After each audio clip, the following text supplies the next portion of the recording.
To the human eye, the Pacific Ocean still looks peaceful, but beneath this sea, the balance is already beginning to change. Inside the upper ocean, warmth begins to gather, forming the first quiet signal of El Niño. El Niño is not a single wave in the sea. It is a warm ocean pattern spreading silently through the Pacific. The Pacific Ocean is layered like a living system, and when the surface sea grows too warm, the deeper balance begins to weaken. This warmth does not crash through the sea. It expands quietly, changing the Pacific Ocean one layer at a time. In this 4K Pacific Ocean Sea, the smallest coral movements reveal how warmth begins to press against life. In the sea, behavior changes before disaster becomes visible, and the Pacific Ocean records every movement. Before storms shift across the planet, the first signal begins here, among the smallest life in the Pacific Ocean Sea. The Pacific Ocean Sea is warming from above, but the next question is what this warmth will do to the winds above the water. The Pacific Ocean Sea is no longer only storing heat, it is beginning to guide the air above the water. The warmer the Pacific Ocean Sea becomes, the more the sky above it begins to build new patterns. Even beneath the surface, the Pacific Ocean Sea reflects the change above it, as warmth connects water, sky, and life. In this 4K Pacific Ocean Sea, life begins to adjust before the full force of El Niño is seen. From this 4K Pacific Ocean Sea, the signal is no longer hidden underwater. It is now rising into the sky and moving outward. In this 4K Pacific Ocean Sea, life is still moving, but the rhythm of the water has already begun to slow. In this 4K Pacific Ocean Sea, warm water is no longer trapped where it once belonged. A clear sea can look peaceful, but in the Pacific Ocean, fewer nutrients can mean less life. The Pacific Ocean Sea releases heat into the air, and the air begins building new weather. When the sea changes, the sky does not remain still. The ocean engine has not stopped, but across this Pacific Ocean Sea, its rhythm has changed. Inside this 4K Pacific Ocean Sea, life follows currents that are no longer behaving as they once did. What begins below the 4K Pacific Ocean sea surface now reaches into the sky above it. The warm Pacific Ocean Sea has become a signal, and the atmosphere has begun to respond. This 4K Pacific Ocean Sea is now shaping the first chapter of global disruption. The weakened winds above have changed the water below, and the Pacific Ocean Sea now carries that stress through life itself. As this 4K Pacific Ocean Sea warms and spreads, the next impact will be felt by the life that depends on it. The trade winds have weakened, the warm sea has spread, and now the Pacific Ocean's living world must face the pressure. Now the warm Pacific Ocean Sea reaches the living world, and the first pressure is felt beneath the waves. In this 4K Pacific Ocean Sea, coral survives by balance, and El Niño begins to press against that balance. The sea still glows with color, but the Pacific Ocean is no longer feeding the reef with the same strength. Across this 4K Pacific Ocean Sea, small fish begin to move because the water around them has changed. In the Pacific Ocean Sea, clear water can hide a dangerous truth when the smallest life begins to disappear. Before the larger animals suffer, the first change begins here, in the smallest drifting life of the 4K Pacific Ocean Sea. When warm Pacific Ocean seawater reduces the rising nutrients, the food chain begins to weaken from the bottom. In this 4K Pacific Ocean Sea, hunger does not arrive as a single moment. It spreads through movement. The Pacific Ocean Sea is one connected system, and a change at the surface reaches life below. Even near the reef floor, this 4K Pacific Ocean Sea carries the pressure of warming water. As the Pacific Ocean Sea warms, Life searches for shade, depth, and every small refuge the reef can offer. In this 4K Pacific Ocean Sea, when small fish scatter, larger hunters must follow the change. The Pacific Ocean Sea begins rearranging the paths of hunters, prey, and every creature between them. In this 4K Pacific Ocean Sea, warmth changes not only where life feeds, but where life can remain. The ocean is becoming divided, and every layer of the Pacific Ocean Sea now carries a different risk. Coral does not need to vanish overnight. In this 4K Pacific Ocean Sea, stress can begin with a fading color. The Pacific Ocean Sea is still alive, but El Niño begins to lower the energy of the reef. When the sea changes, survival may mean leaving familiar waters behind.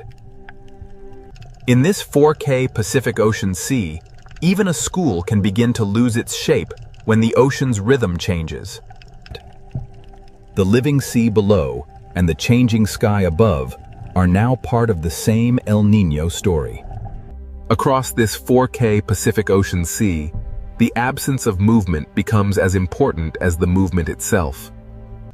The Pacific Ocean Sea changes slowly, but every animal moving through it must respond immediately. In this 4K Pacific Ocean Sea, beauty remains, but abundance begins to thin.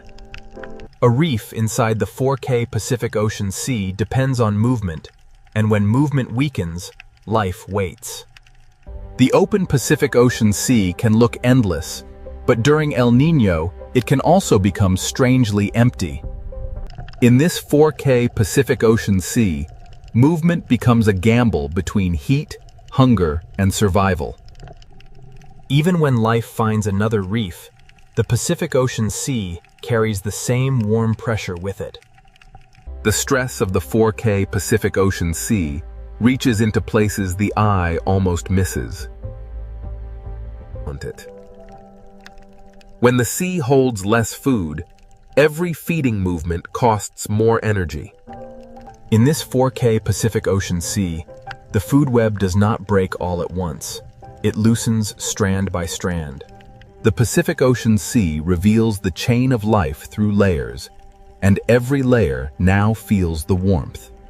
This 4K Pacific Ocean Sea remains beautiful, but beauty does not mean the system is safe.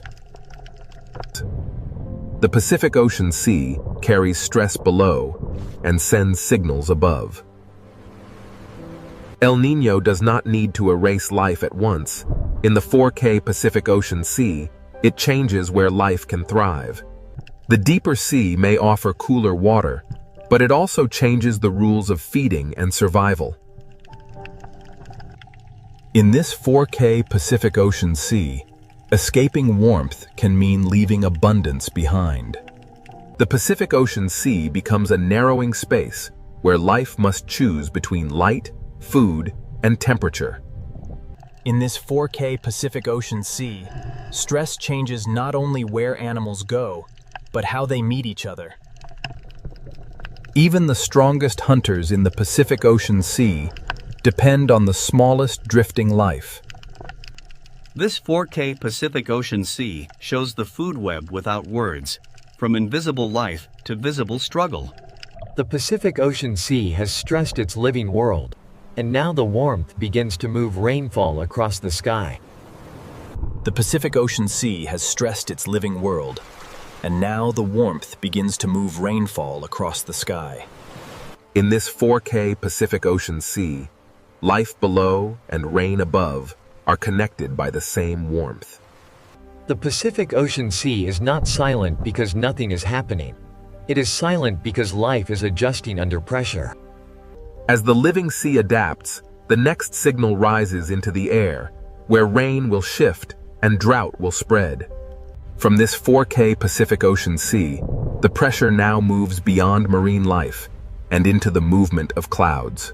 The Pacific Ocean Sea has changed beneath the waves, and next, the rain begins to move, and distant lands will feel the ocean's heat. The warm Pacific Ocean Sea has stressed the life beneath it, and now the sky will carry that disruption outward. From this 4K Pacific Ocean sea, rain begins to move away from its old rhythm. The Pacific Ocean Sea gives the sky heat and moisture, and the sky begins to build rain in new places. In this 4K Pacific Ocean Sea, one area receives heavy rain while another waits beneath a silent sky. The rain falls back into the sea, but the pattern that created it is already moving outward. El Niño does not make the whole ocean sky wet. It shifts where the Pacific Ocean Sea sends its moisture. Across this 4K Pacific Ocean Sea, warmth chooses where clouds rise and where clouds fail to form. Even beneath the 4K Pacific Ocean Sea surface, the movement of rain above becomes part of the ocean's story. The ocean now carries two signals at once: heavy rain over one sea region and dryness over another. The Pacific Ocean Sea becomes the path of a moving climate signal. In this 4K Pacific Ocean Sea, the shadows of clouds reveal where the atmosphere is being rearranged. The warmer Pacific Ocean Sea feeds stronger clouds, but it also pulls rainfall away from its usual places. Over this 4K Pacific Ocean Sea, rain is no longer evenly shared by the sky. A few miles across the sea can separate a flooded sky from an empty one. In the dry side of this 4K Pacific Ocean Sea, even the water column feels still and exposed. The living sea moves through the same boundaries that shape rain above it. Where the Pacific Ocean Sea gives warmth to the sky, rain can fall harder and longer. The 4K Pacific Ocean Sea becomes a reservoir of energy for clouds that grow beyond their normal limits. El Niño can make one sky overflow while another sky is left waiting. In this 4K Pacific Ocean Sea, drought begins not with dust, but with clouds that fail to form. The sea remains full of water, yet the sky above it can still become dry. Across the 4K Pacific Ocean Sea, one connected body of water can create very different skies. Even underwater, the Pacific Ocean Sea can reveal where rain gathers and where dryness remains. The 4K Pacific Ocean Sea does not separate climate from life. It carries both through every current.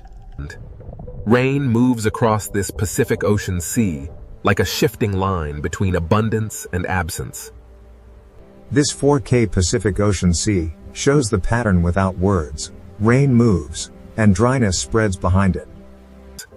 The Pacific Ocean Sea is now a moving stage, where wet and dry patterns trade places. In this 4K Pacific Ocean Sea, the absence of rain becomes its own kind of warning. When the sky above the sea stays empty, the water below can grow warmer and quieter. The living world inside this 4K Pacific Ocean Sea must adjust to heat from above and hunger from below. The Pacific Ocean Sea carries one story below the waves and another above them, but both are driven by the same warmth. Where the 4K Pacific Ocean Sea feeds the clouds, rainfall can become heavier than the landscape beyond the ocean is ready to receive. The rain begins above the sea, but the consequences will not stay above the sea. The Pacific Ocean Sea remains the engine, even when the rain it creates moves far beyond the horizon. While one path carries rain away from the Pacific Ocean Sea, another path is left under a sky that gives nothing back. Drought is not only cracked ground. Over this 4K Pacific Ocean Sea, it begins as missing clouds. The dry sky above and the warm sea below become two pressures on the same living ocean. In this 4K Pacific Ocean Sea, dryness above the water can deepen the stress within the water. Across the Pacific Ocean Sea, El Niño draws a line between too much rain and not enough. This 4K Pacific Ocean Sea connects the extremes, turning warmth into imbalance. The ocean does not choose disaster, but when the Pacific Ocean Sea shifts, the atmosphere must follow. In this 4K Pacific Ocean Sea, warmth rises, rain falls, and the cycle grows stronger. From above, the clouds look powerful, but below them, the 4K Pacific Ocean Sea is still the source. The sea below has changed the rhythm, and the sky now plays unevenly above it. The Pacific Ocean Sea keeps its warmth after the rain moves on, preparing the next shift in weather. Every rainfall pattern above this 4K Pacific Ocean Sea leaves a trace beneath the surface. The ocean current carries heat, the sky carries rain, and El Niño connects them both. Now the shifting rain becomes only part of a larger disruption rising from the Pacific Ocean Sea. This 4K Pacific Ocean Sea is no longer only moving rain, it is feeding larger atmospheric consequences. Rain moves, drought spreads, and the Pacific Ocean Sea continues sending heat into a restless planet. The 4K Pacific Ocean Sea now holds the full chain: warm water, weak winds, stressed life, and moving rain. From this Pacific Ocean Sea, the rain has shifted and drought has spread. Next, the heat will rise into storms and global consequences. From this 4K Pacific Ocean Sea, the heat now rises into storms, temperature, and global consequences. The Pacific Ocean Sea has stored the heat, and now the sky begins to use it. In this 4K Pacific Ocean Sea, warmth becomes energy, and energy begins to build storms. The storm above the sea is not separate from the ocean below. It is born from the heat rising out of the Pacific. Even beneath this 4K Pacific Ocean Sea, the storm leaves its pressure in light, current, and movement. The living world inside the Pacific Ocean Sea moves deeper as heat and weather intensify above. The 4K Pacific Ocean Sea feeds the rain, and the rain returns to the sea with greater force. Across this Pacific Ocean Sea, the storm expands because the warmth beneath it does not fade. In this 4K Pacific Ocean Sea, extremes can exist side by side, connected by the same warm pattern. The Pacific Ocean Sea may calm between storms, but the heat remains, waiting beneath the surface. Inside this 4K Pacific Ocean Sea, beauty hides the accumulated heat that keeps the disturbance alive. The Pacific Ocean Sea is not only warmer at the surface, it is reorganized from the surface downward. In this 4K Pacific Ocean Sea, storms above and hunger below are part of the same chain. The Pacific Ocean Sea does not need to destroy a reef at once. Sustained heat can weaken it day by day. In this 4K Pacific Ocean Sea, the cost of heat is written in small fading colors. When the Pacific Ocean Sea changes, even the hunters must follow a food web that no longer holds its old shape. This 4K Pacific Ocean Sea still looks endless, but endless water does not always mean endless life. The living sea below and the changing storm sky above are locked in one Pacific Ocean pattern. Above this 4K Pacific Ocean Sea, the atmosphere grows more restless as heat continues to rise. The Pacific Ocean Sea has moved from silence into force, and the consequences are expanding.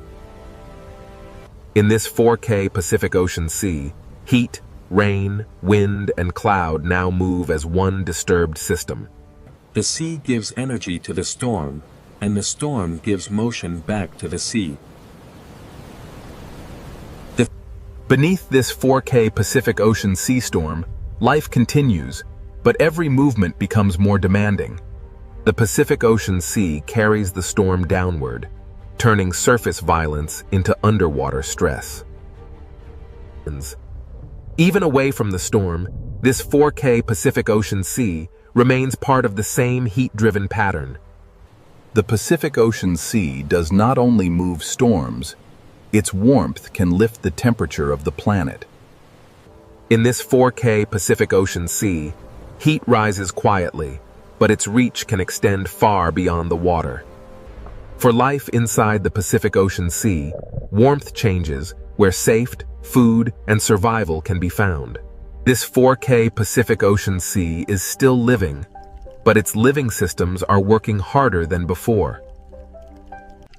As the Pacific Ocean Sea warms, movement becomes survival for creatures that once stayed close to home.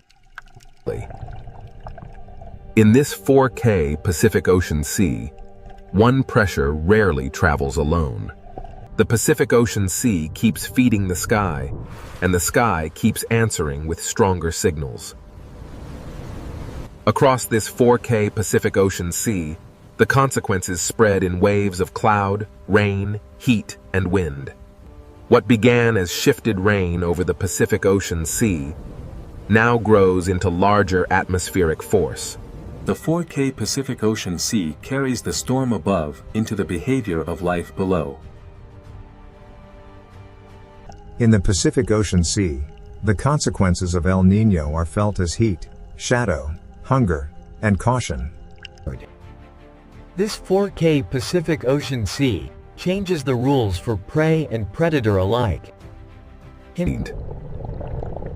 When the sea becomes less predictable, even power must travel farther.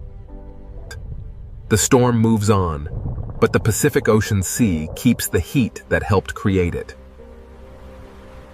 In this 4K Pacific Ocean Sea, calm is no longer an ending, it is only a pause before the next response. The Pacific Ocean Sea now holds many futures at once: storm, heat, drought, and shifting life. This 4K Pacific Ocean Sea teaches that quiet water can still carry deep disruption. The global story returns to the reef, where the Pacific Ocean Sea records heat in living color. Every chapter of El Niño remains connected inside this 4K Pacific Ocean Sea. The Pacific Ocean Sea is beautiful, but during El Niño, beauty and danger share the same horizon. This 4K Pacific Ocean Sea has sent its warmth into the sky, into life, and into the planet's wider climate. From one warm ocean pattern, the Pacific Ocean Sea has disturbed wind, rain, storms, heat, and life. Beneath the 4K Pacific Ocean sea surface, the living world continues under the weight of a changed climate rhythm. After the force of storms and heat, the Pacific Ocean Sea becomes quieter, but the consequences remain. The Pacific Ocean Sea has shown its power, and now the question becomes what this connected planet can learn from it. The storms have risen, the heat has spread, and the Pacific Ocean Sea has revealed one truth. This 4K Pacific Ocean Sea shows that climate is not a single event, but a moving connection between water, wind, cloud, and life. The Pacific Ocean Sea does not forget heat quickly. It carries warmth through time, current, and weather. Beneath this 4K Pacific Ocean Sea, life continues, not untouched, but still moving through change. In the Pacific Ocean Sea, survival is not only resistance, it is adjustment, movement, and patience. This 4K Pacific Ocean Sea reminds us that life can endure, but endurance is not the same as safety. The Pacific Ocean Sea writes its history in coral color, in fish movement, and in every current that returns. In this 4K Pacific Ocean Sea, balance does not return all at once. It begins in small movements. The Pacific Ocean Sea is a layered world, and every layer depends on the others. From the deep sea to the surface, the Pacific Ocean carries one connected climate story. Above this 4K Pacific Ocean Sea, the sky begins to slow, but it still follows the memory of the water below. A calm Pacific Ocean Sea is not an empty system. It is still exchanging heat, moisture, and motion with the world. The winds over this 4K Pacific Ocean Sea may strengthen again, but the lesson of El Niño remains. The Pacific Ocean Sea is always moving toward balance, even after balance has been disturbed. Inside this 4K Pacific Ocean Sea, recovery begins as motion slowly becomes familiar again. The Pacific Ocean Sea connects reef to reef, current to current, and life to life across distances too large to see. In this 4K Pacific Ocean Sea, life does not return to the past. It continues into the conditions the ocean gives it. A reef is not separate from the Pacific Ocean Sea. It is a living expression of the sea's temperature, light, and current. The Pacific Ocean Sea is not simply water. It is connection made visible. This 4K Pacific Ocean Sea joins the living world below with the moving atmosphere above. Rain may weaken, clouds may thin, but the Pacific Ocean Sea still guides where moisture travels. To understand El Niño, we must understand that the sea does not act alone, and nothing on Earth is truly separate. The Pacific Ocean Sea is a climate engine, but it is also a mirror of planetary connection. Every descent into this 4K Pacific Ocean Sea reveals the same truth. The planet's systems are woven together. The Pacific Ocean Sea breathes through currents, and when that breath changes, the world changes with it.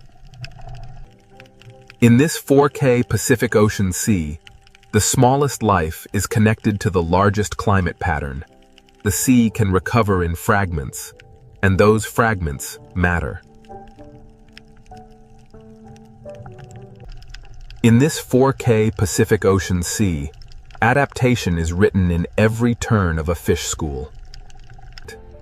The Pacific Ocean Sea is never only disaster, it is also persistence. From beneath the waves to the clouds above, this 4K Pacific Ocean Sea has carried the entire story. The same Pacific Ocean Sea we saw at the beginning now means something different. This 4K Pacific Ocean Sea is not distant from the planet. It is one of the planet's deepest voices. The ocean shapes the sky, and the sky returns to shape the ocean. Beneath this 4K Pacific Ocean Sea, every creature lives inside a climate system larger than itself. The Pacific Ocean Sea teaches us that fragility and strength can exist in the same living world. One reef is small, but the sea that surrounds it is part of a planetary network. To follow El Niño is to follow the Pacific Ocean Sea, from hidden warmth to global consequence. The Pacific Ocean Sea is vast enough to seem silent, yet powerful enough to change the rhythm of Earth. El Niño may rise and fade, but the connection it reveals never disappears. The Pacific Ocean Sea seeks balance again. But balance is always moving, never fixed. In this 4K Pacific Ocean Sea, life continues not because the ocean is easy, but because life has always followed change. Every living place inside the Pacific Ocean Sea depends on forces far beyond its own horizon. The sea below and the sky above are never separate. They are one moving system. A single warm pattern in the Pacific Ocean Sea can travel through wind, rain, storm, reef, and life. To watch this 4K Pacific Ocean Sea is to watch the planet breathing through water. The Pacific Ocean Sea has shown us that Earth is not a collection of separate places, but one connected system. The story began with warmth in the sea, and it ends with a deeper understanding of what that warmth can mean. Even when the Pacific Ocean Sea is calm, it is still shaping the future of wind, rain, and life. This 4K Pacific Ocean Sea is more than a place. It is one of Earth's greatest climate forces. El Niño reminds us that the ocean does not need to shout to be heard across the planet. Beneath the surface of the Red Sea, an ancient ocean world waits in silence. At first, the ocean appears peaceful, but the Red Sea has never been truly still. This is more than a reef. It is a living ocean fortress, built slowly by the ancient sea. In this sea, even the smallest life becomes part of a greater design. The ocean writes its history in sand, stone, and the silent movement of life. Where small fish gather in the open sea, unseen hunters are never far away. But in the Red Sea, survival often depends on knowing when to vanish into the ocean shadows. Every creature in this ocean listens through movement, sensing danger before it appears.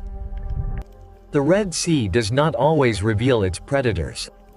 Sometimes, the ocean only reveals their silence. In the Red Sea, silence is not emptiness.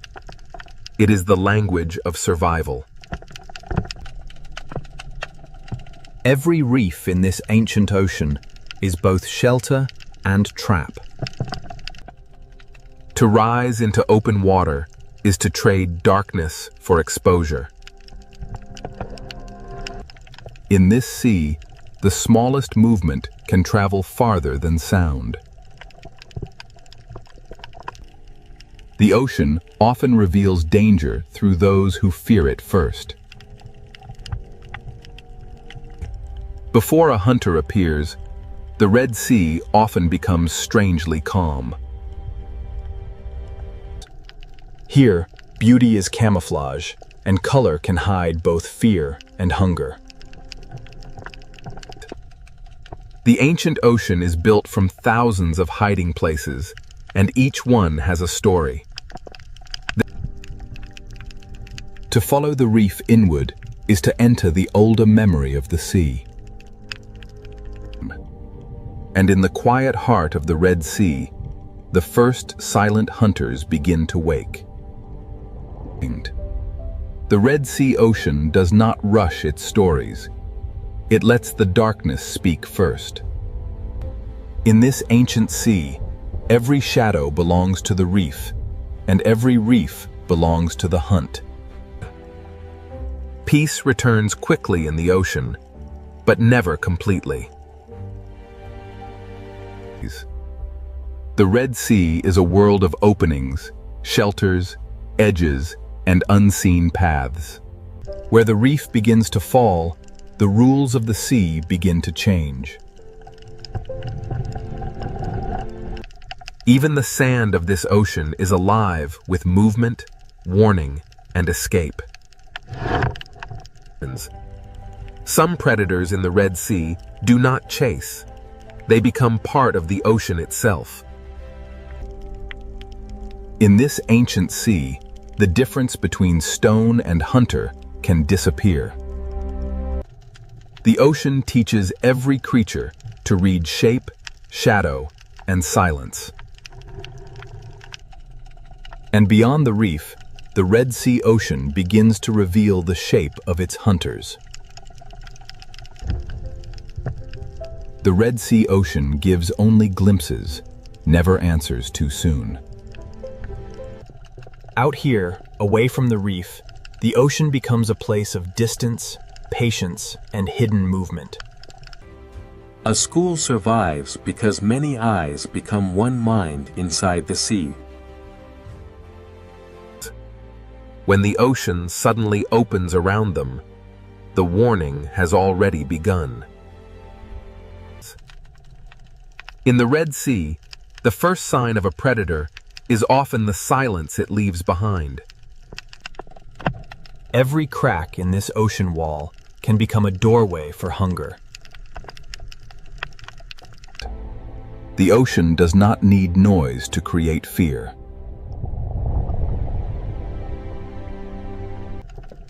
separation is the moment the ancient sea has always understood.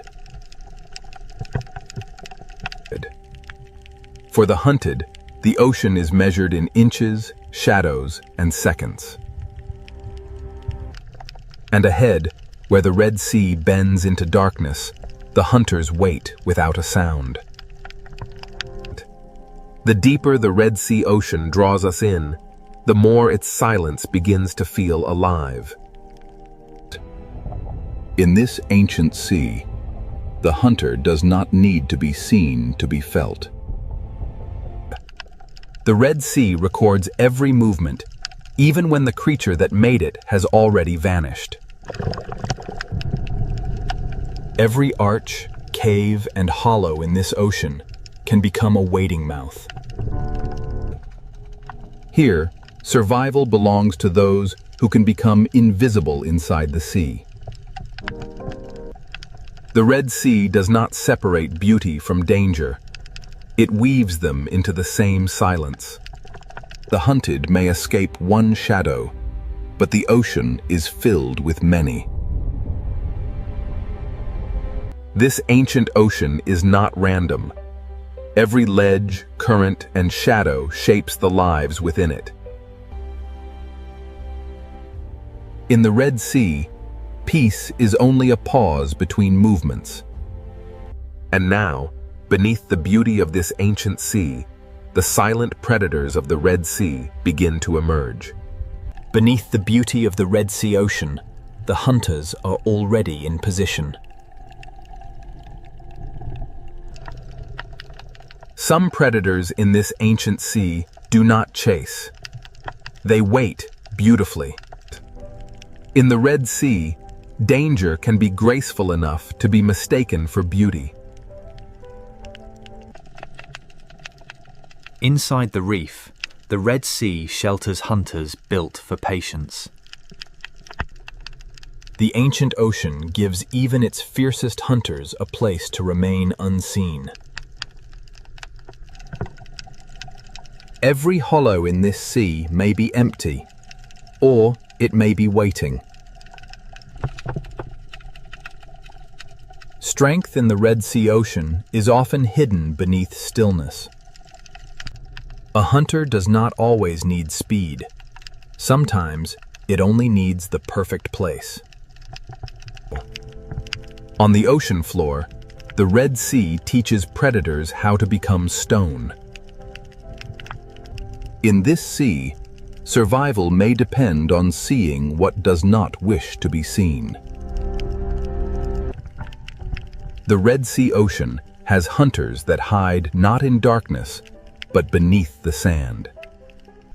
What looks like empty sand may rise and move with the patience of the sea itself. Beyond the Coral Kingdom, the Red Sea holds hunters made for open water. Here, the reef ends, and the open ocean begins to choose its victims. Some predators carry the authority of the ocean in their movement alone. The Red Sea ocean is divided between those who hide and those who patrol. Among the silent hunters of this sea, some survive by changing who they appear to be. In the Red Sea, camouflage is not only disguise, it is a language written across living skin. Even in the smallest openings of this ocean, power can wait in silence. The Coral Kingdom hides its hunters beneath color, texture, and time. The Red Sea ocean is not ruled by one hunter, but by many forms of patience. Some hunters wait at the edge of traffic, where the reef forces life to pass close.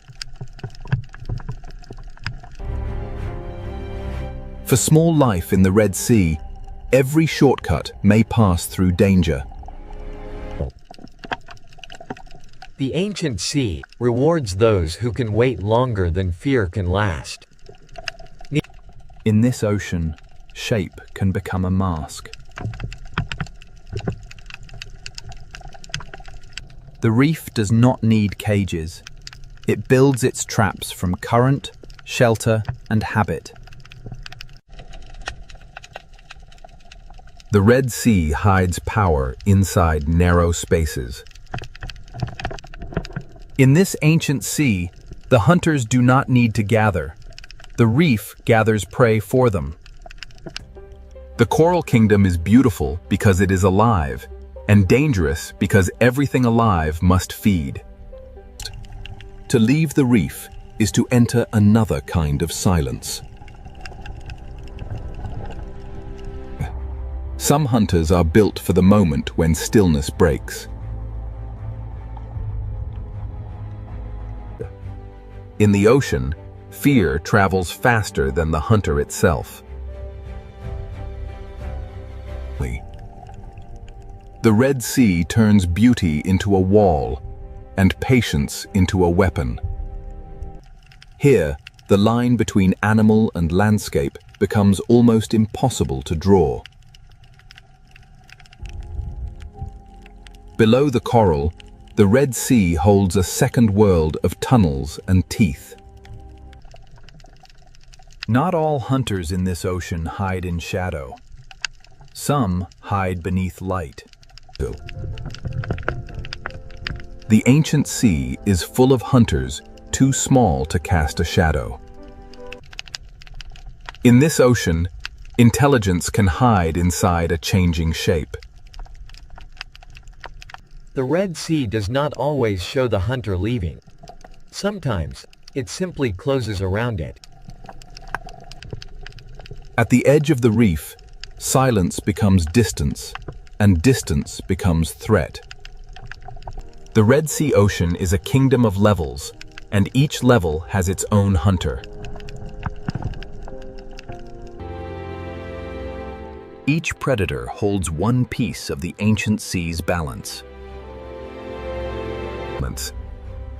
For those who are hunted, the Red Sea is a maze that changes with every current. Every passage through this ocean demands a choice between risk and refuge. The silent predators of the Red Sea do not announce themselves. They let the reef speak for them. In this ancient sea, life returns to calm because danger never truly leaves. Now that the hunters have been revealed, the ancient ocean will show how they survive. The Red Sea has shown us where its predators hide. Next, it will reveal how silence becomes the perfect weapon. The Red Sea has shown us where its predators wait. Now, the ancient ocean reveals how they hunt. In this sea, a hunter may begin the hunt without moving forward. The lionfish does not need to rush. It lets the ocean current and its own beauty close the distance. In the Red Sea, escape routes can become traps before the hunted understands the shape of danger. The great ambush hunters of this ocean save their strength for a single perfect moment. Timing is the oldest language of the sea.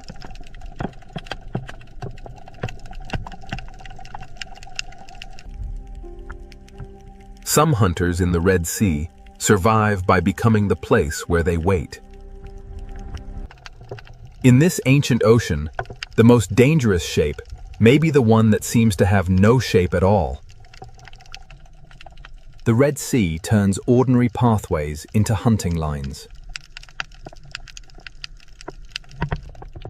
The hunt begins long before movement.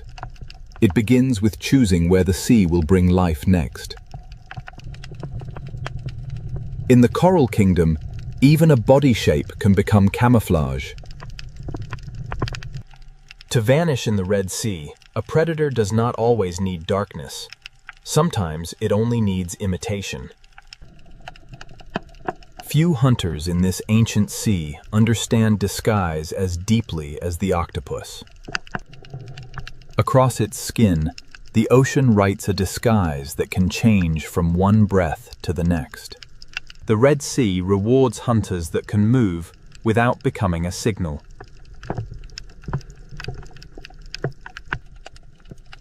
Even the smallest chambers of this ocean can hold sudden power. Here, silence is not weakness. It is control. The reef is not only a home, it is a strategy built from stone, current, and instinct. A cave hunter turns darkness into territory. In this ocean, even fear must share the reef with delicate life. For prey, the Red Sea is not a landscape. It is a sequence of decisions. The seafloor watches upward, with eyes the reef has taught us to miss. In this ancient ocean, patience often lasts longer than opportunity.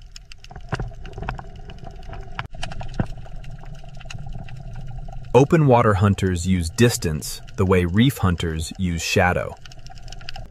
A predator can control a place without touching anything inside it. When stillness breaks, the ocean becomes a storm of decisions. The hunt does not end when the hunter disappears. It remains in the memory of movement. The Red Sea hides danger by making it look old. When everything moves except one thing, the ocean asks us to look again. Ambush in the Red Sea is not always sudden. Sometimes it is arranged slowly. The predator is only half the trap. The other half is the reef. In this ocean, one wrong path can bring the hunted into another hunter's patience. The Red Sea is full of moments where survival depends on stopping in time. Some hunters hide inside the reef. Others let the entire ocean announce their path. In the ancient sea, fear connects lives that never meet. The art of silence belongs not only to giants, but to the smallest hunters of the reef. The Red Sea does not rely on one kind of predator. It builds balance through many kinds of silence. Current brings food, and with food comes attention.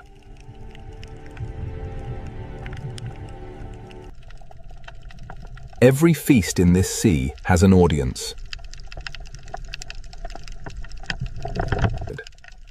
When the moment finally comes, the ocean barely has time to notice.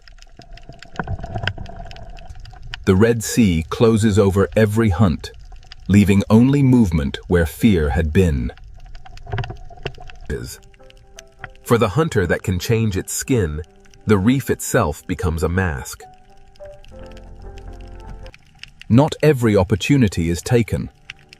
The Red Sea teaches its hunters to choose carefully. The art of survival here is not only hunting, but knowing when not to hunt. The hunted draw the map of the predators without ever naming them. Every predator here has a method, and every method belongs to the ancient sea. As light begins to weaken, the rules of silence become even stronger. Daylight exposes the hunters, but dusk begins to return them to shadow. The Dale's silent hunters have shown their craft, but the Red Sea has another world waiting after dark. As the ancient ocean darkens, patience begins to change into movement. In the Red Sea, silence has mastered the day. Now, the night will give it a deeper voice. As daylight leaves the Red Sea ocean, silence deepens into something older. The reef does not sleep when the light disappears. It changes who is allowed to move. When night enters the Red Sea, even the coral begins to hunt. The smallest hunters of this ancient ocean awaken before the larger shadows begin to move. Darkness does not empty the Red Sea. It reveals another ocean within it. By day, the cave protected the hunter. By night, the hunter leaves the cave behind. The night reef belongs to those who know every tunnel in the ancient sea. At night, the Red Sea shortens the space between danger and life. The lionfish becomes more haunting when the ocean loses its color. In the night sea, patience becomes harder to see and easier to obey. Beneath the night water, even the sand may be alive. The Red Sea hides movement beneath stillness until the moment it chooses to rise. Night gives the octopus a larger canvas for disguise.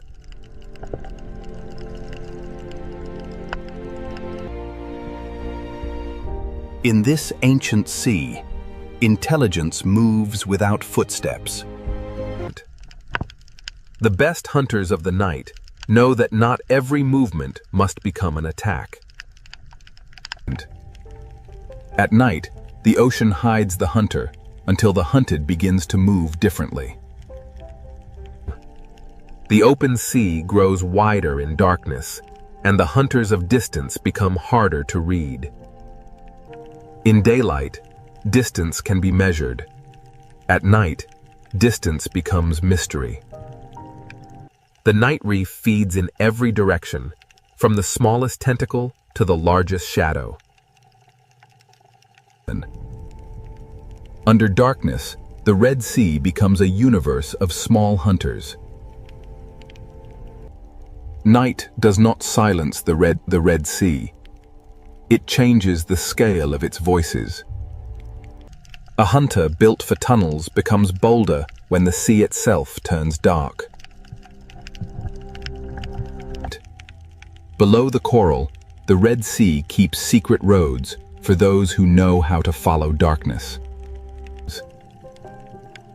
Some hunters do not need to roam far. They let the night bring life toward them. At night, the reef becomes a map of angles, openings, and mistakes. The largest shadows of the Red Sea need only pass once to change the behavior of many. In the dark sea, a shadow can become a warning that lasts longer than the shadow itself. In the Red Sea night, living skin can become moving shadow. The night ocean belongs to those who can move without breaking the pattern. While some lives hide from the night, others begin their search. The night gives the lionfish a slower stage and darker wings. On the seafloor, the smallest journey can cross the path of intelligence. The ancient ocean teaches hunters that a missed chance can still be wisdom. Power in the night reef often waits behind the smallest door. The deeper we look into this sea, the more hunters the darkness reveals. The Red Sea at night is not the same ocean. It is the hidden half of the ancient world. In darkness, the sea often tells us what is near by showing what changes direction. At the edge of the night reef, the ancient sea becomes depth without end. Large hunters do not need to disturb the ocean. They move through it like memory. Every life here changes the life beside it. The night shows the Red Sea as a chain of hunger, movement, and balance. Nothing in this ancient ocean hunts alone. Every hunt belongs to something larger. The smallest drifting life can shape the path of the largest hunter.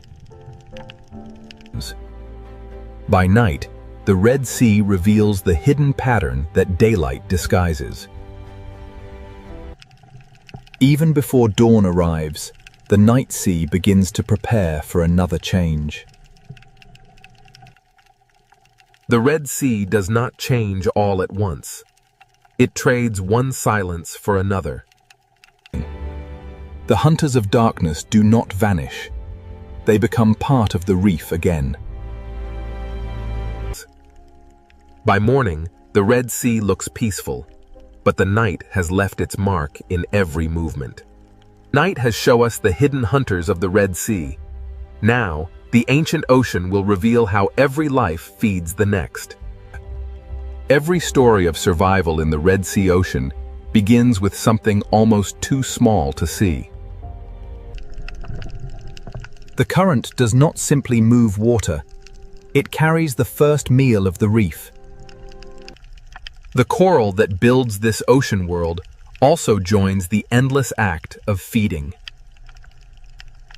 From drifting life, the reef receives energy, and from that energy, movement begins. These small fish transform invisible life into motion, color, and opportunity. The food chain of the Red Sea is not a straight line. It is a web of feeding, cleaning, guarding, and escape. Even those that do not hunt reshape the ancient ocean with every bite. Nothing wasted in the Red Sea truly disappears. It descends into another life. At the bottom of the sea, feeding and hiding often happen in the same breath. In the ancient sea, survival is not only competition. Sometimes it is an agreement. Even hunters must sometimes enter the economy of the reef.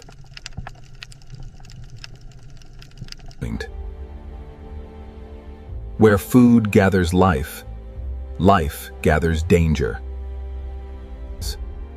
The same current that feeds the small also guides them past the patient.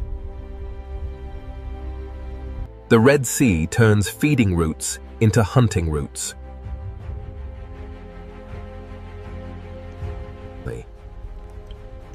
Every escape in this ancient ocean may lead past another mouth. The hunter waits where the ocean teaches the prey to return. As the chain moves away from the reef, the hunters become larger and the distance becomes dangerous. The presence of a predator can shape the sea before the predator acts.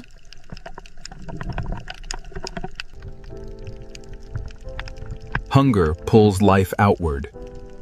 Fear pulls it back. The chain does not end when food falls. It begins again on the ocean floor. At this scale, the Red Sea is a world of fragments, shelters, and sudden danger. In the ancient ocean, even the smallest hunter and the smallest prey live by timing.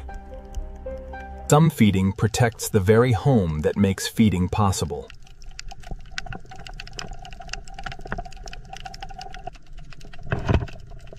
The reef feeds the grazers, and the grazers feed the watchers. The ancient sea builds roads for food, and predators learn those roads. The current is the invisible road of the food chain. From coral to cave, from sand to open water, the ancient sea connects every appetite. At the upper edge of the chain, power moves slowly through the ocean. A single shadow can reorganize an entire reef.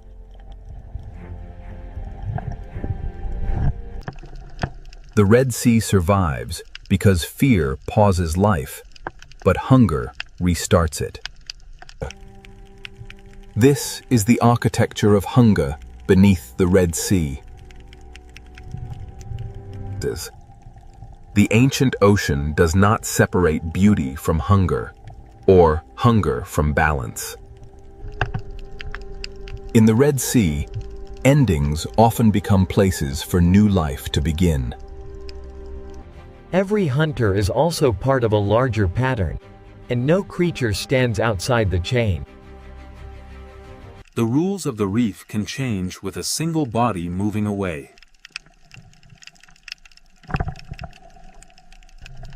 When one creature moves through the sea, others follow the changes it leaves behind.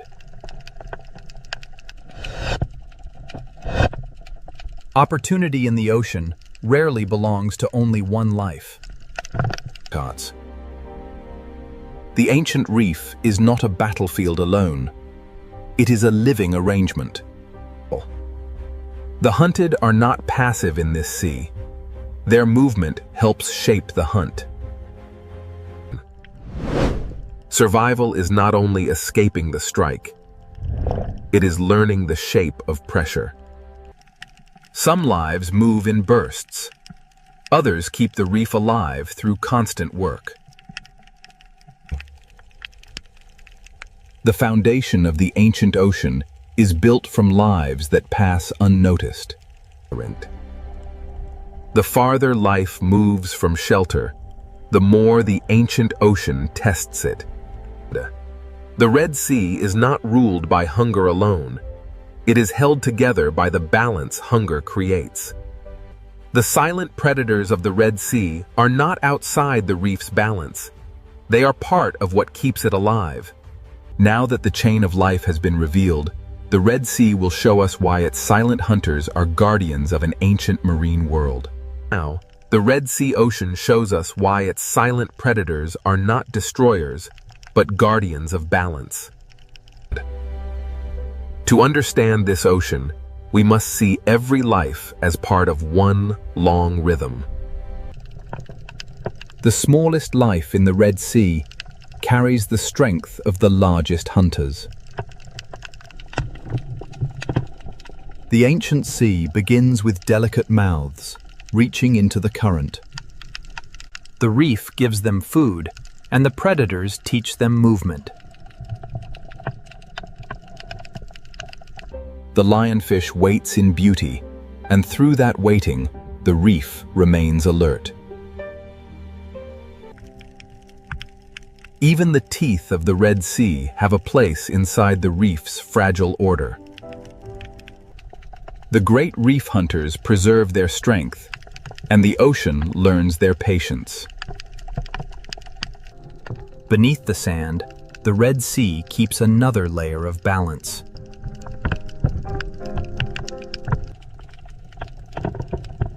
In this ancient sea, intelligence can be as important as strength. At the reef's edge, the open ocean is guarded by distance. Fear in the Red Sea is not only danger, it is information. The ancient ocean survives not only through hunger, but through delicate agreements. The future of the Red Sea begins inside small shelters surrounded by ancient risk. This coral kingdom has no walls, yet every creature knows its boundaries. The current carries food, warnings, memory, and life through the Red Sea. Nothing in this ocean moves alone.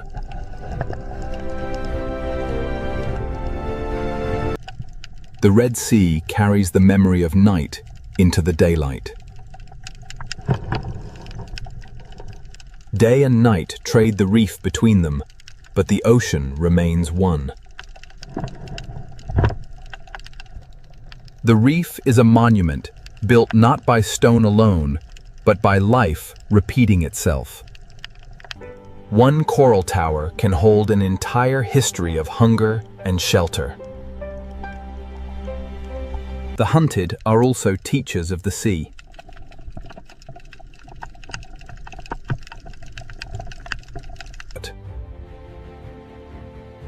Every turn they make records where danger waits. A guardian does not always protect by gentleness. Sometimes it protects by keeping balance firm. The Red Sea teaches life to look carefully or become part of the lesson. Balance is not peace without danger.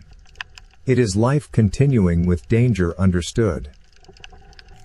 The ancient sea survives because nothing is allowed to remain unchanged for too long. What one life removes, another life receives.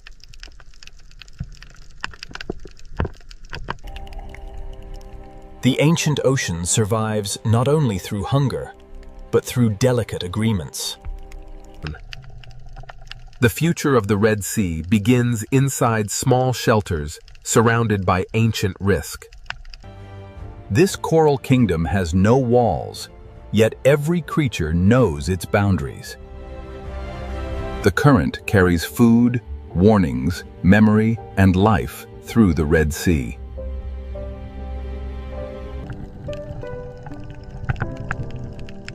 Nothing in this ocean moves alone.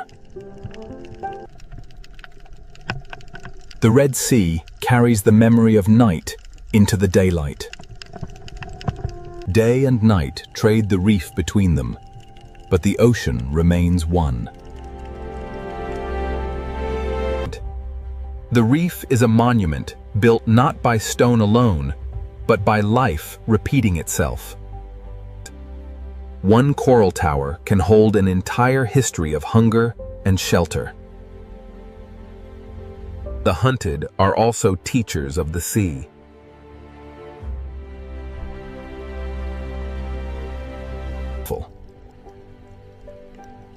Every turn they make records where danger waits. A guardian does not always protect by gentleness. Sometimes it protects by keeping balance firm. The Red Sea teaches life to look carefully or become part of the lesson. Balance is not peace without danger. It is life continuing with danger understood. The ancient sea survives because nothing is allowed to remain unchanged for too long. What one life removes, another life receives. The guardians of the reef are not only the large hunters, they are also the tiny workers beneath them. The Red Sea is built in layers of dependence. The greatest hunters are not outside the reef's story. They are among its oldest sentences. The Red Sea endures because life here never stops answering change. This current has carried us through beauty, fear, hunger, and renewal. The silent predators remain, not as interruptions, but as part of the music of the sea. In the Red Sea, even darkness has a role in keeping the reef alive. A school of fish is not only many lives, it is one answer to the ancient question of survival. Between shelter and open water, the Red Sea keeps its balance. The strength of this ocean begins in forms too delicate to command attention. To see the Red Sea clearly, we must see the small and the great together. After every night, every hunt, and every shadow, the reef returns to color. The silent hunters are always near, and because they are near, the reef stays awake. The ancient passages of the Red Sea are not empty corridors. They are memory carved into the sea. Every shape in this reef has been given meaning by life. The Red Sea is beautiful not because it is gentle, but because it is whole. Here, power is measured not only by the hunt, but by the space each life allows another. The greatest story of this ocean is not a single hunt. It is the fact that life continues. Beneath us, the ancient marine world keeps breathing in silence.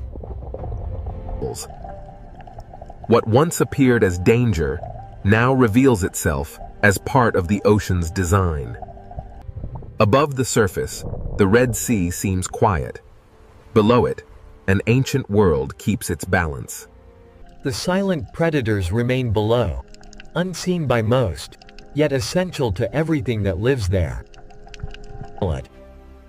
The Red Sea is not merely a place of beauty.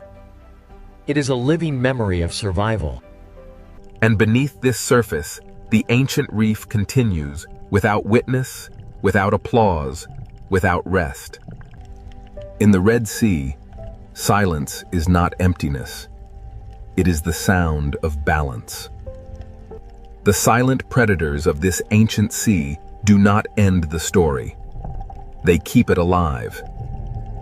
This is the Red Sea, silent, ancient, beautiful, and forever alive beneath the ocean. These are the roaring 50s, and the waves here know no equal. This is the Drake Passage. In the Drake Passage, the swells are relentless. Every wave grows taller, an endless stretch of turbulent water driven by the storm, the Bayless. The Southern Ocean is a place of raw power, and the notorious Drake Passage rarely disappoints. Challenging all. Beyond the shelter of the Horn lies the open expanse of the Drake, a passage famed for its turbulent seas and isolating fog. Here, there is no shelter, no safe harbor, only the dark sea and the relentless fury of the wind and waves. The swell builds relentlessly, a living machine of water and wind, culminating in the chaotic fury of the Drake Passage. The ocean corridor between Cape Horn and Antarctica is enormous and exposed, with waves moving in several directions beneath the heavy clouds. The sea becomes a doorway into the deeper story of Cape Horn. Ahead lies the violent Drake Passage, ruled by southern winds and hidden currents. The tiny research vessel provides a stark reminder of humanity's place in this immense wilderness. The Drake Passage, leaving the faint shadow of Cape Horn behind, we enter the unforgiving waters of the Drake Passage, where the ocean swells dominate everything. The gray waves roll endlessly here, propelled by the fierce winds of the deep south, a raw and untamed wilderness of water. From this height, the ocean reveals itself as a moving corridor, vast to human eyes, yet narrow when measured by the planet's forces.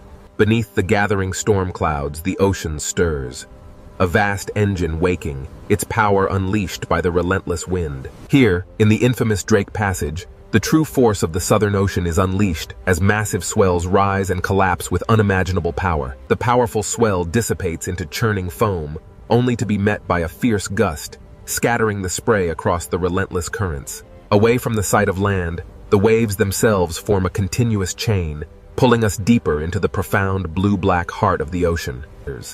As the camera glides forward, a low cloud bank rolls over the sea. The waves below move in long, parallel ridges. Below the surface turbulence of the Drake Passage lies an immense force, a hidden current, powerful and unrelenting, shaping the ocean depths. The Drake Passage. Its turbulent waves hint at a power far greater than the surface reveals. The chaotic surface yields to a powerful system. Long, dark ridges begin to form, revealing the hidden forces below the Drake Passage. From this height, the true scale of the Southern Ocean reveals itself, a relentless, rhythmic breathing machine powered by global winds. This is the Drake Passage, a violent gateway where two great oceans converge in a freezing chaos. The westerly winds assert their dominance, tearing at the surface of the frigid sea. The ocean responds with a raw, untamed power. An invisible force pulls at the water, stretching the sea itself across the infamous Drake Passage. Below the rolling waves, hidden currents exert their force, shaping the violent scene on the surface and pulling the ocean into its depths. Here, in the unforgiving waters of the Drake Passage, the sheer scale of the Southern Ocean becomes overwhelmingly clear.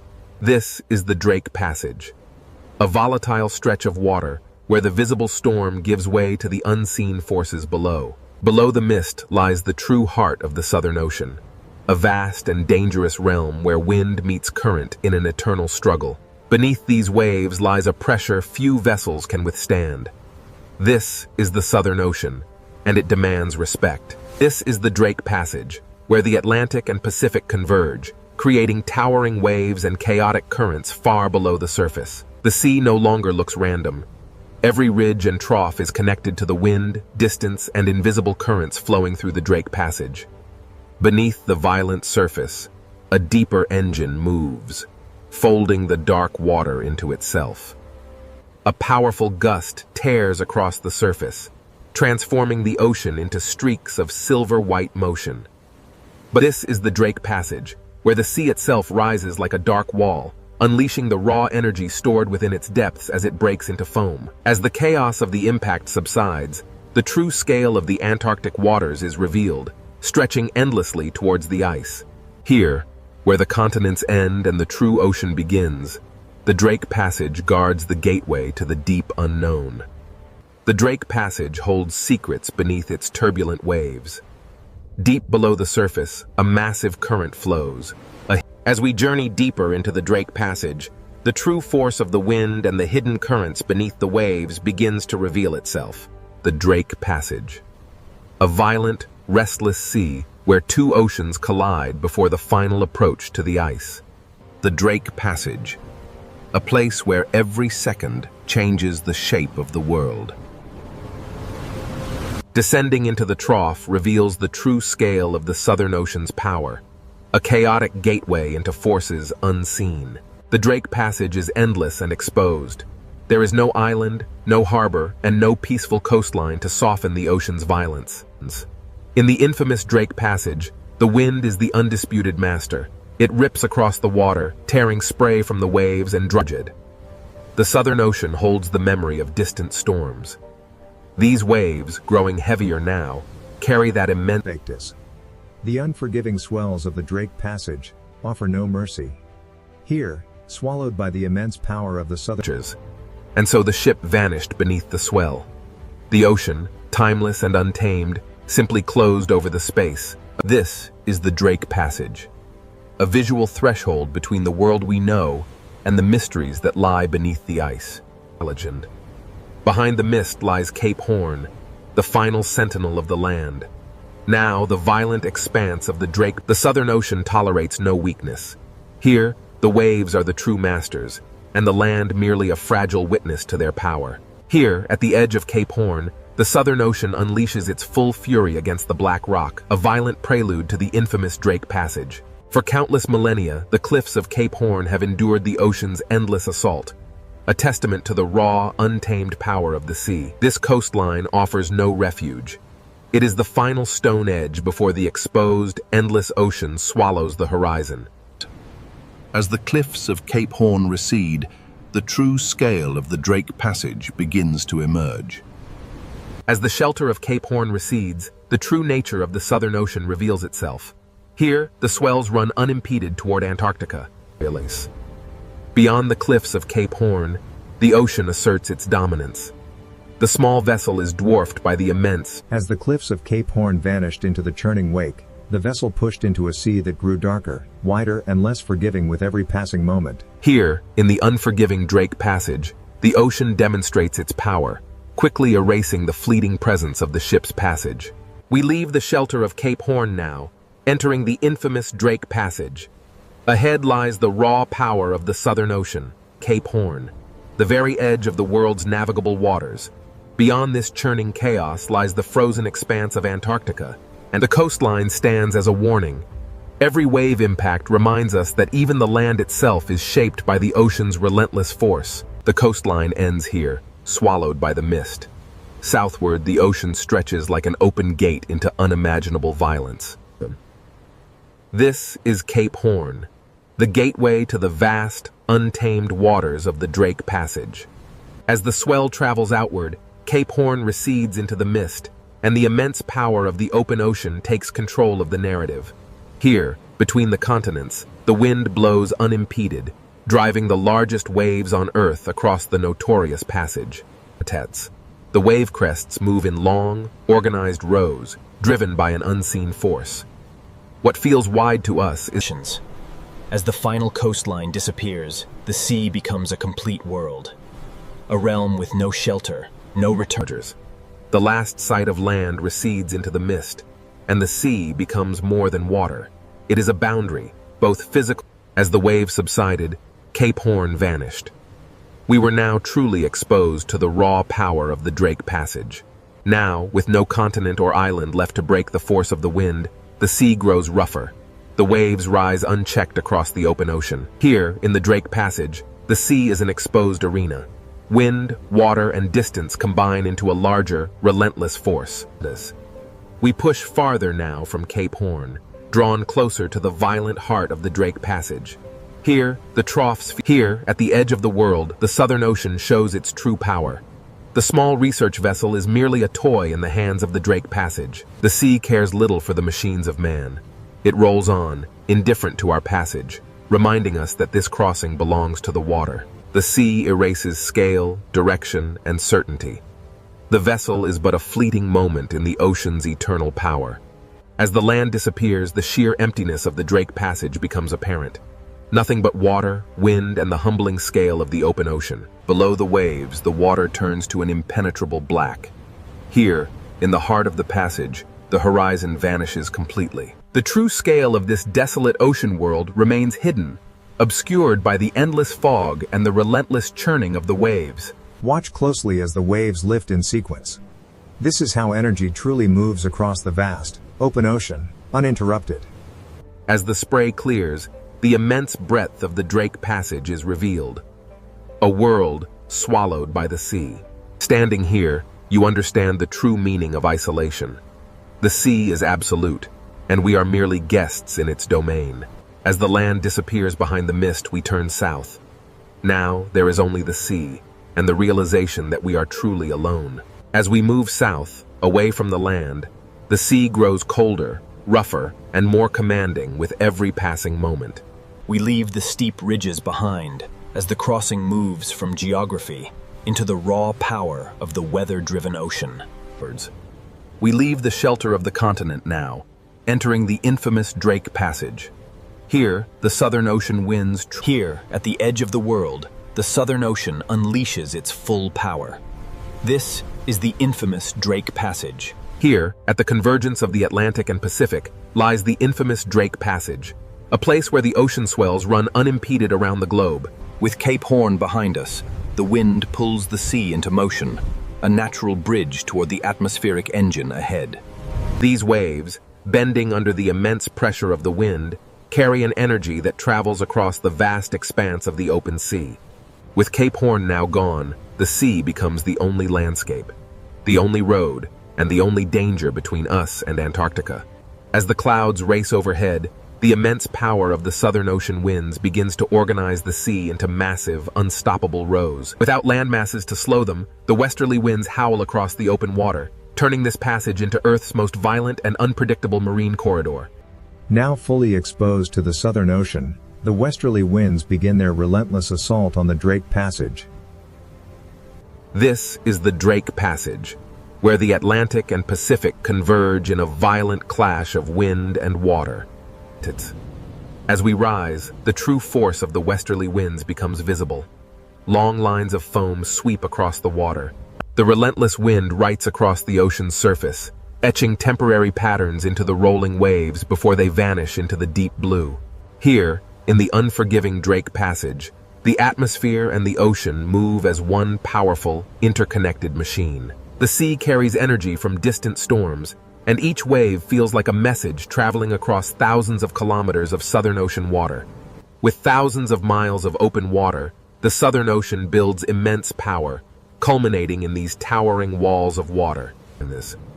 Far from any shore, the westerly winds sweep across the open ocean, unimpeded. It is this vast... In the Drake Passage, the atmosphere presses its rhythm directly into the water, synchronizing the sky and the sea in a powerful, relentless surge. As the storm intensifies, a powerful gust of wind rips across the water, turning the ocean surface into a blinding sheet of silver spray and foam. The wind rips water from the crest as the massive wall of the ocean roars forward, an ancient and primal force unleashed. A force larger than any single storm pulls at the sea, revealing the deep troughs beneath the churning foam. The sea looks chaotic at first, but the wind reveals a hidden order in the direction of crests, spray, and foam lines. Here, where the water ends and the atmosphere begins, the horizon dissolves into a single gray boundary. The truth, here, the westerly winds command the sea, reminding even the sturdiest vessels of nature's dominion.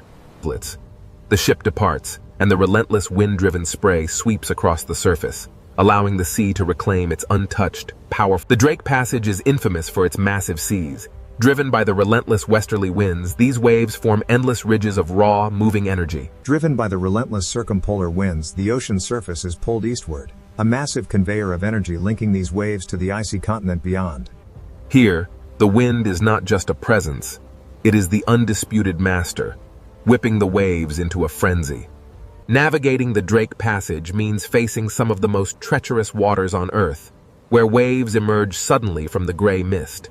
Below the chaos of the storm layer lies the Drake Passage, where wind systems larger than continents shape the sea into these endless bands of power. Driven by winds that began far beyond this place, the swells carry that memory north, entering the unforgiving waters of the Drake Passage. As the storm intensifies, these colossal swells become mountains of water, revealing the true depth and fury of the Southern Ocean. The Drake Passage is known for its treacherous waters. Here, multiple wave directions collide, creating an unstable, churning sea. Here in the Southern Ocean, the sea appears violent. But every motion is connected to the wind, distance, and immense pressure. The ocean is a vast, complex system, driven by the atmosphere above it. Wind energy transfers to the water, powering the massive currents we see. As the gale intensifies, the crests are peeled away, strips of water racing across the surface like smoke. Here, at the Drake Passage, the powerful westerly winds sweep across the open marine corridor, driving the waves relentlessly eastward. With no land to block the storm, the wind imparts its energy directly into the sea. The waves grow longer and steeper, organizing in south of Cape Horn. The infamous Roaring Forties and Furious 50s unleash their full force across the unbroken expanse of the Southern Ocean. Here, in the notorious Drake Passage, the ocean moves not as individual waves, but as a single, enormous surface under the command of the wind. The ocean moves under atmospheric command. Following the foam scars twisting over dark water, subtle spiral motions reveal... The sea below answers with ripples, swells, spray, and troughs, turning the Drake Passage into a visible conversation between air and water. Observe how quickly a strong gust can reshape the open water, turning dark, rolling ridges into a chaotic expanse of bright foam. The wind's immense power literally shaves the tops from the waves, transforming the ocean surface into a violent spray. The ocean carries the memory of wind across its surface, each swell recording pressure, distance, storm history, and the wind's memory is etched into the very fabric of the sea.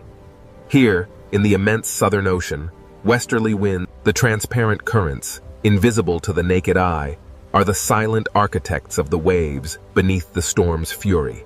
Here, in the infamous Drake Passage, atmospheric forces collide. This swirling vortex of pressure presses down, transforming the sea into a cauldron of violent waves. Driven by the relentless wind, the surface waters begin their eastward march, fueling the great current below. In this stormy corridor, the ocean reveals its true, untamed energy, constantly reshaped by the relentless westerly winds. Here, in the Drake Passage, the wind-shaped waves begin to synchronize, revealing the immense power of a deeper planetary circulation. Driven by the relentless wind, the sea exerts its raw power.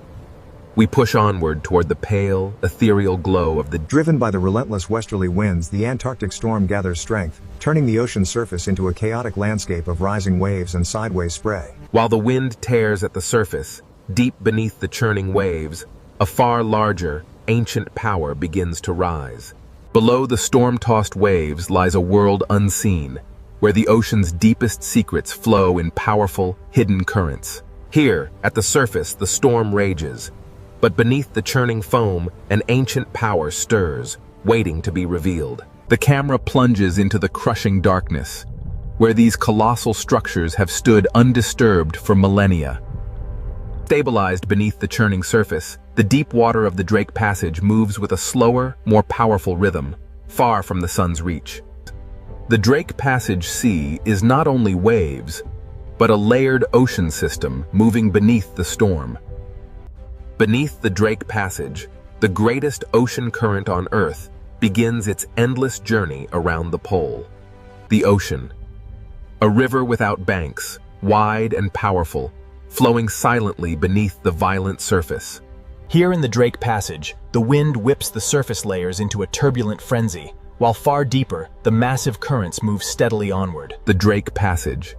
A place where the vast Southern Ocean is sculpted by unseen forces, creating rivers within the sea itself. From this depth, we see the raw power of the Drake Passage. The wind-driven waves connect directly to the massive Antarctic circumpolar current flowing beneath. Here in the Drake Passage, different current layers slide past one another, carrying an immense, hidden force through the ocean depths. The Antarctic circumpolar current is not a single smooth line, but a living field of motion, creating massive underwater eddies that shape the global climate. Orders. The Drake Passage reveals the ocean's hidden architecture. As the eddy stretches, the water organizes itself into powerful moving zones. While the surface rages in chaos, down here, the deep, continuous circulation moves with undisturbed power. Stretching across the Drake Passage, these immense current ribbons are the ocean's invisible highways, moving heat, salt, and nutrients on a planetary scale. Here, in the violent waters of the Drake Passage, invisible highways carry the foundation of marine life. Following the current deeper, the light begins to fade. Below the surface storm, the Antarctic circumpolar current reveals itself as a vast... Here, in the tumultuous waters of the Drake Passage, the ocean is a single vertical world. From the deepest currents to the wind-whipped surface, everything moves together. The Drake Passage connects the Atlantic and Pacific, funneling an unimaginable volume of water, creating the most powerful current on Earth. Squeezing between South America and Antarctica, the Drake Passage acts as a narrow gate, funneling the immense power of the planetary current. As the current accelerates through this narrow passage, the water particles stream faster, compressed by the geography, yet the visible space remains vast. But as the current accelerates, following the deep shadowed slope far below, the immense pressure begins to bend the flow, disturbing the smooth ocean layers. In the open water column, the true scale of the Antarctic circumpolar current is revealed. Layers of cold water move past each other. As the camera moves through this seafront, we see how the current acts as a soft, invisible wall, connecting and separating ocean worlds. Here, in the tumultuous Drake Passage, the wind-driven waves on the surface are inextricably linked to the deep powers. The camera descends deeper now, revealing the hidden circulation of the ocean. These vast currents move relentlessly from west to east. Here, in the depths of the Drake Passage, layers of water slide past one another, carrying an immense, unseen force. Changes. What begins as a localized eddy soon stretches into a powerful current front. Here, in the Drake Passage, the sea organizes and the ocean reveals two distinct realities. Above, chaos reigns in the storm-tossed waves. But these immense current ribbons pass through the Drake Passage like invisible highways, moving water, heat, salt, and nutrients across the Southern Ocean. Flowing through the Drake Passage, these invisible highways carry the very foundation of marine life across the violent sea. As we descend deeper, the surface storm fades, revealing the true power of the Antarctic circumpolar current. A vast, silent force moving through the... Here in the Drake Passage, the ocean is a vertical world. From the deep currents to the surface winds, everything moves together. Every second, a volume of water riven by the Drake Passage dwarfs all the rivers on Earth combined, a silent, powerful force shaping the globe. An immense volume of water is squeezed through this narrow gate, a planetary current accelerating through the Drake Passage with unimaginable force. This is the planetary current gate, a massive convergence of water. Plunging beneath the waves, the current accelerates through the passage, compressed by the geography of the deep. Driven by forces unseen, the current accelerates, bending as it encounters the abyssal slope far below, disturbing the tranquil layers of the deep ocean. Here, the powerful flow of the sea curves and folds, influenced by the shadowed architecture of the ocean floor, revealing the next chapter of this deep journey. The Antarctic circumpolar current feels endless. It is constantly carrying the planet's water around the frozen south. The seafront acts as an invisible wall, a dynamic boundary where different worlds converge, yet remain forever distinct in the vast ocean currents. Within the turbulent waters of the Drake Passage, powerful currents gather tiny particles, concentrating the life-supporting materials that feed this vast marine ecosystem. Though the storm flickers violently above, casting shadows and light, the deep current below continues its calm, unstoppable persistence. These powerful currents, stretching beyond the frame, make this passage feel like the throat of a vast global circulation system. Even here, in the cold depths of the Drake Passage, the violent sea creates highways of current, transporting the foundation of all marine life. Following the current into a darker zone, the ocean pressure grows heavier. The Antarctic circumpolar current is a vast, silent force beneath the surface storm. Emerging from the crushing darkness of the pressure zone, the Drake Passage reveals its vertical nature. Here, the deep currents merge with the distant pull of surface winds. Every second, an unimaginable volume of water surges through the Drake Passage, connecting the great oceans. Here, between South America and Antarctica, the Drake Passage acts as a narrow gate for the immense planetary current. Here, the planetary current accelerates, a massive river of water compressed by the geography of the seafloor. Here, the accelerating current plunges deeper, disturbed and bent by the immense, shadowed slopes of the seafloor far below. As the current ribbons deform over the shadowed terrain, the flow curves and folds, hinting at the hidden architecture that will shape the next chapter of the deep. The Antarctic circumpolar current is a force unlike any other. It constantly carries the planet's water around Schultes. The current acts as both architect and boundary, where blue cold water meets greener, nutrient-rich stream. The relentless currents of the Drake Passage concentrate life-supporting material along the boundary, showing how even violent waters sustain these ecosystems. Sunlight struggles to pierce the turbulent surface, but the deep ocean currents flow onward, undisturbed by the chaos above. Deeper now, into the Drake Passage. This vast underwater current acts as the throat of a global circulation system. As the deep currents wrap around Antarctica, they accelerate, squeezing through the Drake Passage and continuing their journey northward, driving the planet's climate. As the visualization fades, we enter the Drake Passage, where the Antarctic current flows unimpeded. The deeper we descend beneath the Drake Passage, the heavier the pressure, yet the Antarctic circumpolar current surges onward. The deep ocean currents, vast and powerful, begin to shift. They twist around unseen terrain, foreshadowing the hidden ridges and basins far below. The deep ocean is never still. Here, the currents bend and twist, forming powerful vortices that shape the underwater landscape. The sea appears simultaneously chaotic and organized as the eddies stretch and break apart. Eventually, the steady eastward. As we ascend, the true complexity of the Drake Passage reveals itself. Beneath the raging storm, the deeper currents flow. Here, between the surface turbulence and the deeper currents, lies the true nature of the Drake Passage, a powerful gateway in the world ocean. Here, the ocean is a moving archive, a vast repository of temperature, salt, carbon and energy flowing around the Antarctic continent. Here, in the depths of the Drake Passage, the strongest forces move silently, an immense current carrying particles through the dark water. While the storm rages on the surface far above, the Antarctic circumpolar current holds its steady, immense path through the dark ocean depths. Below the waves, the silent power of the depths. The immense currents of the Drake Passage begin to reveal the contours of the hidden seafloor far below. Even here, in the crushing dark of the deep ocean, hidden mountains rise, steering the powerful flow of planetary water. The ocean floor is far from empty. It is architectural, a realm of hidden walls beneath the violent surface. As the circulation tightens into faster streams, the focus shifts to the shape of the seafloor. Here, the true power. The seafloor beneath Drake Passage is not passive, but actively reshapes the current. The ocean flow compresses as it climbs the submerged rise, accelerating dramatically before spilling into the darker waters of the abyss beyond. Here in the Drake Passage, the Antarctic circumpolar current surges eastward, its path visibly altered by the wind above and the submerged landscape.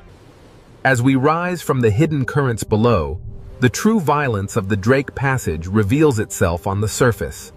The Antarctic circumpolar current, an immense river of seawater driven by powerful winds, now dives towards the abyss. We descend into the Drake Passage. Below the stormy surface, the Antarctic circumpolar current rages. Below the stormy surface lies the true power of the Antarctic circumpolar current, a massive force hiding ancient structures beneath the waves. The descent continues toward the hidden seafloor. In the Drake Passage, the ocean floor silently steers the flow around this dark underwater wall. Here, in the crushing depths of the Drake Passage, the coldest water accelerates, transforming the seafloor into an alien landscape of submerged peaks. Descending into the basin, the powerful current slows, and the underwater valleys reshape the immense force of the sea into vast, rotating eddies. Here in the Drake Passage, beneath the violent waves, the rotating basin eddy begins to stretch. It transforms into a long blue-gray. As we descend deeper, the true architecture of the abyss is revealed. Invisible walls carved into the seabed funnel the powerful. The camera glides into the narrow channel, and the current accelerates, a planetary river forced through hidden gates deep within the Drake Passage. The camera watches as current ribbons bend sharply around this deep fracture zone. The seafloor proves that the chaos above has structure far below the surface. In the Drake Passage, the sea reveals itself as a deep mechanical system, where water, stone, pressure, and rotation work in powerful unison. As we ascend from the depths of the Drake Passage, the distinct boundaries between water masses become visible, driven by unseen forces. As the currents bend over the seafloor ridge, the resulting turbulence creates a gathering point. Along this front, tiny particles and nascent marine. Carried by the current through the Drake Passage, this cloud of life transforms hidden turbulence into a quiet foundation for everything that follows. As we ascend, the currents intensify, revealing how motion gathers life in these invisible corridors of the sea. The Drake Passage current dictates all movement here. These resilient cold-water fish yield to its relentless power, moving swiftly as one with the flow. The Drake Passage. Though the surface rages violently above, here in the depths, the powerful current carries food. Above the churning chaos of the waves, the albatross rides the gale, connecting the turbulent sea to the stormy sky. Here, in the roaring 40s, the albatross rides the breath of the storm, its wings locked against the violence of the great southern ocean. For the albatross, the sea is both danger and pathway, a turbulent world where survival is shaped by the wind's relentless force. Soaring over the immense swells of the Drake Passage, the albatross reads the air currents, an invisible road above the churning ocean. Relying entirely on the wind, the albatross banks sharply. The ocean surface below traces its path in white foam, a testament to its Here, amidst the endless swells of the Drake Passage, survival depends on motion, not resistance. The albatross dips low, braving the spray of the cresting wave. For a moment, it is lost to the mist, only to emerge stronger than before. The Drake Passage shows no mercy, yet the albatross moves with an effortless grace perfectly adapted to this violent world. But the calm flight is merely a prelude. Ahead, the ocean's true power stirs, drawing life from the depths. The currents here connect the hunters above to the microscopic life beneath the waves, a vital food pathway. The sea current quietly carries the base of the food web beneath the surface, a stream of life sustaining the inhabitants of this cold, blue expanse. The strong currents bend over the distant seafloor ridge, pulling particles into long glowing trails, illustrating the profound. The sea behaves like wind over mountains, but here the mountains are hidden beneath the Drake Passage water. What begins as unseen turbulence far below culminates here, in the violent chaos of the surface storm. This is the Drake Passage, a place of immense power. The cold currents dominate, but deep beneath the swells, life persists. In the unforgiving waters of the Drake Passage, even the largest leviathan is quickly swallowed by the storm. As the whale disappears into the depths, the surface turbulence slowly yields to the relentless forces of wind and current. The Drake Passage is violent, yet undeniably alive. A testament to the raw power of the Southern Ocean. Where the currents collide, a hidden bounty is brought to the surface.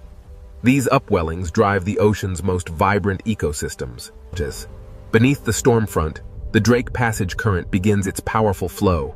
Stirring the sediment along the seafloor, it carries a plume. Deep within the blue abyss, powerful currents stir the seabed. This turbulence, seemingly chaotic, unlocks a cascade of In the Drake Passage, powerful currents churn the depths, carrying nutrients from the seafloor to the surface, fueling a vast biological opportunity. Beneath the waves, immense forces are unleashed. These deep currents carry vital energy upward, towards the turbulent surface. Above the heavy swell, the camera emerges into the cold wind. Here, the albatross reads the invisible shape. In the heart of the Southern Ocean, the albatross harnesses the storm's energy, transforming this battlefield into a living environment. The Drake Passage. A place where life survives not by conquering the ocean, but by moving with its immense forces.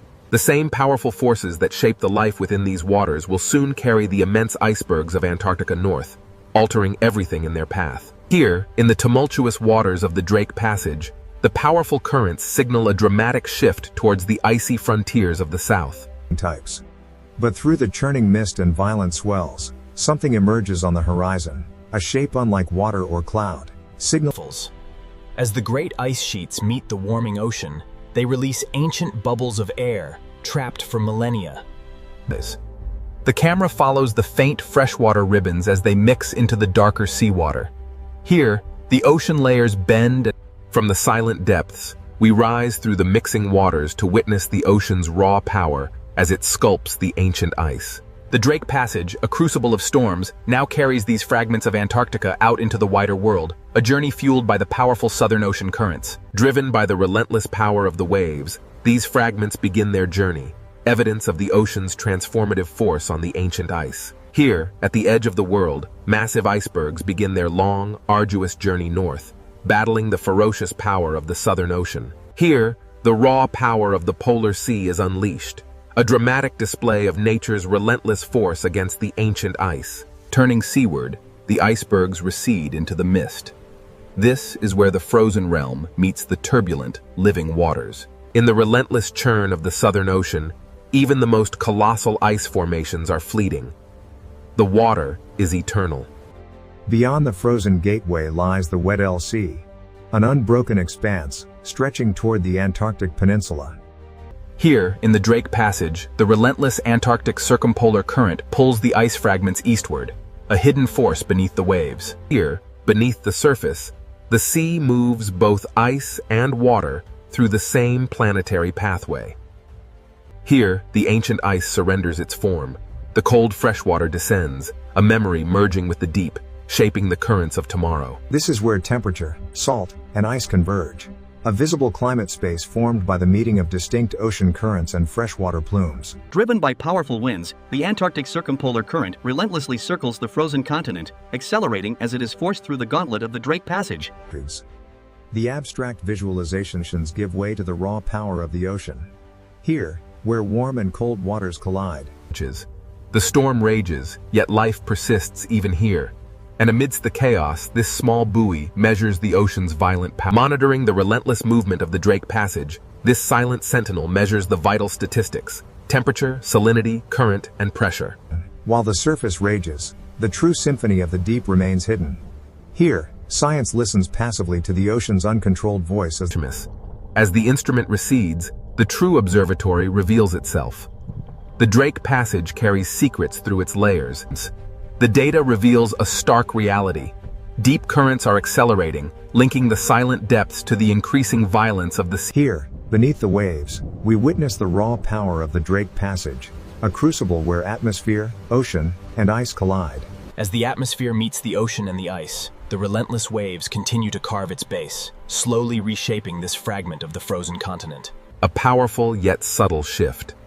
The meltwater drips from the ancient blue ice, joining the vast global circulation. As the wind strengthens, the sea becomes a violent force.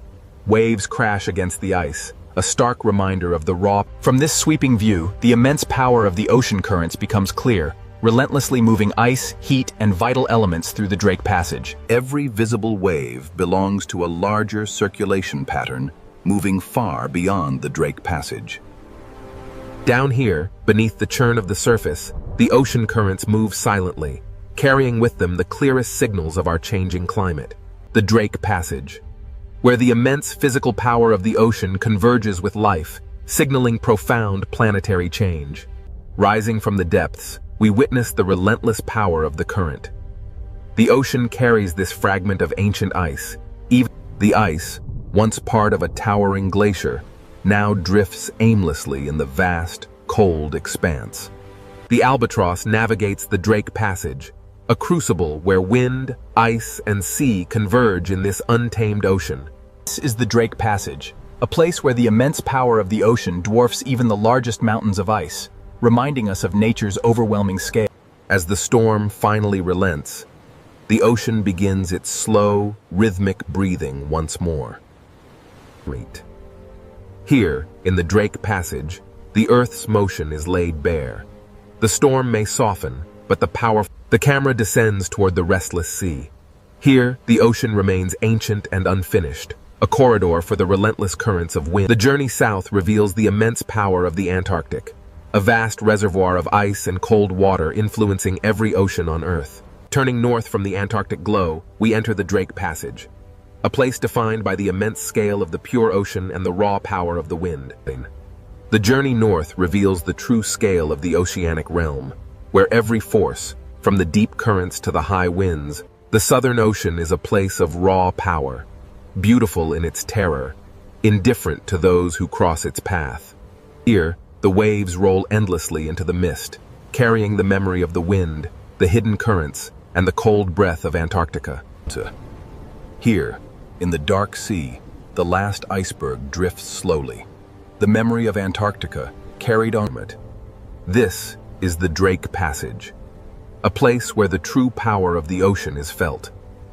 No map between Cape Horn and the frozen continent, the Drake Passage reveals its true power, an untamable force where sky and sea merge. The Drake Passage, a fitting end to our journey, reminding us that this world remains wild, powerful, and utterly beyond our control.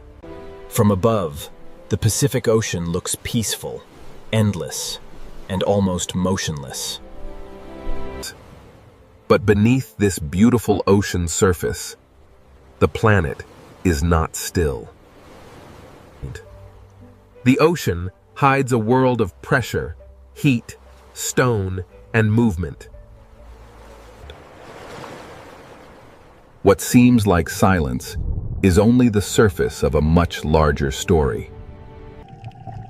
We now descend into the Pacific Ocean, where the hidden power begins. Above us, the ocean is bright. Below us, the earth begins to reveal itself. The deeper we go, the more the ocean changes from beauty into mystery. The Pacific Ocean is not only a body of water, it is a cover over a moving world.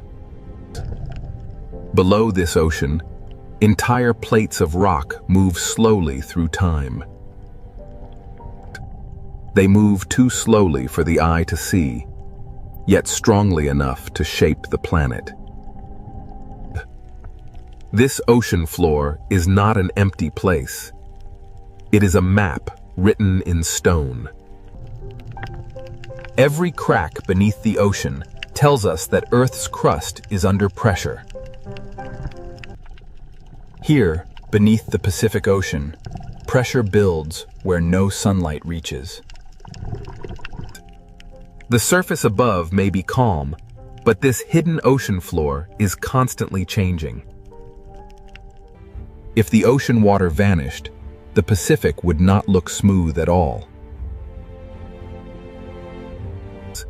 It would reveal mountains, trenches, fracture zones, and scars carved into the ocean floor. Some of these ocean trenches are deeper than mountains are tall. These are not empty holes in the ocean. They are places where Earth's crust bends downward. At the edges of the Pacific Ocean, one plate can be forced beneath another. This slow descent is the beginning of the Ring of Fire. The Ring of Fire is not a perfect circle of flames. It is a horseshoe of geological pressure around the Pacific Ocean. Around this ocean, tectonic plates meet, collide, slide, sink, and fracture. This hidden boundary crosses the edges of continents, island arcs, and deep ocean basins. Volcanoes rise here because the ocean floor is being recycled into the planet. Some volcanoes reach the sky as islands. Others remain hidden forever beneath the ocean. The ocean hides much of Earth's volcanic power from human eyes. Here, fire does not need the open air. It can build new rock beneath the sea. Under the Pacific Ocean, heat, water, and stone meet in darkness. The seafloor itself seems to breathe where Earth's interior reaches the ocean.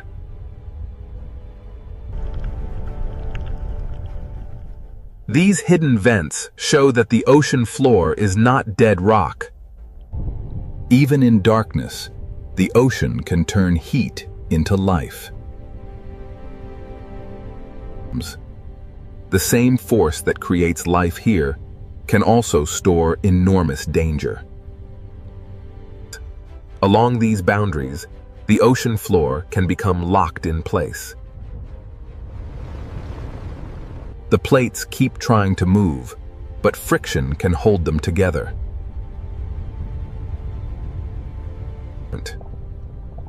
Stress can gather beneath the ocean for decades, or even centuries. The quiet years are not proof that nothing is happening.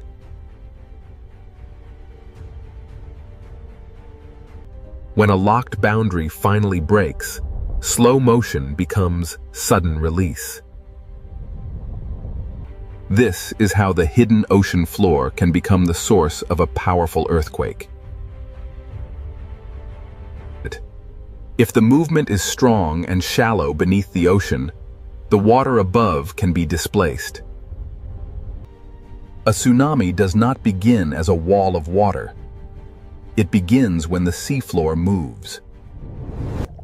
In deep ocean water, this energy may pass almost unseen. The Pacific Ocean can look peaceful while a force is already crossing it. This is the danger of the hidden ocean floor. What happens below can travel far beyond the source. The Ring of Fire connects trenches, volcanoes, earthquakes, and ocean waves into one vast system. And it is not a single doomsday switch. It is a long chain of active tectonic edges. The scale is difficult to imagine because the ocean hides almost everything. From below, the Pacific Ocean feels like a lid over a restless planet. The world above sees waves. The world below holds the engine.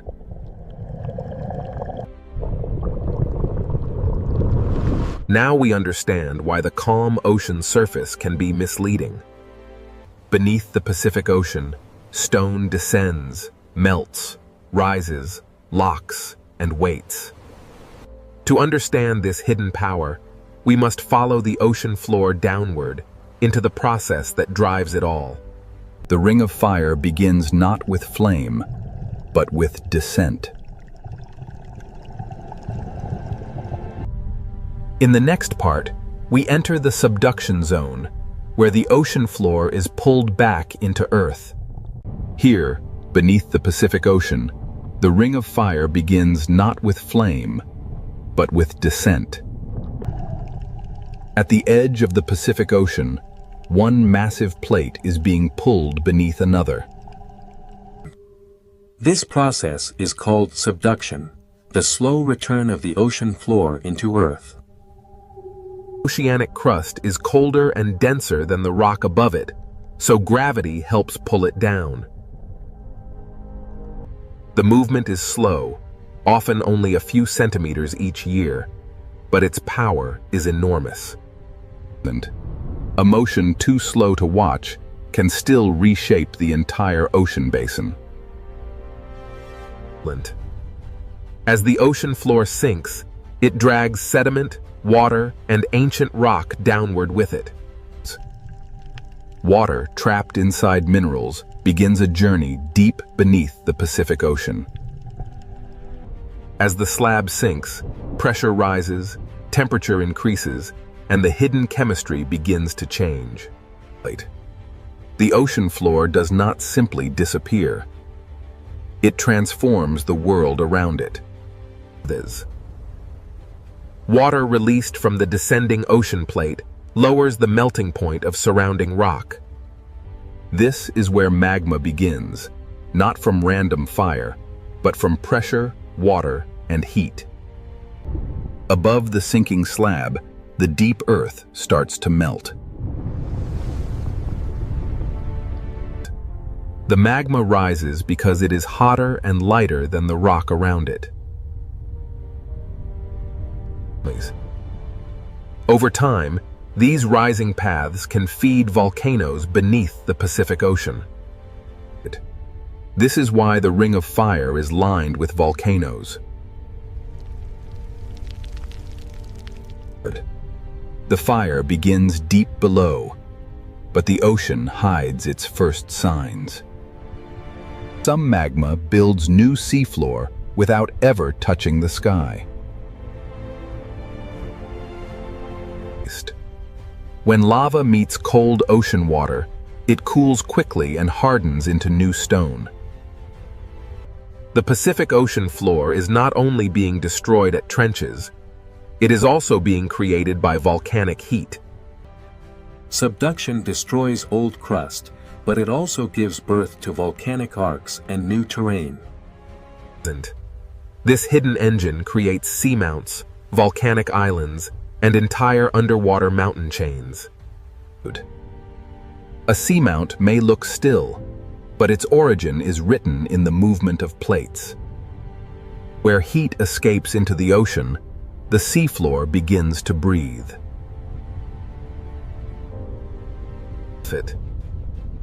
Hydrothermal vents are signs that Earth's interior is reaching into the ocean. Minerals carried by hot water build chimneys in the darkness of the Pacific Ocean. In this hidden ocean world, heat becomes chemistry, and chemistry can become life. Even without sunlight, the ocean can support life near the heat of the Earth. Subduction is not only a destructive force, it is also a creator of hidden ecosystems. But the same process that creates heat and life also stores danger along locked boundaries. Where the descending ocean plate meets the plate above, friction can stop the movement. The plates continue pushing, but the boundary holds them in place. Energy gathers slowly beneath the Pacific Ocean, hidden from the surface world. For decades or centuries, the ocean above may look completely calm. The quiet years are part of the earthquake cycle, not proof that nothing is happening. Every locked section is a place where slow motion can become sudden release. When the boundary finally breaks, stored energy can move the ocean floor in seconds. This is the link between subduction and the largest earthquakes on Earth. The same boundary that creates magma can also lock enough energy to shake entire regions. The subduction connects the deepest trench, the hidden magma, the volcano, and the earthquake. It is not fire first. It is motion first. The fire comes later. And when that fire reaches the ocean floor, a new hidden volcanic world begins. Many of the Pacific Ocean's most active volcanoes never touch the sky. They erupt in darkness, under pressure, surrounded by cold seawater. This is where subduction reveals its most dramatic face beneath the ocean. The sinking ocean plate below has awakened fire above. The Pacific Ocean floor is being destroyed, melted, lifted, and rebuilt at the same time. Here, the hidden engine of the Ring of Fire becomes visible. Subduction explains why the Pacific Ocean holds trenches, volcanoes, earthquakes, and tsunami danger in one system. Now that we have followed the ocean floor downward, we can follow the fire upward. In the next part, we enter the world of submarine volcanoes, where fire does not need the sky. Beneath the Pacific Ocean, the planet is not only sinking, it is beginning to burn. Beneath the Pacific Ocean, fire does not need the sky to begin. Here, the Ring of Fire reveals itself in darkness, pressure, and silence. Most people imagine volcanoes reaching into the air, but many are hidden beneath the ocean. This volcano has no ash cloud, no mountain skyline, and no watching crowd. Its power is hidden below the sea, where sunlight never reaches. Under pressure, even a quiet ocean floor can become a volcanic landscape. Magma rises through fractures, searching for a path into the ocean. When lava enters the Pacific Ocean, fire and water meet in an instant. The ocean cools the lava quickly, turning molten fire into new stone. These rounded forms are pillow lava, one of the signatures of underwater eruption. The ocean floor is being built one cooled layer at a time. A submarine volcano is not only a place of destruction, it is a factory of new terrain. Every slope records older eruptions beneath the ocean, layered in darkness over time. Some eruptions build slowly, while others reshape the ocean floor in sudden bursts. Not every eruption is glowing lava. Sometimes the ocean floor exhales heat through mineral smoke. With hydrothermal vents form where seawater enters cracks, heats below, and rises again, loaded with minerals. In the deep ocean, minerals can build towers where heat escapes from the earth. These chimneys are monuments to the hidden connection between the ocean and Earth's interior. The seafloor seems to breathe, exhaling heat from a world far below. Around these vents, the ocean becomes a place of chemistry instead of sunlight. Even here, in darkness, life finds a way to gather around heat. These organisms do not depend on sunlight. They depend on chemical energy rising from the ocean floor. Microbes turn minerals into energy, and that energy supports an entire community. The same heat that can destroy also creates a place where life can survive. This is the great contrast of the Ring of Fire beneath the ocean. It buries old crust, builds new ground, and changes the shape of the seafloor. A volcano beneath the ocean can grow silently for centuries. Layer by layer, eruption by eruption, it becomes part of the underwater landscape. Underwater volcanoes are difficult to see, but their signs are written in heat, bubbles, and stone. An eruption beneath the ocean may leave only chemical changes, floating pumice, and evidence on the seabed. But the ocean hides the drama, but it cannot erase the record.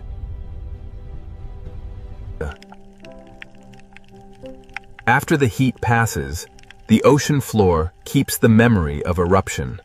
New rock is born hot, then sealed quickly by the cold Pacific Ocean.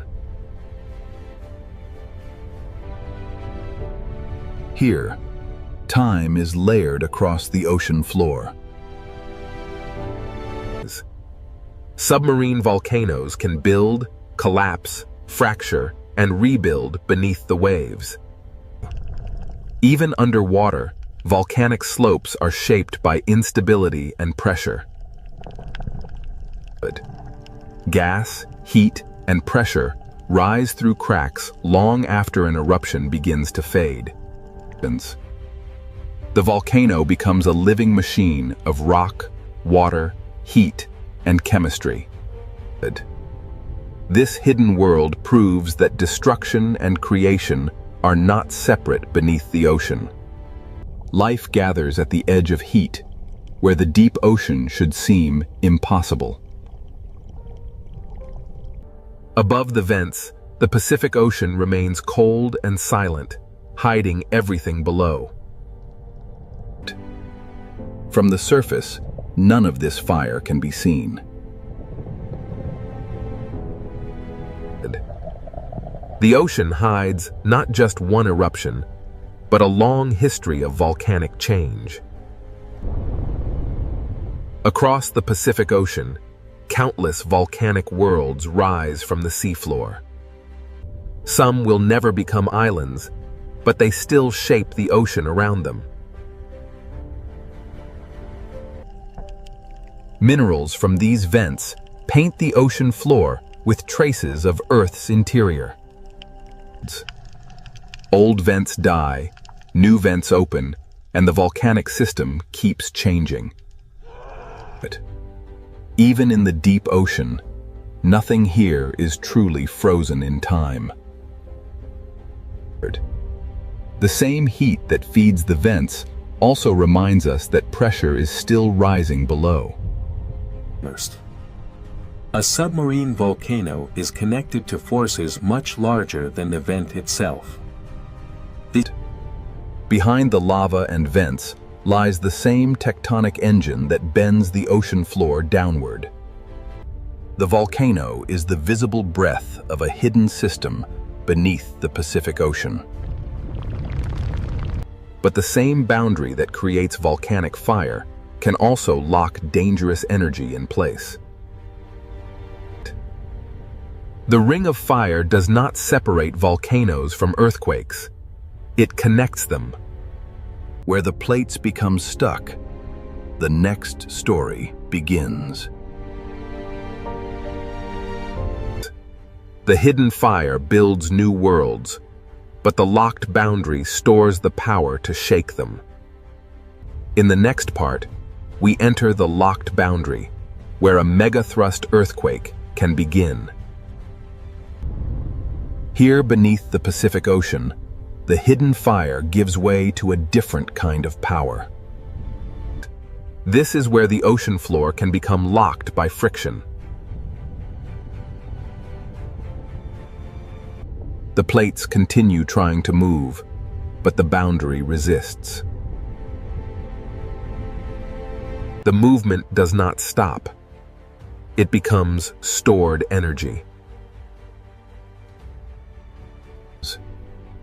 Over decades or centuries, the upper plate can bend like a spring. The ocean above may look calm, while stress gathers below. A megathrust fault can extend for hundreds of kilometers beneath the ocean. Its scale is difficult to imagine because the ocean hides almost everything. The same system that builds volcanoes can also store earthquake energy. Nothing dramatic may happen at the surface for a long time. The quiet years are part of the earthquake, not proof that the ocean floor is still. Stress leaves small signs before the great release. Gas, pressure, and motion reveal that something deep below is changing. The boundary is locked, but the force behind it keeps pushing. This is the silent tension of the Pacific Ocean. Like a compressed spring, the ocean floor holds energy until the locked section can no longer resist. Then, in seconds, the locked boundary begins to fail. The release starts in one place and races through the boundary. A vast section of Earth's crust can move in moments. This sudden movement is the heart of a megathrust earthquake.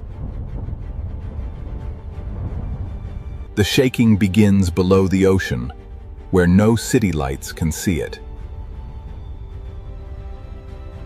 The rupture can travel across an enormous fault surface.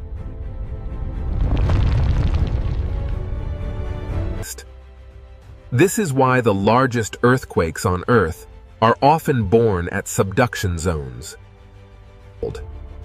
When the ocean floor moves vertically, the water above cannot remain still. The earthquake changes the shape of the seabed in an instant. The first sign of danger is not always a giant wave, but a displacement of the entire ocean column. Far above, the ocean surface may still appear peaceful. But the source has already released energy into the sea. Not every part of the boundary moves the same way. After the main break, the ocean floor may continue adjusting.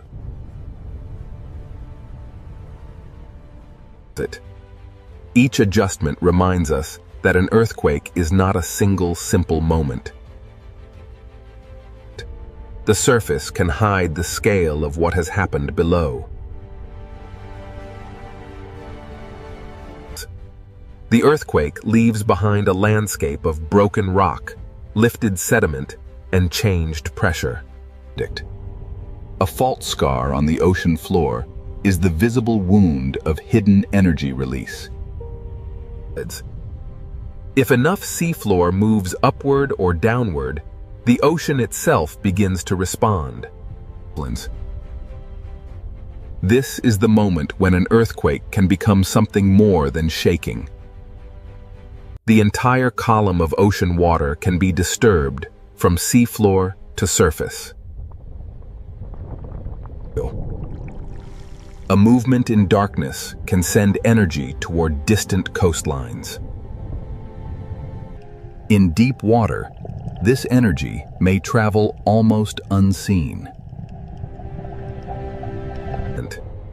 The rupture may last only moments, but the consequences can travel across the ocean.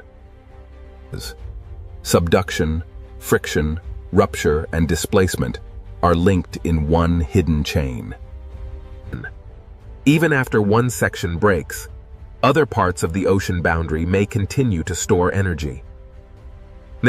This is why the Ring of Fire must be understood as a long-term system, not a single event. The Earth is not angry. It is releasing stress stored in stone. From above, the Pacific Ocean may still look unchanged. But beneath that calm ocean surface, the seafloor has already moved. The danger of a megathrust earthquake is not only the shaking. When the ocean floor shifts vertically, the sea above it can be lifted. This is how the hidden earthquake can become a tsunami.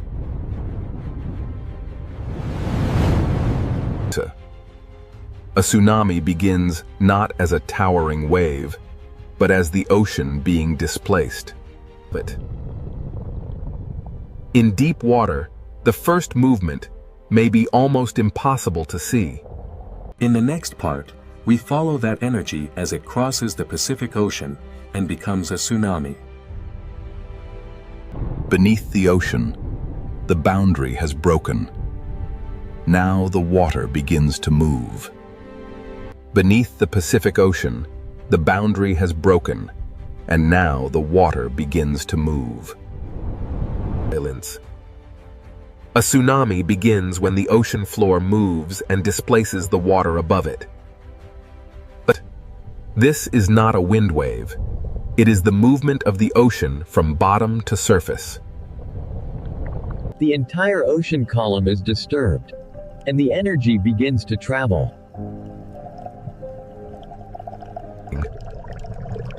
In the deep Pacific Ocean, the first sign of a tsunami may be almost invisible.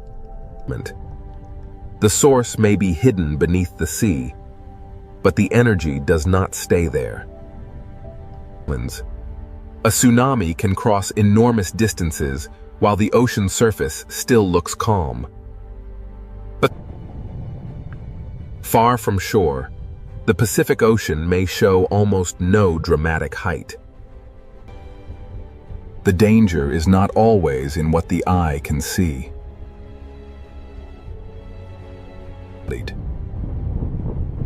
The wave is long, fast, and filled with energy.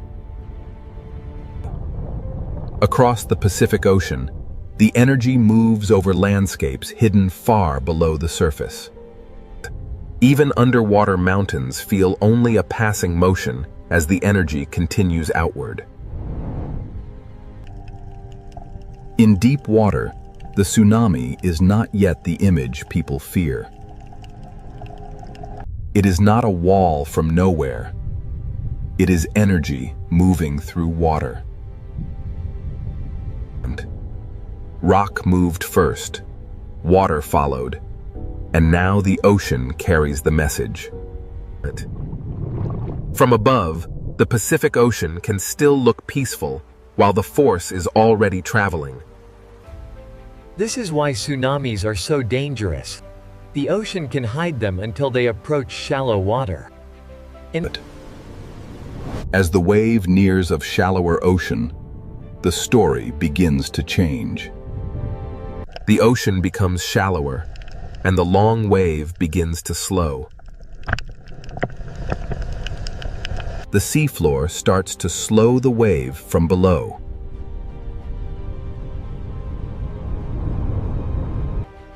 As the wave slows, its energy is squeezed into a smaller space. The hidden motion begins to grow into visible force. Near shore, the ocean floor feels the change first. The energy that was almost invisible in deep water now begins to rise. The ocean surface changes because the whole water mass is being forced upward. What was low and fast in deep water becomes higher and more dangerous near shore. A tsunami near shallow water is not just a wave. It is a moving mass of ocean. Sometimes the first warning is a strange retreat of the sea. When the ocean pulls away suddenly, it can be a sign that a stronger surge is coming. The ocean does not always announce danger with height. Sometimes it begins with motion. Then the sea returns with the energy gathered across the basin. The force is not only above the surface, it moves through the full depth of the water. This is why even a modest-looking tsunami can carry enormous power. Near shore, the Pacific Ocean can transform from calm surface into a relentless moving force. The source may be far away, but the result can arrive with little time to react. Below the surface, the tsunami is a current as much as a wave. The shape of the ocean floor can focus and strengthen the moving water. Every coastline receives the energy differently because every seafloor is shaped differently. A tsunami is physics. Rock moves, water is displaced, and energy spreads. The chain begins at the ocean floor and ends wherever the energy reaches shallow water. To understand a tsunami, we must connect the quiet surface to the hidden seafloor. The ocean remembers the movement long after the first rupture has passed. One movement in darkness can send waves across thousands of kilometers of ocean. This is why the Pacific Ocean demands understanding, not panic. Fear alone does not save lives. Understanding the mechanism does. Science cannot stop the ocean floor from moving, but it can listen. Warnings begin with measurement, observation, and respect for the ocean. The more we understand the deep ocean, the better we can live with an active planet. The Pacific Ocean is dangerous because it is alive with movement, but it is also readable. After the surge, the ocean may look peaceful again. But beneath that calm blue surface, the same geological system continues to work. The tsunami is not separate from the volcano, the trench, or the earthquake. It is one chain of motion beneath the Pacific Ocean.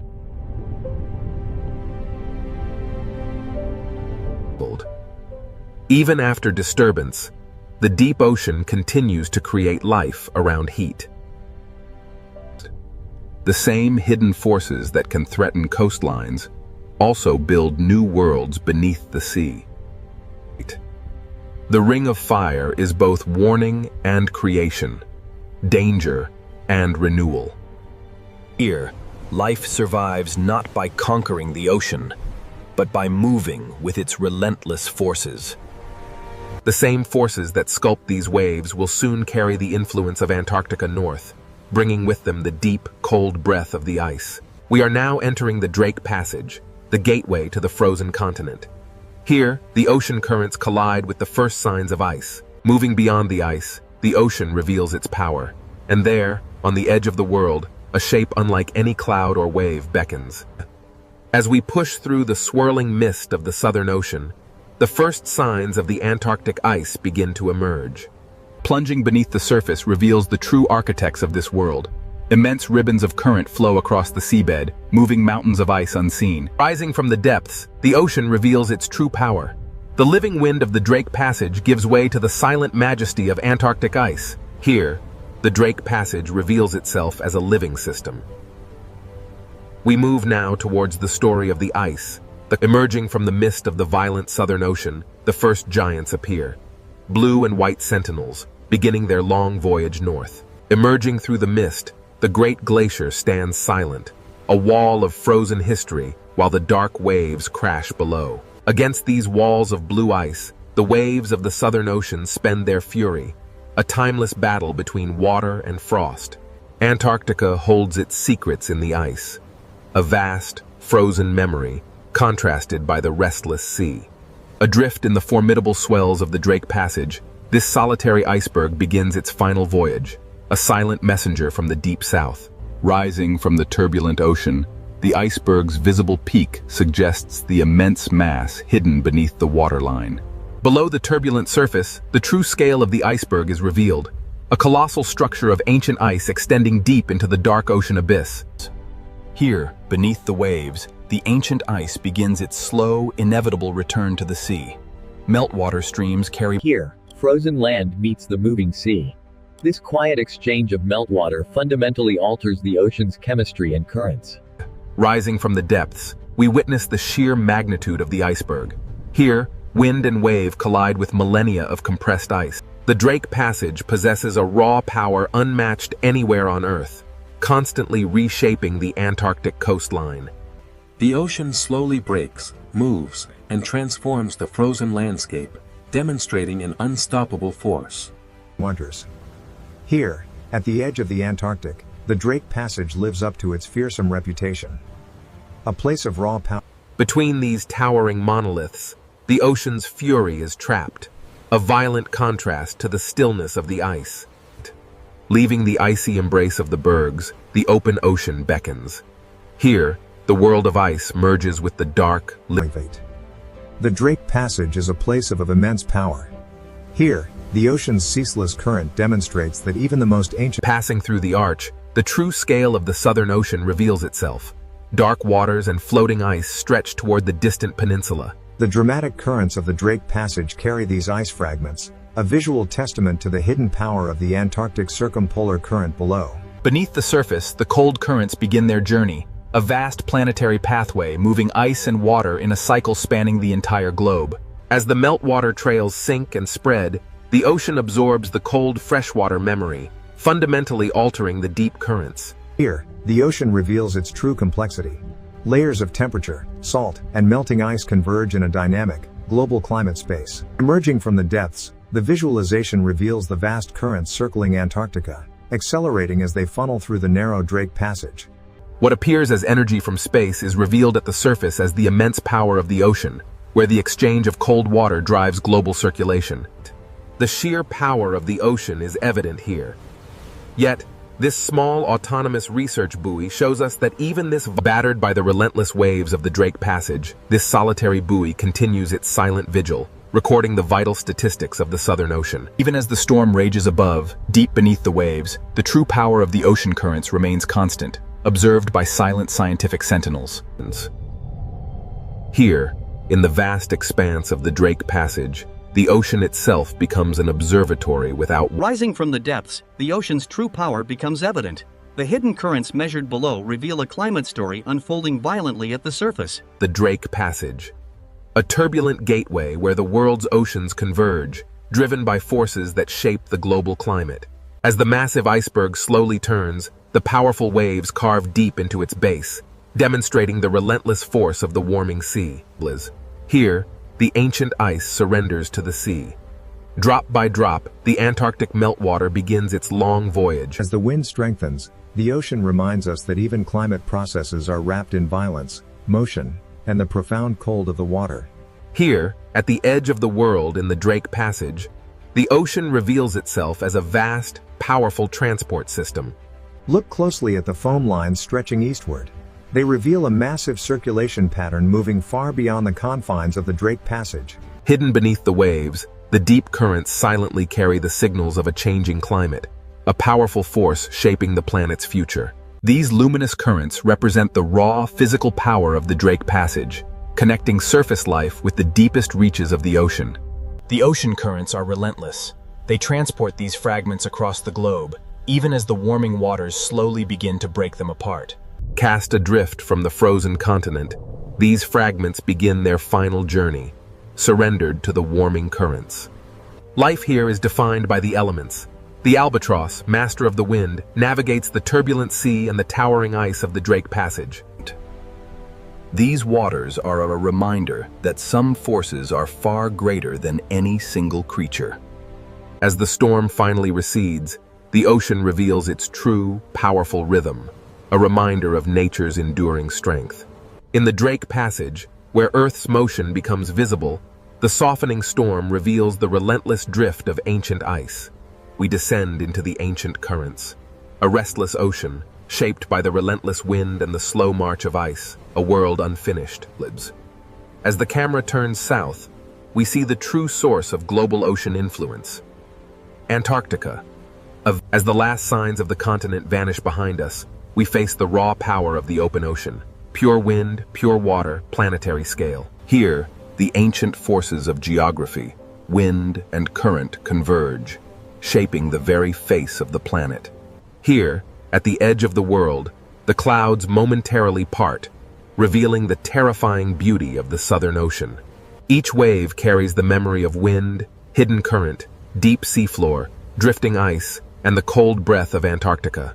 As the last iceberg yields to the dark sea, the ocean continues its timeless journey, carrying the memory of Antarctica. Here, in the vastness of the Drake Passage, no map, no ship, no instrument, and no human voice can truly tame this waterway. The immense power of the Southern Ocean is revealed as storm clouds and drifting ice merge with the dark sea of the Drake Passage. As this six-part journey concludes, the Drake Passage reminds us that the ocean is still alive, still violent, and still beyond human control. Between desert and deep ocean, the Red Sea hides a world far more alive than its surface suggests. From above, this ocean looks narrow, but below the surface, it opens into a vertical kingdom. The desert disappears, the heat fades, and the ocean begins to reveal its hidden world. At first, the reef looks like paradise, a living ocean city filled with color, fish, and light. But this beauty is not peaceful in a simple way. Every fish here lives close to danger. In this ocean, coral is not only shelter, it is a maze where every path can become a trap. The Red Sea Ocean is a corridor of predators, where every layer has its own hunter. Beyond the reef edge, the ocean changes. The blue becomes deeper, quieter, and more dangerous. Hammerheads patrol the blue, reef sharks guard the walls, barracudas wait in the current, and silent hunters hide below. So who truly rules this narrow ocean corridor? The answer begins here. Inside, to understand who rules this ocean, we must begin with the reef, the living city where every hunt starts. For small fish, the reef is protection. But for predators, it is also a map. Every shape has meaning here. A narrow branch can save a fish, and a narrow passage can guide it toward danger. In this ocean, fear moves faster than teeth. One shadow can change the entire reef. The reef does not simply hold life, it organizes life, forcing fish, hunters, and currents into patterns. Even the open sand is part of the ocean's design. It looks empty, but hidden hunters may be waiting below. Power in the ocean does not always come from above. Sometimes it waits silently beneath the floor. The Red Sea Ocean is narrow from above, but underwater it rises in layers, and each layer has its own danger. Where the reef ends, the blue begins. And in that open ocean, a different kind of ruler moves. This is why the question is not only which creature is strongest. The real question is, which predator controls which layer of the ocean? Beyond the reef wall, the Red Sea Ocean opens into a deeper world, where distance itself becomes power. The hammerhead does not need to rush. Its shape alone tells every fish that the open ocean is not empty. Its strange head is not a mystery of design. It is a living sensor built to read the ocean. This predator connects layers, from coral walls to deeper water, from visible reef to hidden blue. The Red Sea Ocean is not only narrow, it is vertical, and the hammerhead uses that vertical world. Down here, the reef is no longer a city of color. It becomes a memory of light above the hunter. Its presence travels ahead of its body. The fish feel the pressure before the shadow fully arrives. The hammerhead may rule the blue edge, but the reef itself still protects those fast enough to read the warning. In this ocean corridor, even after the shadow leaves, the behavior of the reef has already changed. But the hammerhead does not rule the coral itself. Closer to the reef, another hunter keeps the ocean city alert. But the hammerhead does not rule the coral itself. Closer to the reef, another hunter keeps the ocean city alert. A reef shark does not need violence to command attention. Its patrol alone sends a warning through the ocean. Here, power is rhythm. The shark follows the wall, and the fish reshape themselves around its path. The reef gives fish places to hide, but it also gives predators routes to follow. A single shark can turn open water into risk, and a safe path into a difficult choice. Not every reef shark moves the same way. Some patrol the edge, while others wait inside the hidden architecture of coral. In the Red Sea Ocean, even a resting predator changes how fish use space. In shallower ocean light, another reef shark carries the same message. The open edge is never neutral. These sharks do not simply hunt fish.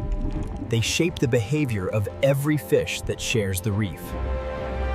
Reef sharks rule the patrol line, but above the coral and inside the current, another predator waits like a silver blade.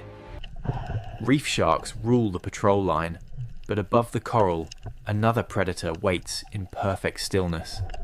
Barracuda do not command the ocean by size. They command it by timing, patience, and sudden speed. In this narrow ocean corridor, stillness can be more frightening than motion. One break in the pattern, and the quiet ocean becomes a chase.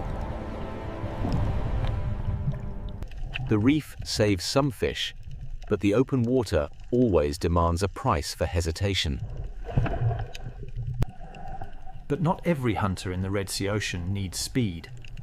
Some rule by waiting inside the reef itself. The grouper does not need the whole ocean. It only needs one cave, one ledge, and one careless fish.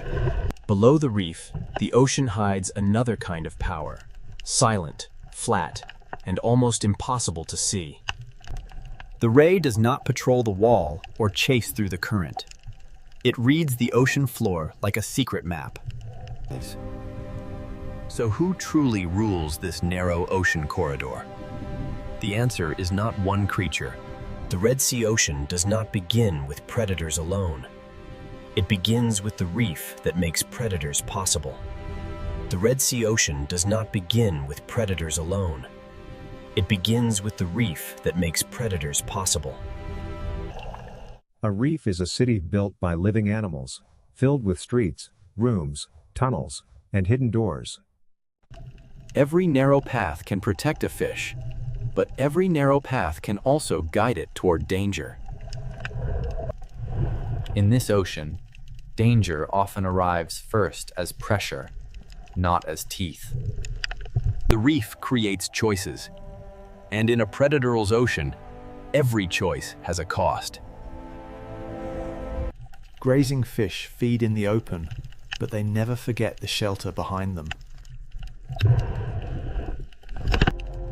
Small fish survive by reading space, current, shadow, and distance to coral. A school can disappear into coral in a heartbeat, leaving the ocean above it silent.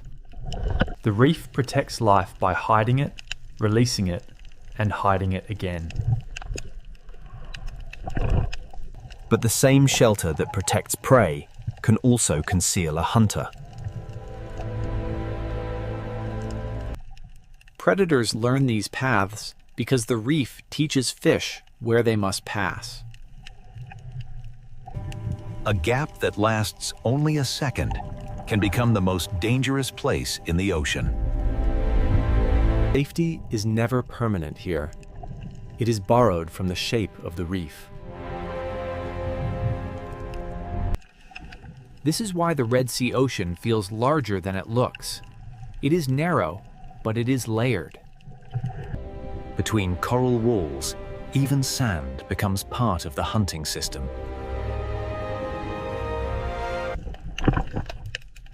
What looks empty from above may be crowded with hidden life below. The reef connects the bottom, the wall, the current, and the blue water beyond. A shallow coral garden can become a deep wall in only a few meters. At this edge, the ocean is divided into those who hide and those who hunt. Current turns the reef into motion, and motion reveals where fish must go. To feed in the current, fish must risk exposure. To survive, they must measure every meter. Not every predator is a giant. Some are smaller pressures that keep the reef alert. In the reef city, position can matter more than speed. A healthy reef supports many kinds of fish because it creates many kinds of opportunity.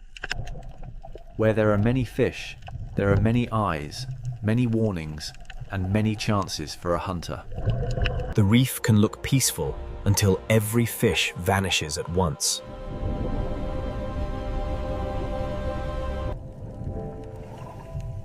Survival here is a rhythm of leaving, hiding, and returning. The architecture of coral decides how the ocean moves. At the slope, the reef becomes a border between the crowded city and the unknown blue.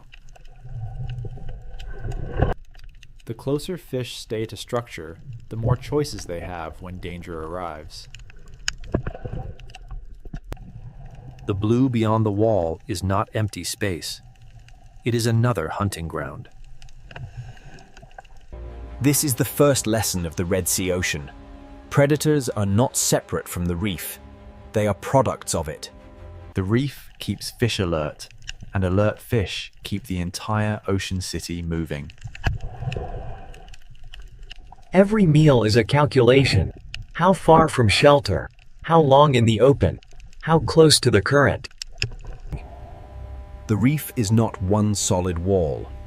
It is a network of safe zones divided by danger. Ambush does not need open space. It needs a place where prey must pass. Even one coral tower can contain many worlds: surface, shelter, shadow, and risk. The more complex the coral, the more complex the hunt becomes. A healthy reef creates density, and density brings both abundance and danger. Where current touches coral, food arrives, fish gather, and predators learn to wait. Where current touches coral, food arrives, fish gather, and predators learn to wait. Above the coral is opportunity. Inside the coral is safety. Between them is the risk that shapes every fish. The reef begins every hunt, but not every hunter stays inside it. The reef surface holds small fish, the caves hold patience, the sand holds secrets, and the blue holds distance. Where the wall ends, the reef stops controlling everything, and the open ocean begins to take over. This boundary is one of the Red Sea's most powerful places, where shelter ends and true open water begins. Beyond the reef, power belongs to animals that can read distance, depth, and current. And when the reef wall falls away, one of the Red Seer's most iconic shadows begins to appear. The reef has shown us where every hunt begins. Now the ocean will show us what moves beyond its walls. Beyond the reef, the Red Sea Ocean belongs to distance, depth, and shadows. The hammerhead is not a reef hunter. It is a reader of open ocean space. Its strange shape is not weakness. It is a tool built to sense the hidden signals of the ocean. Here, the coral city fades, and the ocean becomes a map of current, depth, and motion. The Red Sea is narrow from the sky, but underwater it falls into a vertical world. A predator that can move through depth has access to a larger world than a reef-bound hunter. This is the hammerhead's power. Not only strength, but access to many layers of the ocean. It follows invisible roads where current carries scent, movement, and the possibility of prey. The hammerhead does not need to enter the reef to make the reef feel watched.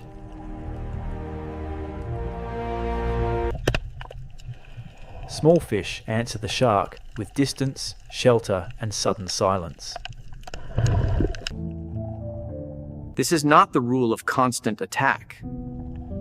This is the rule of presence.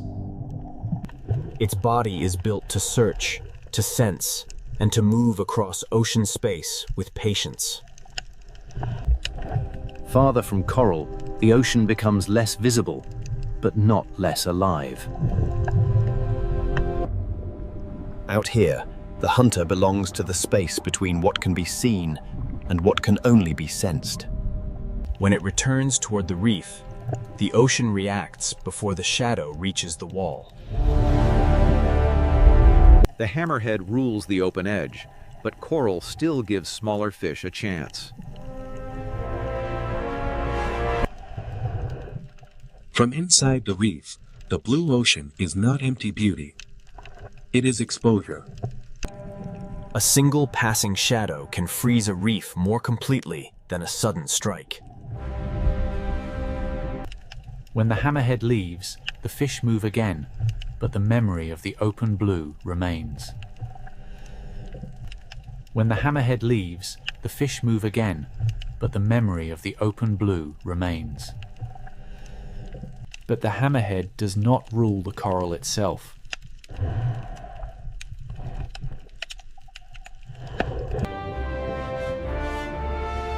Closer to the reef, power moves in a different rhythm. Here, the reef shark becomes the moving pressure along the coral border.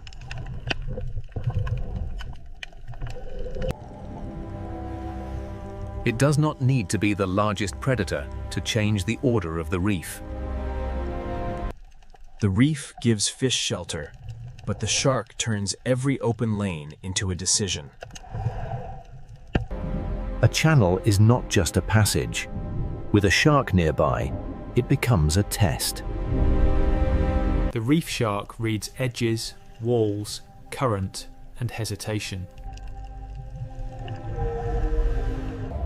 Its power is not chaos. Its power is order.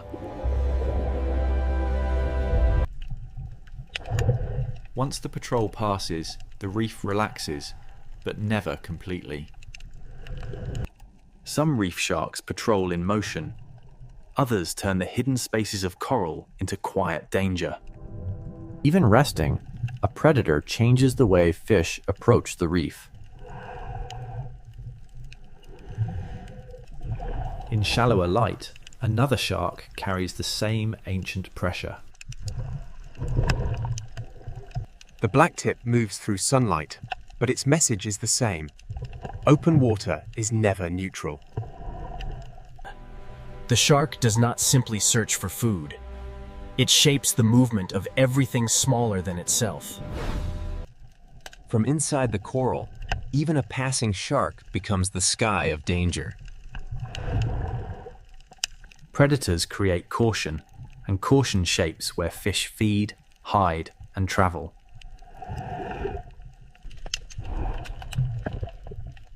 This is why reef sharks matter, even when they do not strike.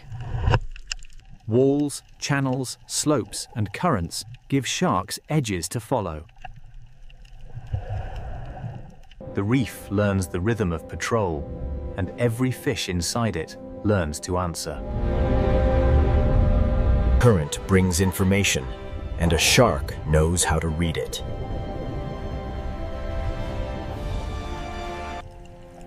Here, the Red Sea's narrow shape does not limit life. It compresses it.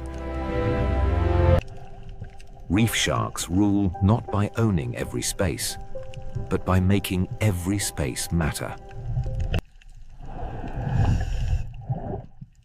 But the patrol line is not the only zone of power. Above the coral, in the open lanes of the ocean current, another hunter waits for one perfect moment. The hammerhead rules the blue edge. The reef shark patrols the wall.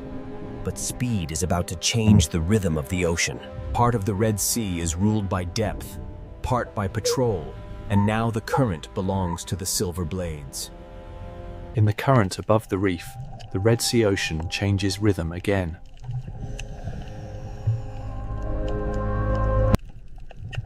Barracuda do not rule by size. They rule by stillness before speed. The ocean looks calm, but every fish beneath them is calculating distance to shelter. For prey, the reef is safety. For barracuda, the space just outside it is opportunity. A current can become a corridor, and a corridor can become a trap. One instant of hesitation, and still water becomes a chase. The reef saves the quick, but the open ocean punishes the separated. Barracuda power lives in contrast. Long patience, then one precise explosion of speed. Where current touches coral, food gathers, fish gather, and predators learn the timing. The current feeds the reef, but it also exposes every fish that moves too far from shelter. In this layer of the ocean, power belongs to the animal that knows when not to move. A school survives by becoming one body, one turn, one warning. Barracuda do not chase chaos.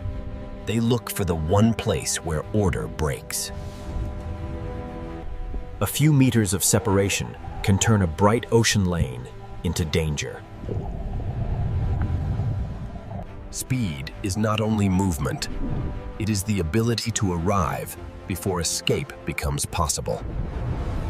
After every burst, the ocean returns to stillness, but every fish remembers the cost of drifting apart.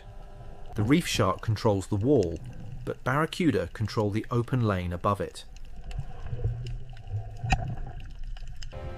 Their bodies are built for clean acceleration, with no wasted movement and no warning. The barracuda waits like a blade, because the ocean will bring the moment to it. Around it, the reef moves, the fish move, the current moves. The hunter waits. The fish know the roof of the ocean can become a strike from above. In the Red Sea, the same current that brings food also brings risk. Barracuda are not the only fast hunters here.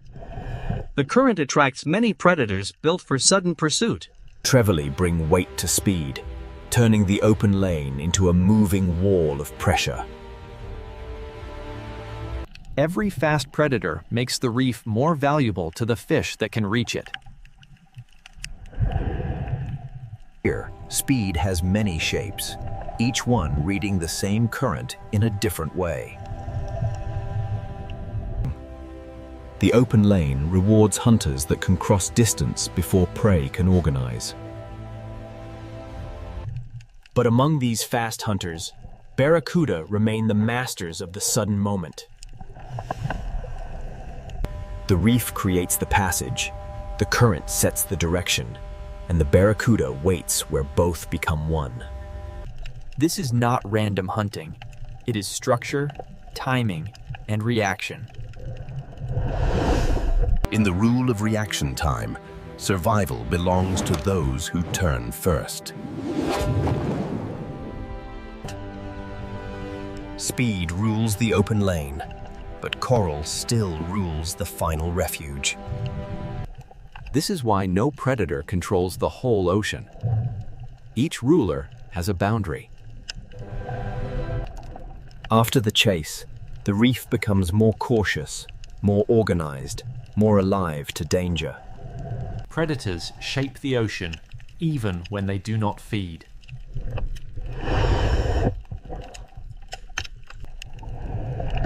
The map is not drawn in sand or stone.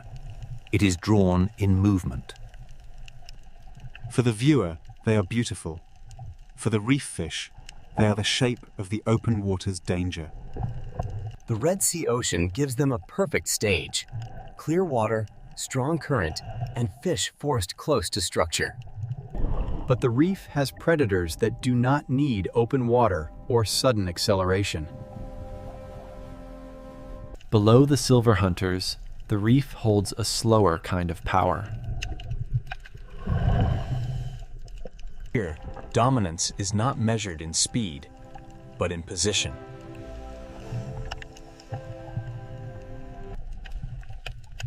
A cave can be shelter. It can also be a mouth in the architecture of the reef. After the speed of the current, the Red Sea Ocean now reveals the power of waiting. The current belongs to the silver blades, but the caves belong to hunters that never need to chase.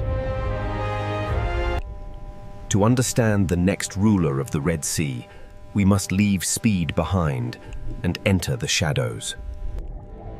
In the next layer, the Red Sea Ocean will show us that silence can be just as dangerous as speed.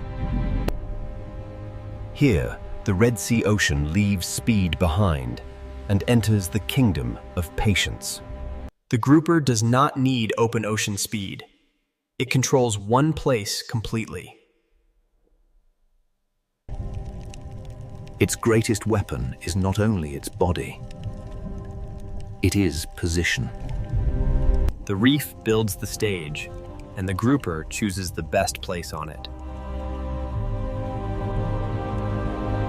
A predator does not need to strike to control the movement of fish.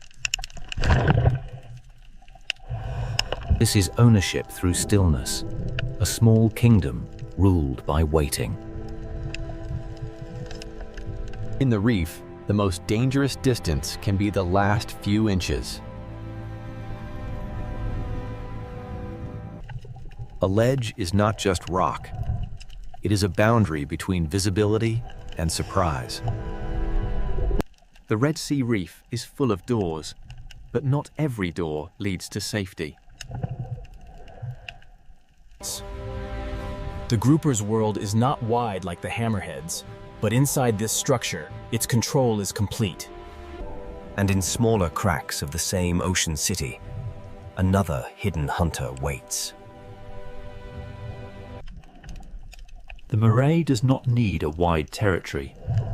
It turns a crack in the reef into danger. In this layer of the ocean, visibility belongs to prey, but concealment belongs to the hunter. The reef does not only create shelter for fish, it creates invisibility for predators. Every fish that passes this crack must decide how close is too close. Inside the reef, the ocean becomes a maze of safe routes and forbidden openings. Some predators dominate by making fish avoid spaces they cannot see into. The reef gives life many exits, but every exit opens into another risk. Grouper and moray share the same lesson. In the reef, structure can be stronger than speed. But not all hidden power waits inside the coral.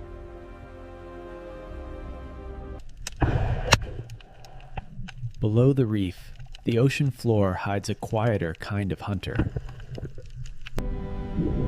The sand seems empty because the predator has become part of it.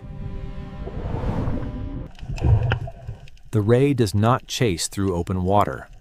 It reads the ocean floor. Its body is built for the lowest layer, where pressure, scent, and movement leave quiet traces. To larger predators, the sand may look empty. To the ray, it is full of signals. A small movement under the sand can become a message only the bottom hunter understands. The cave, the crack, and the sand are different worlds, but all belong to the same ocean system. Power does not always cast a shadow overhead. Sometimes it waits beneath a thin layer of sand.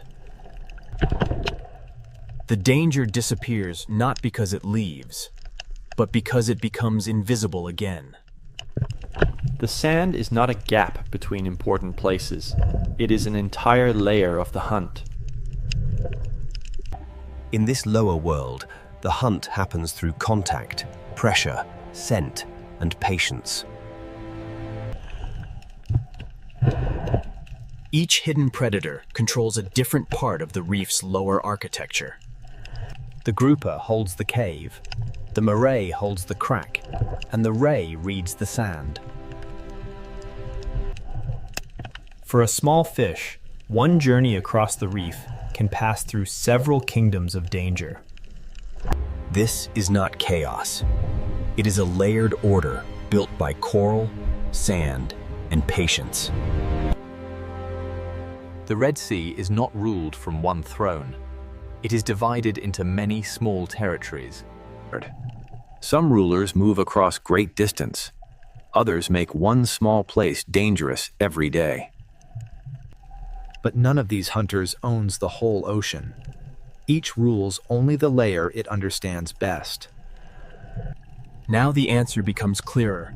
The Red Sea is not a kingdom of one predator, but a system of many layers. The hammerhead owns the blue edge, the reef shark patrols the wall, the barracuda controls the current, and the hidden hunters rule the structure below.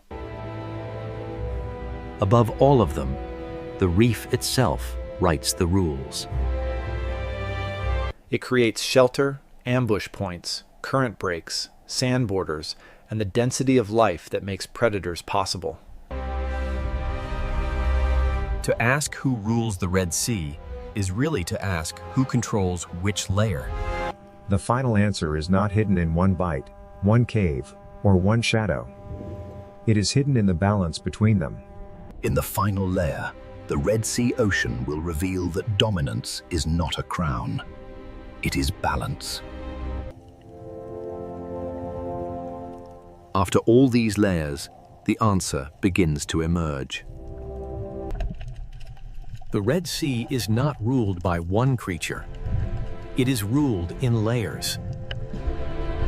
It owns the open edge, but it does not own the reef itself. The reef shark rules the patrol line, making the coral edge a place of constant calculation. Its power is not only what it eats, but how every fish moves when it appears. Above the coral, the barracuda rules the moment when stillness becomes speed. In the open lane, reaction time can become the difference between survival and disappearance. Inside the reef, the grouper rules by patience and position. It does not need to cross the ocean. It makes one cave dangerous every day. The moray rules the cracks, where invisibility becomes control.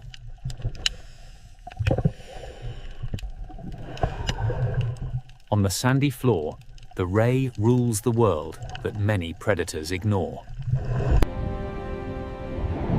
It reads the floor the way a shark reads open water.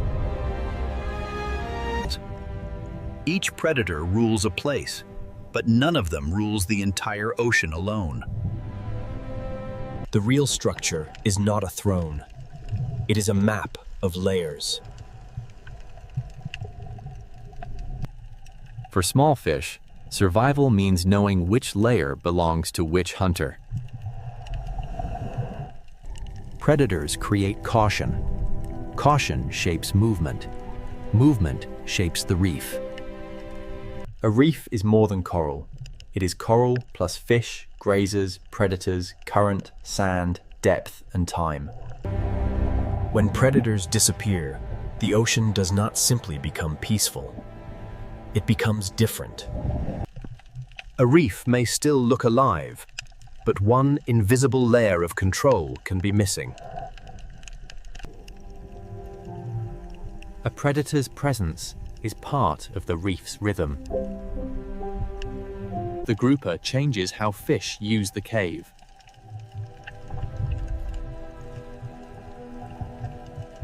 The barracuda changes how fish hold together.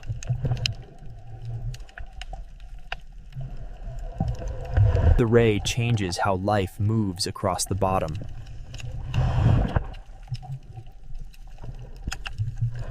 Each predator is a warning, a boundary, and a force in the movement of the reef. Balance does not mean peace without danger. Balance means every role still exists. The Red Sea is narrow, but vertically it becomes an entire world. Its narrow shape does not limit life. It compresses life into intensity. Coral, current, sand, caves, and depth all sit close enough for predators to share the same corridor. A fish does not experience the ocean as scenery. It experiences the ocean as choices. Even in calm water, the reef remembers danger. A hammerhead may own the blue edge. A reef shark may patrol the wall. A barracuda may control the open lane. A grouper may hold the cave. A moray may guard the crack. A ray may read the sand. But the system belongs to all of them, and to none of them alone.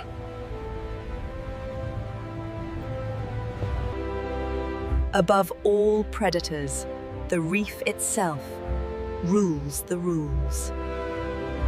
It builds the shelters, the hunting lanes, the current breaks, and the density of life. Without the reef, the predators lose the structure that gives their power meaning. Without predators, the reef loses part of the pressure that keeps it dynamic. Caution shapes movement. Movement shapes feeding. Feeding shapes coral. Coral shapes shelter.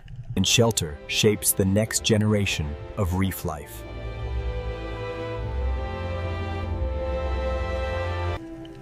This is the Red Sea's real power. Not one monster, but a living network. Dominance here is not noise. It is pressure moving quietly through every layer. From above, this may look like one narrow sea. Beneath the surface, it is many worlds stacked together. Every fish, every coral branch, every shadow, and every current carries part of the answer. The question was never only who is strongest. The question was who belongs to which layer. The answer is not one king.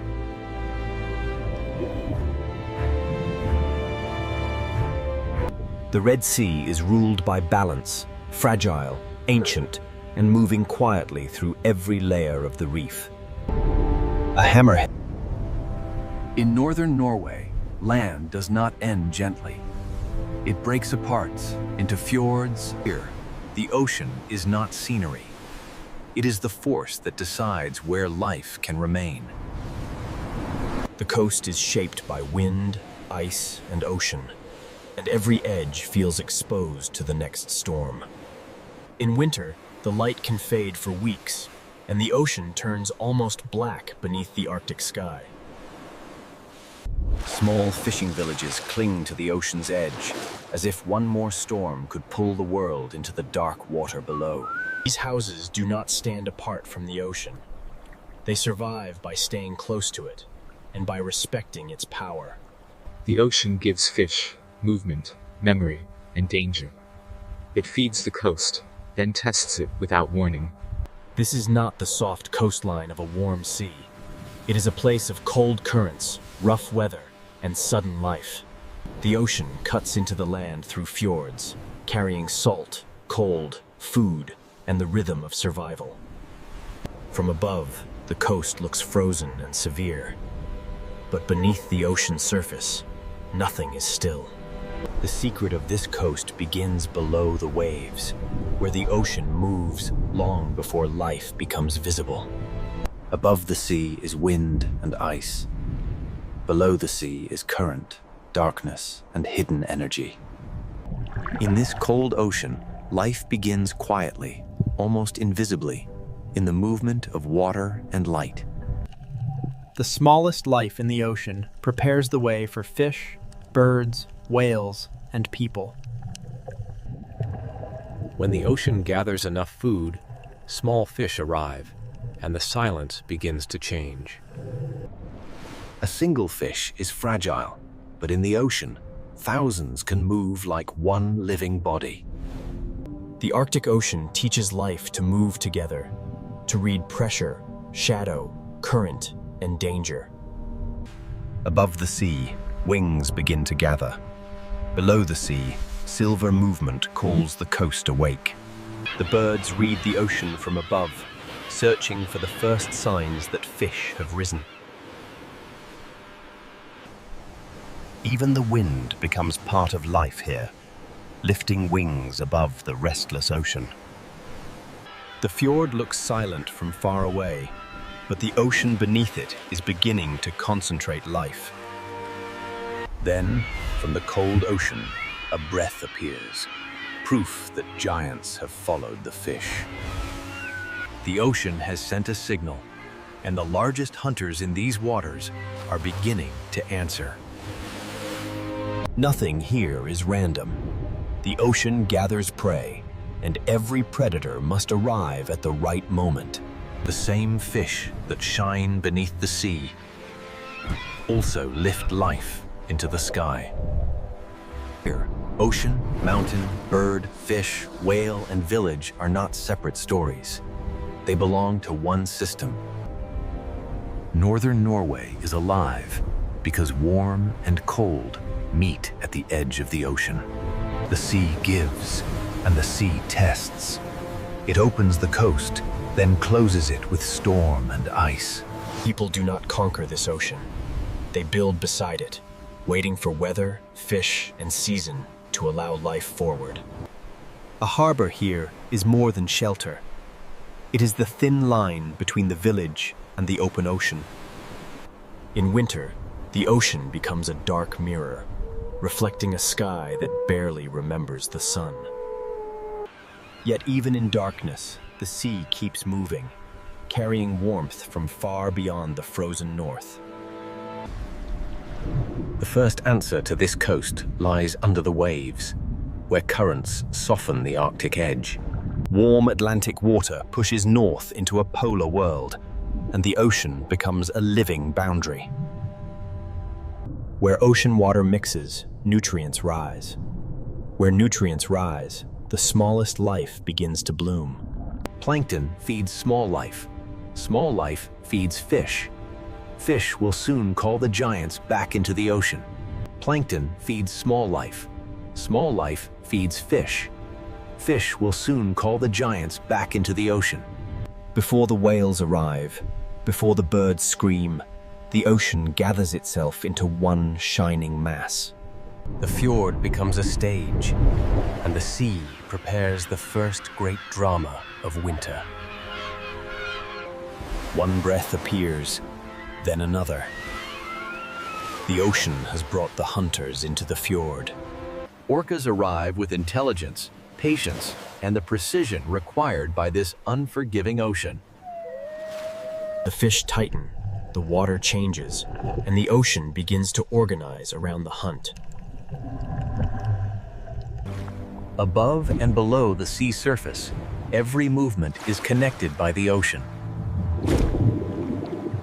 Then the larger giants rise, turning the cold ocean fjord into a place of sudden scale. In the darkest season, life does not disappear. In the ocean, it becomes concentrated. Northern Norway is not rich because it is easy. It is rich because the ocean gathers life where season and current align. But this is only the beginning. Beyond the fjords, the sea falls into deeper and stranger worlds. The same ocean that feeds fish and whales near the surface also opens into canyons of darkness below. To understand this coast, we must follow the ocean from current to fish, from fish to whale, and from whale to village. This is Norway at the edge of wind, ice, and ocean nigh. And the story begins with The story begins beneath the ocean, where a hidden current keeps this frozen coast alive. Northern Norway should feel locked in ice, yet the ocean refuses to become still. Far to the south, Atlantic water begins a long journey north, carrying heat into a polar world. This current does not make the Arctic warm, but it softens the edge enough for life to gather. Above the sea, winter is severe. Below the ocean surface, hidden warmth travels through the dark. The coast survives because the ocean is not one single body of water, but many forces meeting. Where Atlantic warmth meets Arctic cold, the ocean becomes dynamic, restless, and rich. Where Atlantic warmth meets Arctic cold, the ocean becomes dynamic, restless, and rich. When light returns after the long darkness, microscopic life begins to bloom.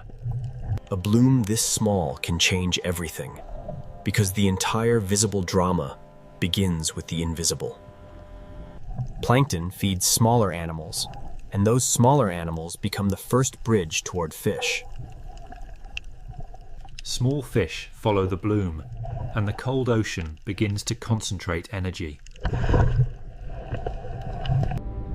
In this ocean, survival often begins with gathering. The season is short, the light is limited, and every creature must arrive when the ocean allows it. The fjord becomes more than a landscape. It becomes a corridor where the ocean gathers life. One fish is almost invisible in the sea. Thousands can change the shape of the water. When the school turns, the ocean flashes. When it tightens, it becomes a living mass. The ocean does not keep its secrets for long. What gathers below is soon read from above. Birds begin to circle because the sea beneath them has changed. They watch the water, reading ripples, flashes, and the movement of fish beneath the ocean skin. Below the birds, the fish are no longer scattered. The ocean has begun to build a winter feast. This movement is not random. It is timing made visible inside the ocean. Across the cold sea, scattered life begins to come together. In winter, abundance in the Arctic does not spread gently. It gathers in dense, fragile places. This is how the ocean turns invisible energy into visible life. Plankton becomes fish, fish becomes movement, and movement begins to call the giants of the sea. A fjord can shelter life, but it can also concentrate it until every predator notices. From above, the signs are small. A circle of birds, a change in the sea, a pulse beneath the surface. The land remains silent, but the ocean below it is full of decisions. Air and sea are linked by fish, and every wing above the water depends on what the ocean provides. The power of this school is not aggression. It is concentration. A scattered fish is difficult to find. A dense school changes everything. The ocean compresses life into a shape that birds can follow and whales can find. The first hunters are already reading the surface, but the greatest hunters are still beyond the frame. Far across the ocean, another sign appears and looms. A breath, a ripple, a giant turning toward the feast. The fish do not know the whole story, but the ocean around them is changing. The current began this story. The fish made it visible. Now the sea is ready to summon larger life. Sometimes the entire fjord feels organized around one movement beneath the waves. The mountains look still, but the ocean below them is preparing the first great winter spectacle. Herring are not the largest animals in this story, but in the winter ocean they may be the most important. A transfer of energy, carrying the bloom of the ocean into bodies large enough to feed giants. Individually, each fish is small. Together, they become a living storm beneath the sea. This is the moment when the Arctic coast begins to wake in the coldest part of the year. The ocean has gathered its silver bloodline, and the giants have begun to arrive. Soon, intelligence will enter the dark water, and the fjord will become a hunting theater.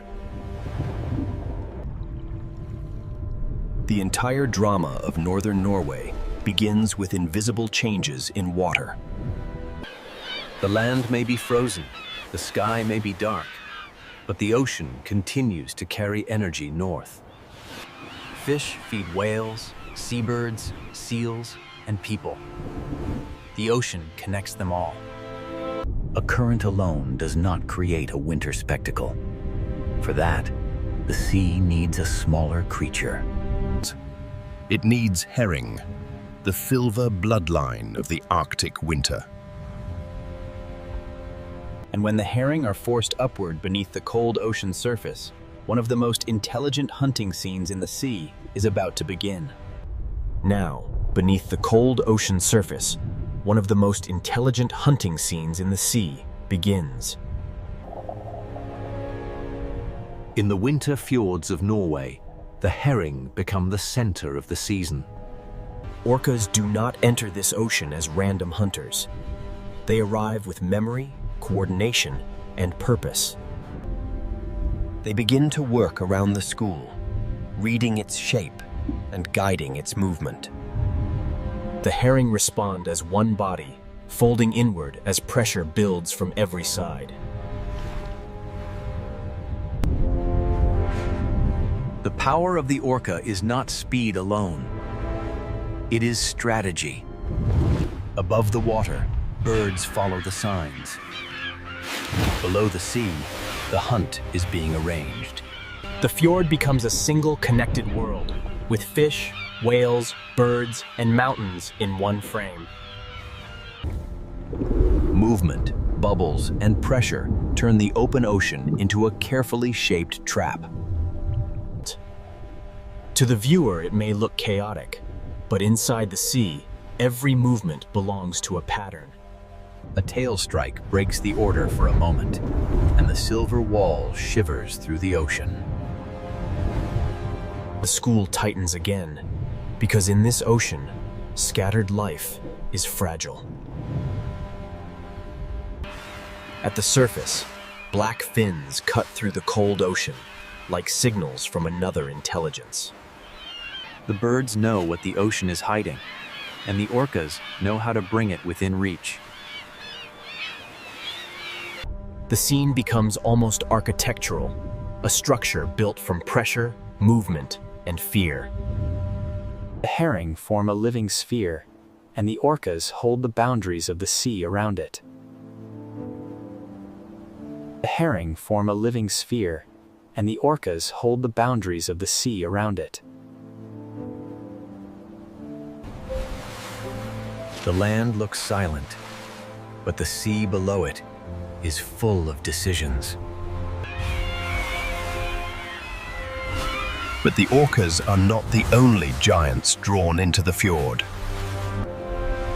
Humpback whales bring a different kind of force, slower, larger, and immense. Where the orca shapes the school with precision, the humpback rises with scale. At first, there is only a shadow moving upward through the ocean. Then the surface changes, and the fjord seems to hold its breath.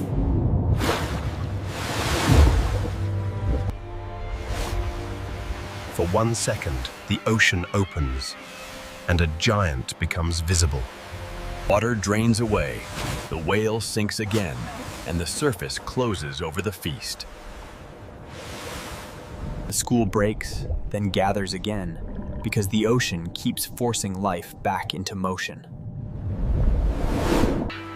Orcas and humpbacks do not hunt in the same way, but both reveal the same truth. Northern Norway's winter sea is not dead. It is concentrated. The cold does not stop life. It compresses life into moments of intensity.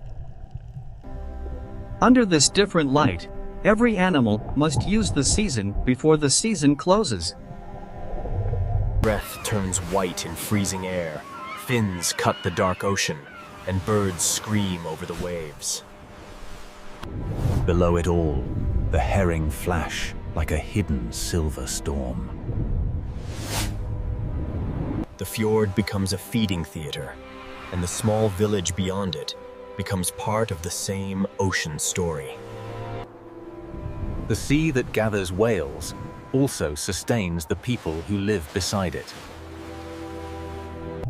After each surge of motion, the ocean settles, but the current keeps the story moving.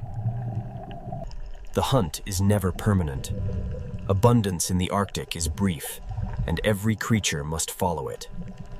When the moment is over, the giants move on, because the ocean never holds still. The fjord has offered food, but beyond it, the sea continues into deeper water.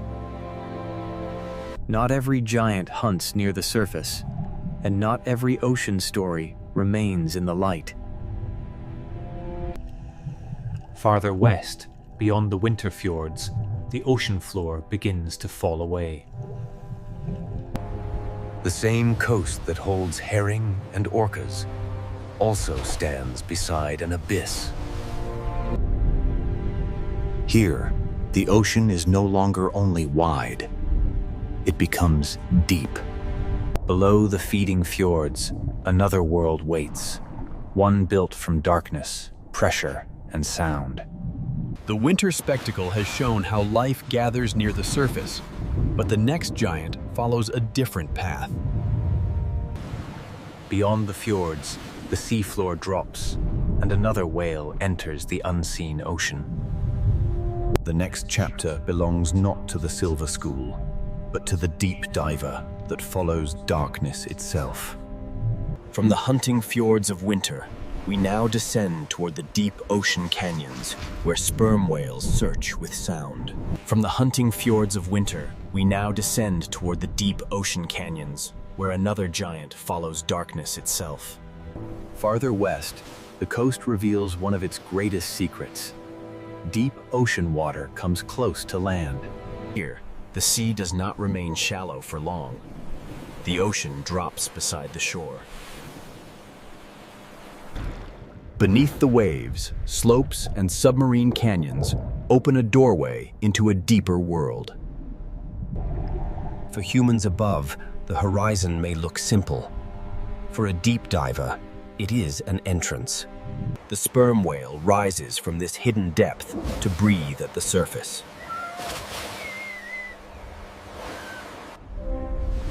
This is not a hunter of the shallow herring fjord. It is a giant built for vertical journeys. Before the dive, the whale waits and breathes, gathering oxygen for a world without light. Its body seems almost still, but every breath prepares the descent. Then the back arches, and the surface moment becomes a doorway. The ray's tail is like a door closing between the world of air and the world of depth. Below the surface, the whale leaves the human world almost completely. The water turns from blue to deeper blue, then toward black. Light fades quickly here, and pressure begins to shape every movement. In this deep ocean, sight becomes less important than sound. The sperm whale sends clicks through the ocean and listens for echoes in the dark. Those echoes become a way to read the unseen. The coastline is dramatic above water, but below the sea, the drama continues downward. The seafloor falls, depth opens, and a mammal of air enters a world of pressure.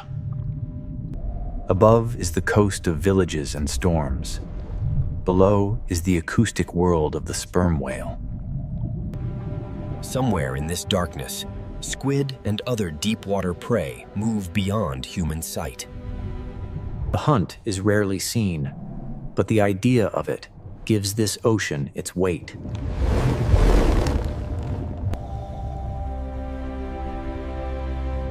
In this layer, the sea does not reveal everything. The sperm whale carries one of the ocean's most powerful natural sonar systems. Each click searches the darkness, returning fragments of shape, distance, and direction.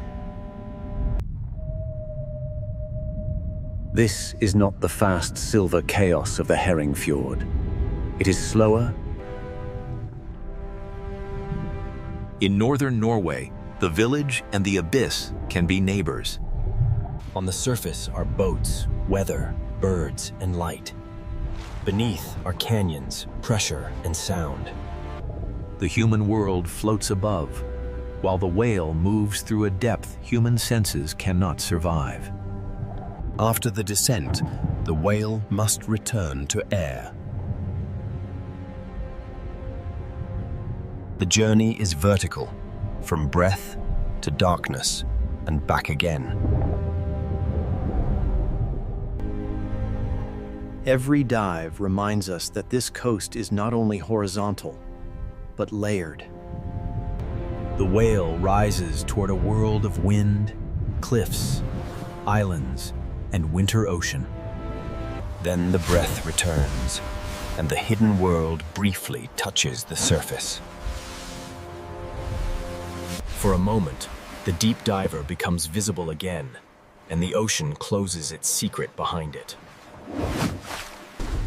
Vesterålen matters because it shows how close deep ocean systems can come to the human coast. A village may stand beneath snowy peaks, while a whale searches the abyss nearby. The shore and the deep are not separate worlds here. In places like this, they are neighbors. Life exists along the coast, but it also hangs above a layered ocean. At the surface are breath storms and light. Below are slopes, squid, pressure, and sound. The deep whale does not need the fjord theater. It belongs to a darker stage. But life here does not only rise from the ocean depths. It also clings to stone, where the ocean sends food upward into wings. Along the northern coast, cold cliffs become vertical cities beside the sea. Along the northern coast, cold cliffs become vertical cities beside the sea. From the abyss of sperm whales, we turn to the crowded cliffs where the sea becomes flight. From the abyss of sperm whales, we turn to the crowded cliffs where the sea becomes flight. Along the northern coast, stone cliffs become cities because the ocean below can feed them. At first, the cliff looks like cold stone. Then the ocean reveals it as a vertical city. Every ledge is a place of balance, where life clings between rock, wind, and ocean. The sea feeds them below, but the cliff gives them a place to return. A puffin-carrying fish is carrying the energy of the ocean onto land. Each small fish began in the sea, but now it becomes part of a life built high above the waves. The birds dive into the ocean, take from the sea, and bring that life back to stone. A seabird colony is not only a spectacle, it is evidence that the ocean nearby is productive. Some birds dive, some glide, some wait on ledges, but all of them depend on the sea. On these cliffs, survival is measured in inches of stone and miles of ocean. The cliff is built from rock, but its life is built from fish. When they leave the cliff, they enter the ocean's weather. When they leave the cliff, they enter the ocean's weather. When fish shift, birds must search farther, and the ocean becomes harder to read. A cliff can roar with life, but a quieter ledge can also tell a story from the sea. When birds vanish from a place like this, it is not only a loss of sound, it is a signal from the ocean. Seabirds make absence visible because they return from the sea to land. If food becomes harder to find, the cliff feels it long before the viewer understands why. The bird reads the surface, the fish reads the current, the cliff records the result. Yet the cliffs remain alive because the ocean still sends food into the air. Every returning bird is a small proof that the sea can still provide. The journey from water to wing is repeated thousands of times across the coast. Below these cliffs, humans have also learned to read the ocean. In northern Norway, the sea is not only scenery, it is food, danger, memory, and identity. Small villages sit between mountains and ocean, shaped by the narrow chances the sea allows. A calm harbor can feel safe, but beyond it the ocean can change without warning. The work of the village begins with weather, timing, and respect for the sea. Fish leave the ocean, but the cold air and wind become part of the process. Here, the climate itself helps preserve what the sea has given.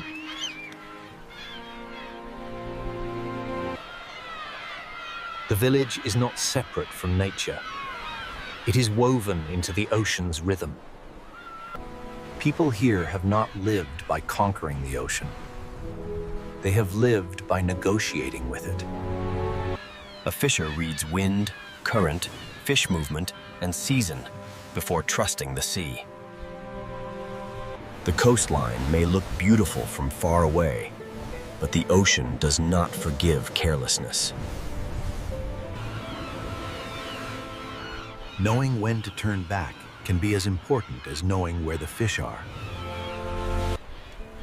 A harbor light in winter is not only beautiful, it is a signal of adaptation. Behind each light is a life built around weather, fish, darkness, and return. Generations learn this coast not only from maps, but from storms remembered. The same sea that feeds a village can threaten it, depending on wind, distance, and timing.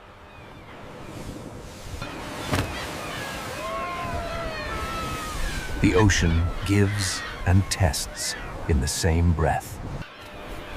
Birds, fishers, whales, and villages all read the same water in different ways. Beneath the harbour, the food web continues, quiet and essential. The village survives because the ocean remains alive, beyond what the eye can see. To live here is to know when to leave, when to wait, and when to return. The return to harbor is part of the rhythm, as important as the journey out.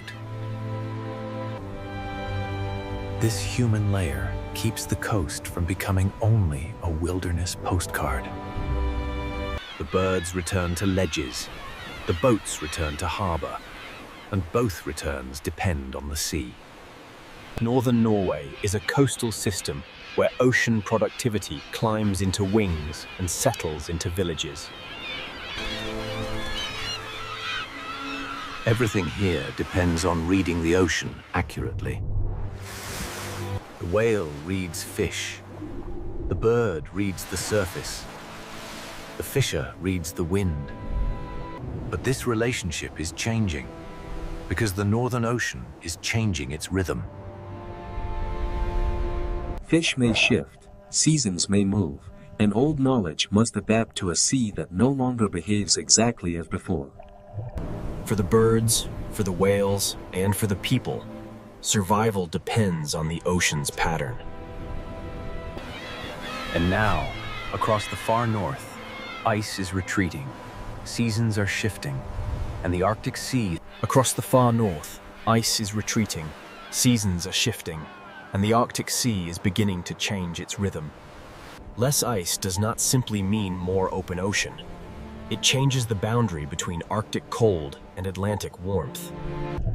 Warmer, saltier water can move farther north, reshaping where life can gather. The change is not always dramatic in a single frame, but the ocean remembers every small shift. This is not a simple disaster scene. It is a rhythm slipping out of its old timing. This is not a simple disaster scene. It is a rhythm slipping out of its old timing. For fish, temperature can influence movement, growth, spawning, and where the next meal will be found. If the fish move, everything that follows them must also move. For seabirds, the question becomes how far they must fly before the ocean offers food. A quieter cliff is not only a quieter cliff. It may be a message from the sea. A quieter cliff is not only a quieter cliff. It may be a message from the sea. When the food web shifts beneath the surface, the change rises into the air. For whales, the location of prey decides where the journey must go. If herring gather differently, the giants must search differently. For fishing communities, these changes are not abstract. They arrive as questions at the harbor. Where will the fish be? When will they come? Will the old calendar still work? Knowledge built over generations must now listen to an ocean that is changing its behavior. Life here was always difficult, but it was difficult within patterns animals and people could learn. When the timing changes, the challenge becomes deeper than storm or cold. For herring, the question is where to gather. For whales, where to feed. For seabirds, the question is how far to fly before the sea gives enough. For the coast itself, the question is how to remain a living edge as the Arctic becomes less predictable. The retreat of ice does not erase life at once. It changes the stage on which life must act. When the stage moves, every actor must adjust. Warm currents, cold seas, herring, whales, seabirds, fishing villages, and retreating ice all belong to one story. Northern Norway is not the edge of life. It is one of its most delicate centers. Northern Norway is not the edge of life. It is one of its most delicate centers. Everything depends on reading the edge correctly, Stokely, the edge between land and sea. The edge between Atlantic warmth and Arctic cold still shapes the life above it. The edge between winter darkness and returning light decides when the ocean can bloom. The edge between abundance and hunger may begin with light no wider than a season. Whales do not come because people hope to see them. They come when the ocean gathers food. Orcas follow herring. Humpbacks arrive when the season offers enough prey. Sperm whales use deep ocean waters where sound can find what sight cannot.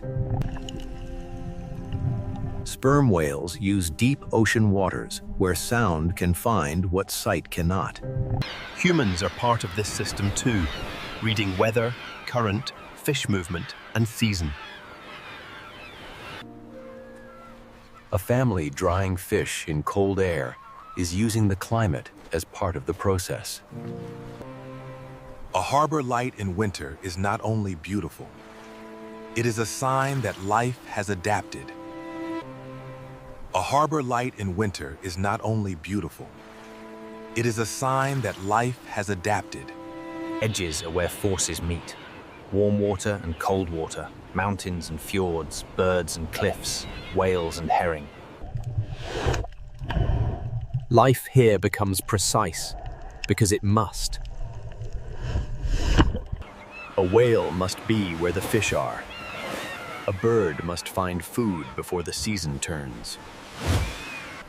A fisher must choose the right day to leave harbor, because the ocean remembers every mistake. This precision is not weakness. It is wisdom. The animals do not fight the Arctic Ocean as if it were an enemy. They use what it gives. Wind becomes flight. Cold water becomes a feeding ground. Darkness becomes a season of whale breath and herring movement. Fjords become shelter. Canyons become hunting routes. The people here do the same. They build low against the wind and place villages near protected water. They follow fish, respect weather, and understand that the sea is never only a view. It is a force with memory, and that is why this coast stays with people who see it. Northern Norway is not only beautiful, it is honest. It does not pretend nature is gentle. It shows that life can continue in severe places. To live at the edge is not to be far from life. It is to live where life must become most aware. A school of herring can call whales back into dark fjords. A cliff can hold thousands of wings above a winter ocean. A warm Atlantic current can keep the northern coast open when the land around it is frozen.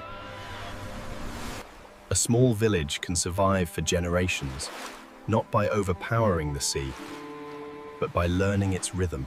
Here, every form of life is reading something.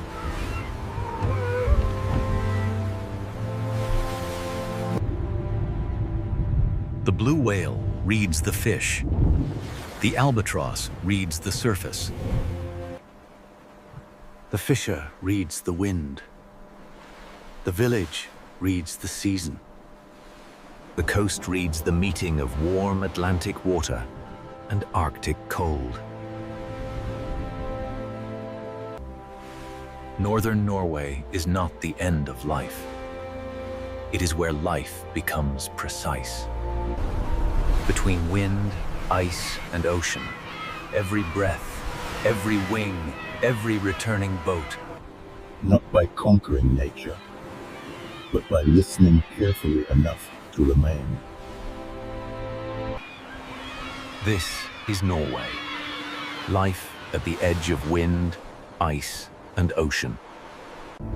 From above, Greenland looks silent, but along the edge of the Arctic Ocean, life is already waiting. This is not an empty white world. It is a world where life hides, where ice and ocean meet. The fjords are ocean roads carved into stone, carrying cold water deep into the frozen land. Every dark opening in the ocean ice can become a doorway, a warning, or a lifeline. In Greenland, the frozen surface is never just scenery. It is the stage where survival begins. The silence holds signs, tracks, scent, wind, hunger, and memory. A hole in the ice may look small, but beneath it lies an entire ocean world. For the seal, this is not simply water. It is the border between breath and darkness. Below the ice, the ocean is quiet, but it is not still. Greenland's story begins in this thin boundary between frozen air and living sea. The polar bear looks powerful, but even power depends on the ocean ice beneath its feet. It reads the sea ice through scent, sound, pressure, and patience. Every step costs energy, and in this frozen ocean world, energy is never wasted. The strongest hunter here is still only one life, moving across a fragile frozen floor. Where the ocean opens, the food chain begins to gather. Birds follow the cracks because the ocean below carries food upward. From far away, these cliffs look lifeless, but the sea has already begun to fill them with motion. Here, wings turn ocean food into life on stone. The cliff is not only rock, it is a vertical city built beside the sea. Beneath the noise of wings, a smaller survivor reads the same ocean edge. The fox is small, but in a hard ocean-bound world, smallness can be a form of strength. It survives not by ruling the landscape, but by noticing what others miss. Where the ocean feeds birds, it also creates chances for the fox.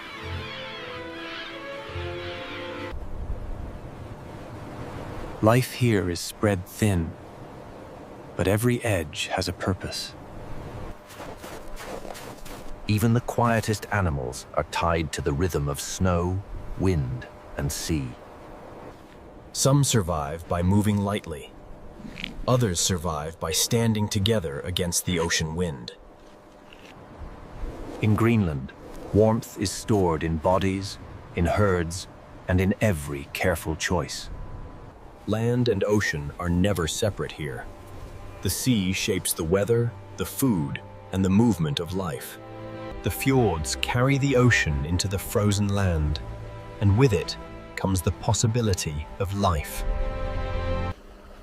Below these icebergs, the ocean continues downward into a colder and darker world. The frozen surface hides an ocean system where small lives support giants. In this cold ocean, even the smallest forms of life can decide what survives above the ice. Fish turn invisible ocean energy into movement, flesh, and survival. The seal carries this ocean energy upward toward the frozen world above. A single layer of ice separates two worlds, but every life on both sides is connected. Glaciers bring the frozen interior to the sea, and the ocean answers with movement.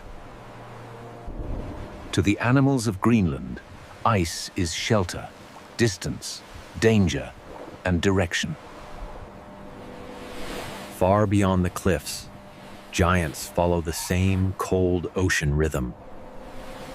A whale changes the fjord in a single breath, revealing that this frozen land is also an ocean world. Some animals walk on ice, some breathe through it, and others move beneath it like living mountains. Each life seems separate, but the ocean connects them all. In Greenland, survival gathers where elements meet: ice and water, cliff and sea, hunger and patience. Nothing here is careless. Every mark in the snow belongs to a decision.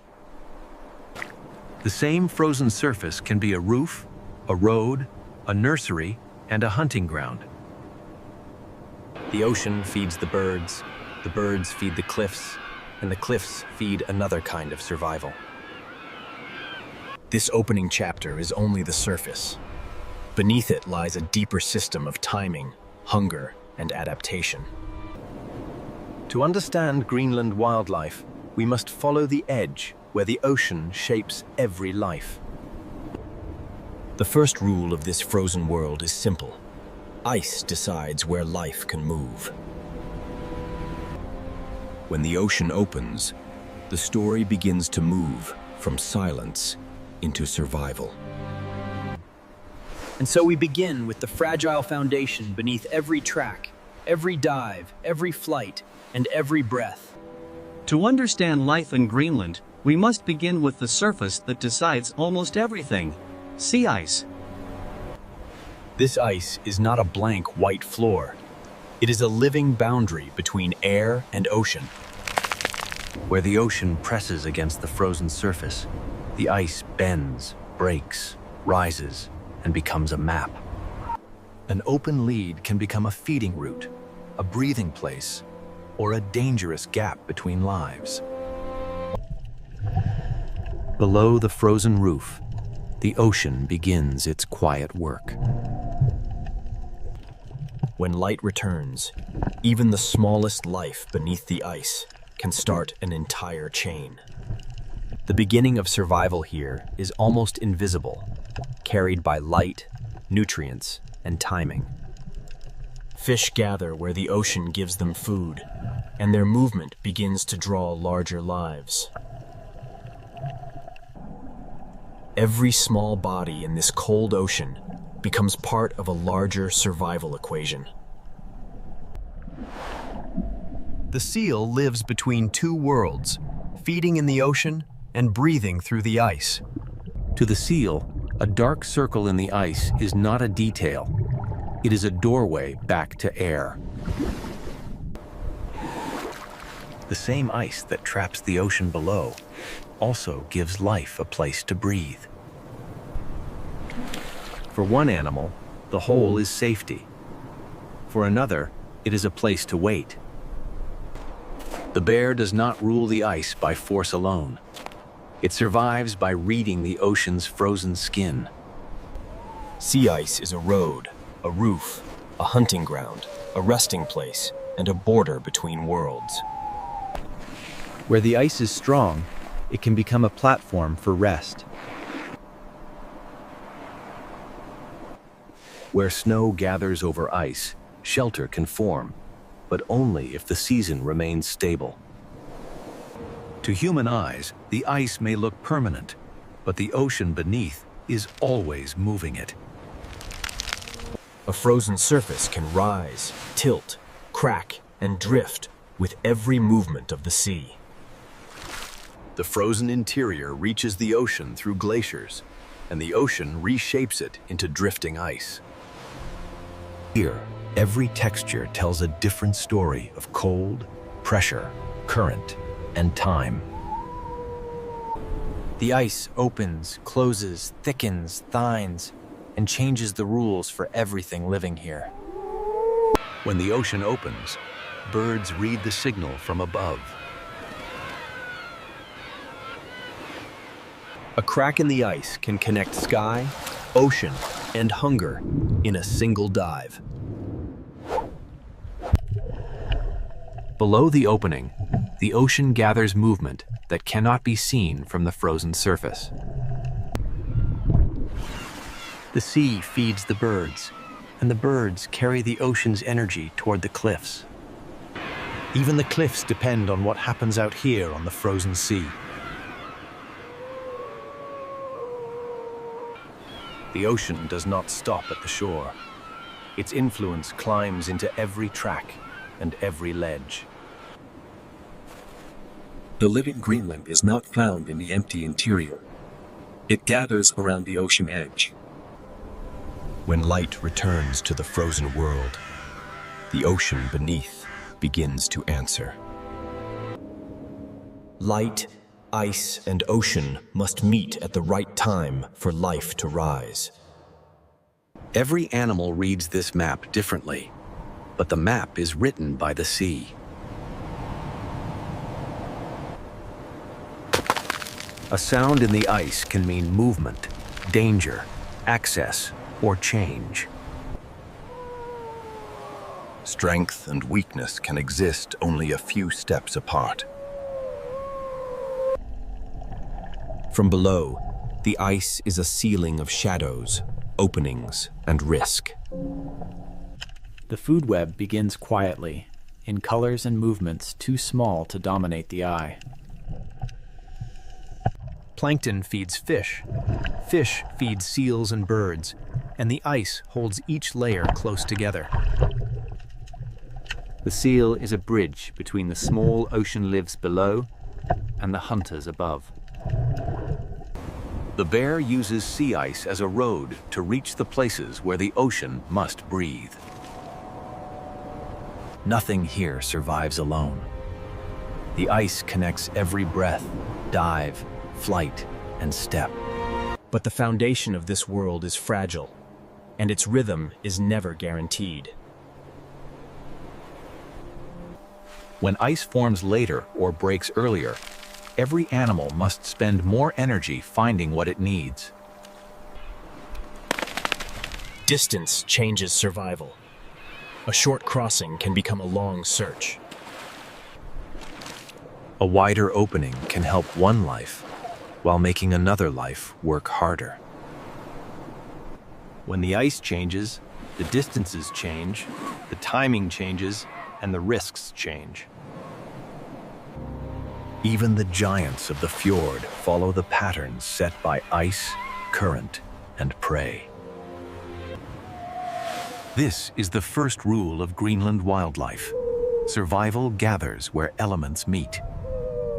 And across this frozen stage, one relationship will define the next chapter. Above the ice waits the bear.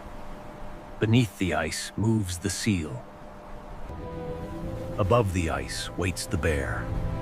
Beneath the ice moves the seal. Between them lies the polar bear is powerful. But here, power begins with patience. The polar bear is powerful, but here, power begins with patience. A scent carried from the ocean can guide the bear farther than sight alone. Every step is a calculation, because every movement burns energy that may not return. To survive here, the bear must understand a map that is always shifting. For the seal, this small opening is life. For the bear, it is possibility. For the seal, this small opening is life. For the bear, it is possibility. The seal is built for this hidden ocean, where movement must be quiet, precise, and efficient. The seal is built for this hidden ocean, where movement must be quiet, precise, and efficient. The seal is built for this hidden ocean, where movement must be quiet, precise, and efficient. The seal is built for this hidden ocean, where movement must be quiet, precise, and efficient. The seal is built for this hidden ocean, where movement must be quiet, precise, and efficient. The seal is built for this hidden ocean, where movement must be quiet, precise, and efficient. The seal is built for this hidden ocean, where movement must be quiet, precise, and efficient. The seal is built for this hidden ocean, where movement must be quiet, precise, and efficient.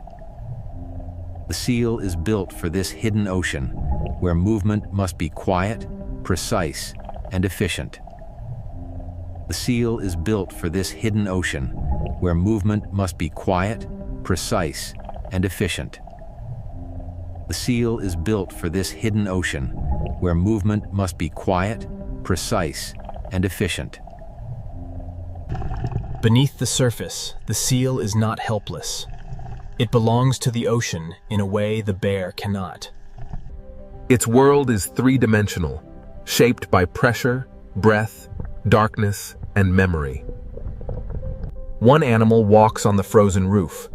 One animal moves beneath it. Both are bound to the same ocean ice. The bear searches for the point where the seal's need for air meets the surface.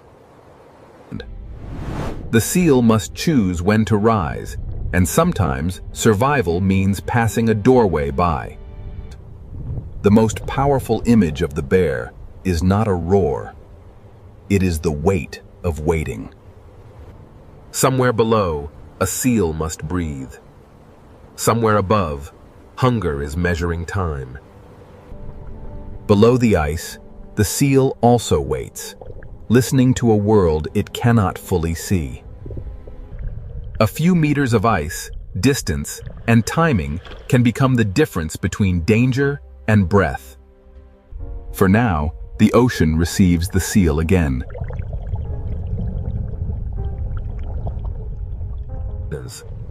When the scent changes, the bear must decide whether to wait, move, or spend more energy. A failed wait is not dramatic, but in the Arctic, it still has a cost. The bear's hunting ground is also a moving platform, shaped by temperature, wind, and sea. When the ice changes, the distance between predator and prey changes with it. The seal's survival depends on food below, air above, and ice stable enough to connect them. Fish become seal energy, and seal energy becomes part of the world above. The food web is not a diagram here. It is a path through water, ice, and wind. Rest is not weakness. In a place where every calorie matters, rest is strategy. The ocean below is always active, even when the surface appears still. The seal moves where the bear cannot walk, but it must always return to the surface for air. A crack in the ice can help the seal breathe and force the bear to travel farther. In Greenland, the shortest path is often impossible. The ice decides the journey. For the seal, open water can mean freedom, but also exposure. Neither animal controls this place. Both negotiate with the ice. The bear is a hunter, but it is also a listener in a frozen ocean landscape.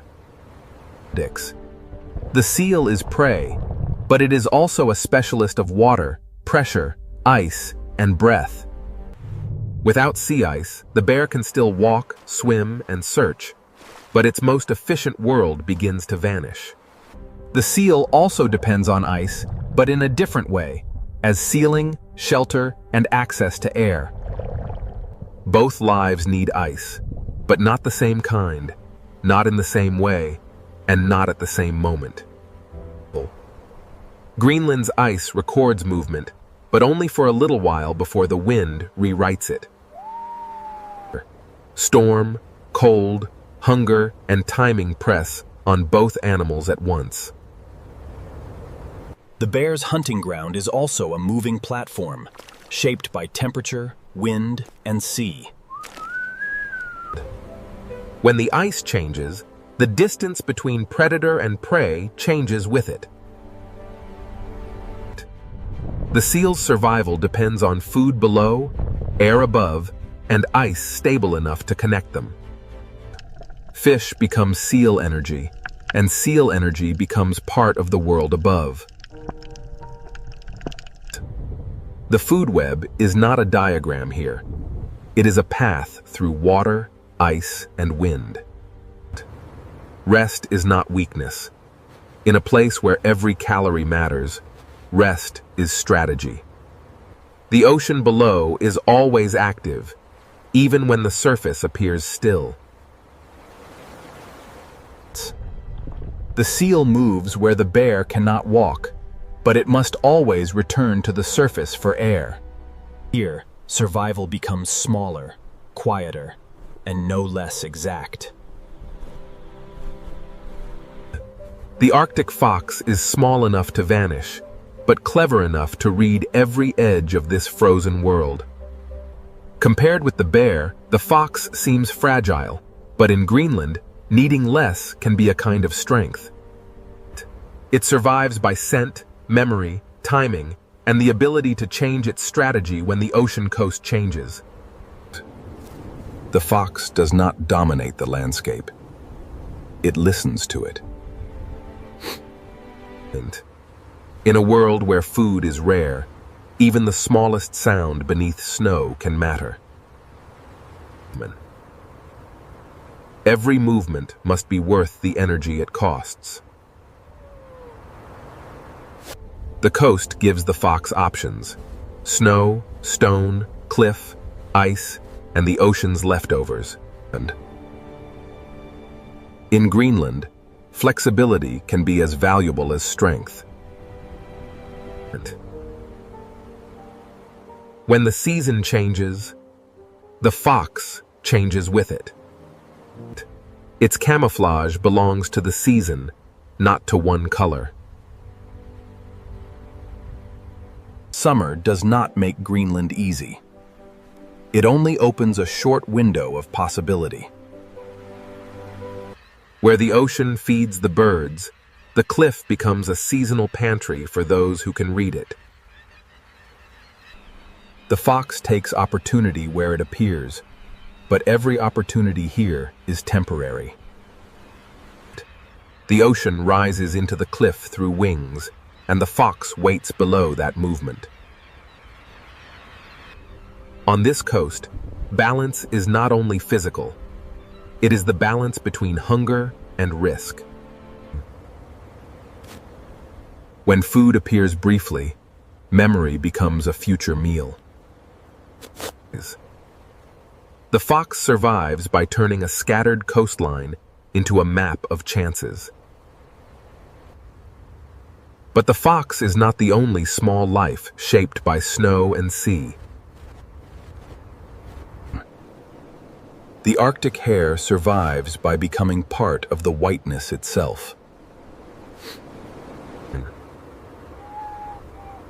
Stillness can be protection when the landscape offers nowhere to hide.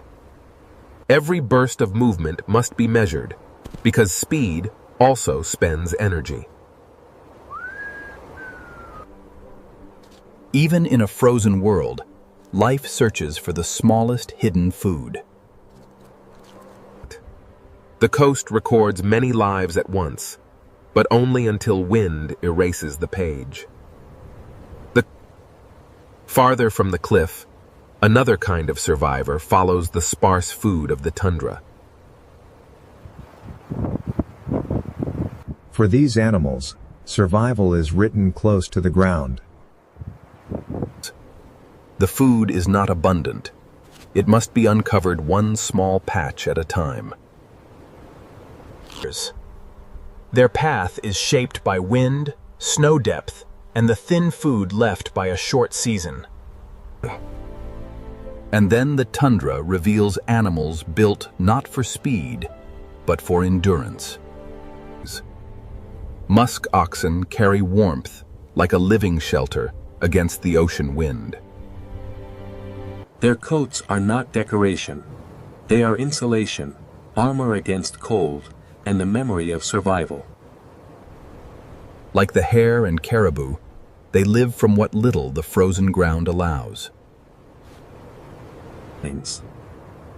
In a place this exposed, the group itself becomes part of survival. The sea does not feed every animal directly, but it shapes the weather every animal must endure. Many strategies cross the same frozen coast, each one answering the same question in a different way. Survival here is not one kind of greatness. It is many precise answers to cold, hunger, and time. The fox may be one of Greenland's most precise survivors, because it is never tied to only one chance. It searches the boundary where the ocean leaves small gifts and the tundra hides small meals. Opportunity is brief here, and the fox must know when to move on.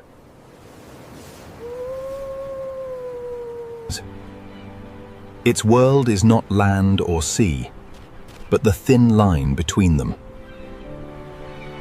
In Greenland, even nearby lives may pass without drama, each saving energy for its own struggle. Some search constantly, some endure in place. Greenland allows both, but rewards neither easily. A few stems beneath snow can matter as much as a breathing hole in the ice. Every track belongs to an animal, spending itself carefully.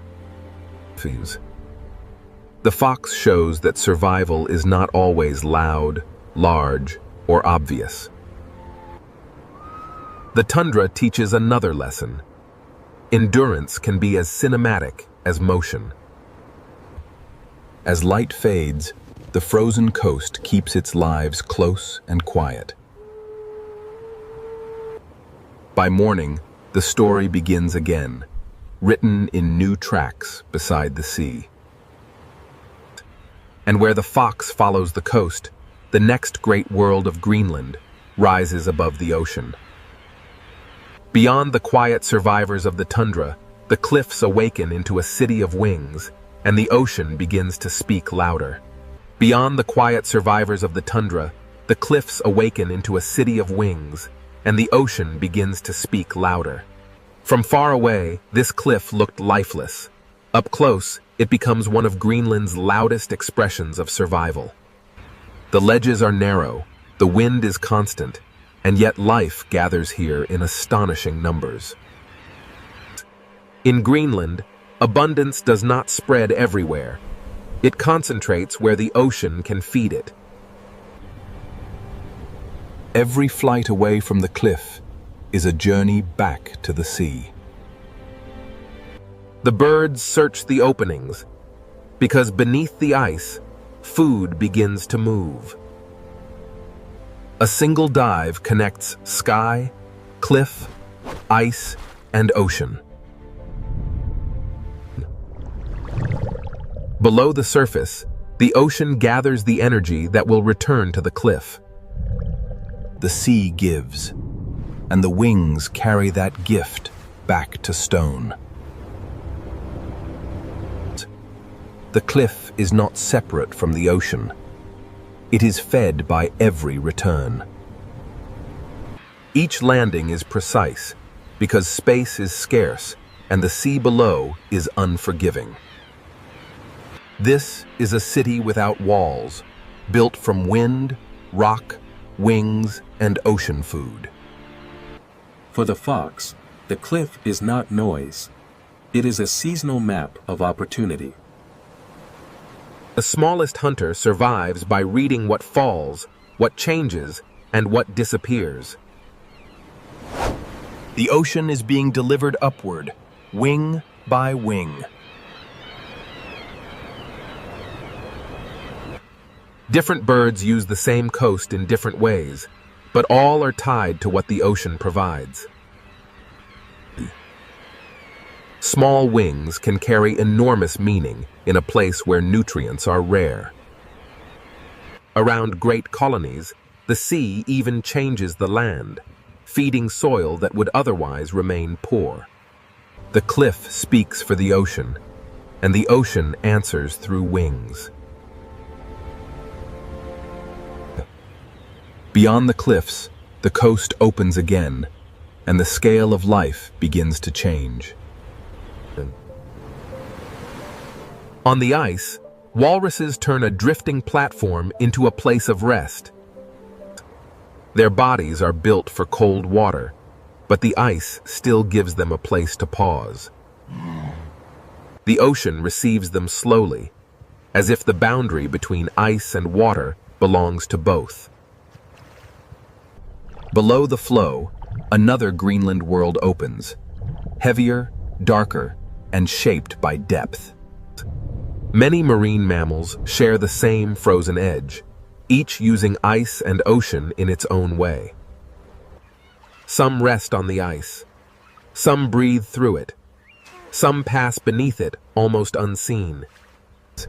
The same ocean that feeds the birds also carries the lives of seals, walruses, and giants still farther offshore.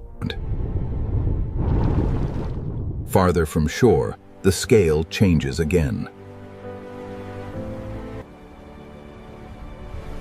A humpback whale changes the entire fjord with a single breath. The tail rises, and then the giant returns to the hidden ocean below.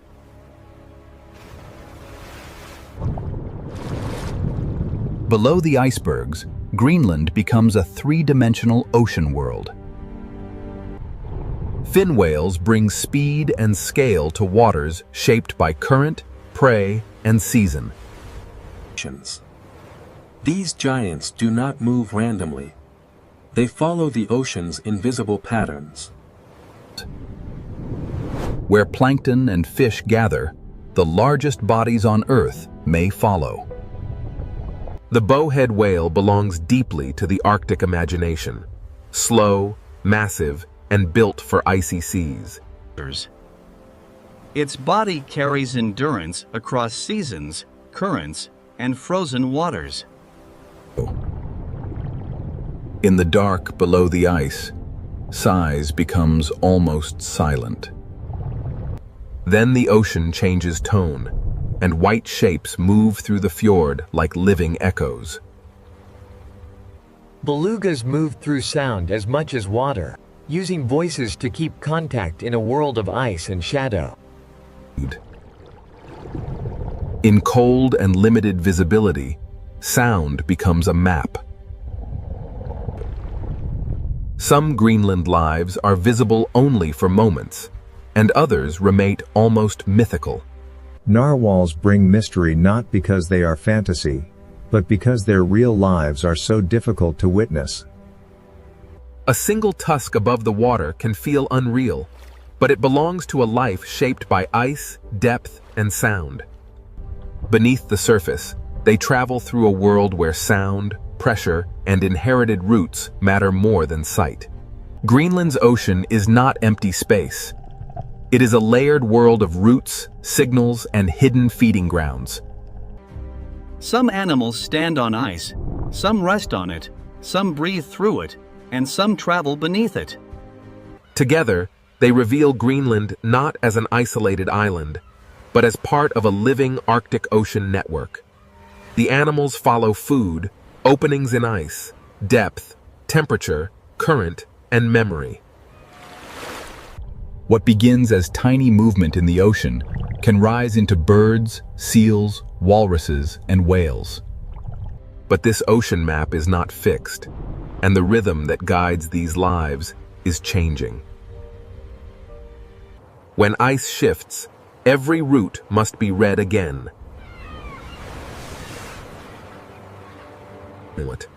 The cliffs, the seals, the walruses, and the whales all depend on timing in the sea.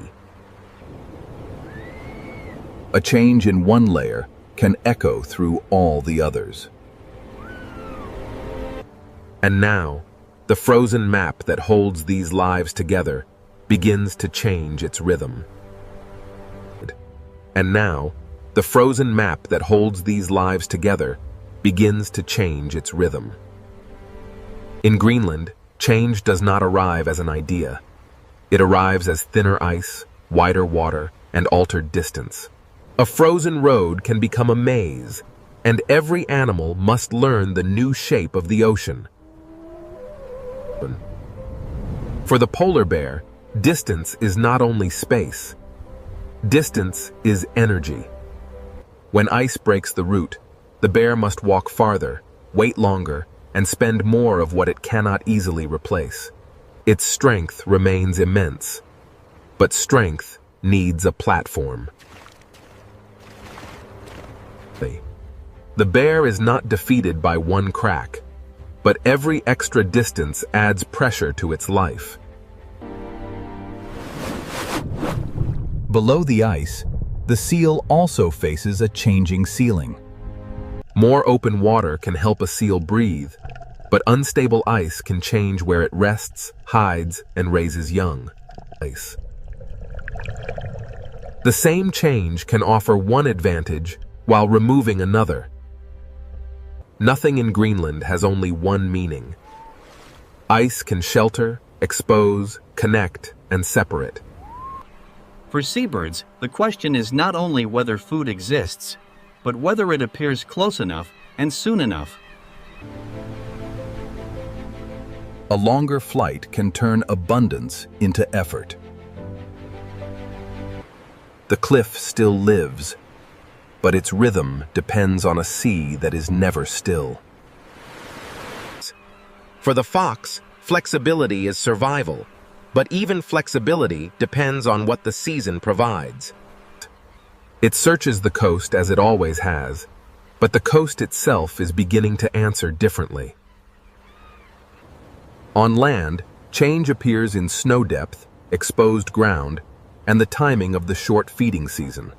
The tundra animals endure weather from the sea, even when they do not feed directly from the ocean. A small plant, a thin crust of snow, and a few warmer days can change the choices of animals above the sea. And every part of Greenland returns to the ocean sooner or later.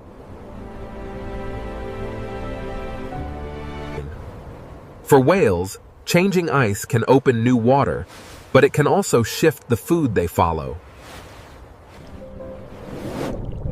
When plankton and fish move, giants may change their routes. Belugas read the water through sound, but even sound travels through a changing landscape.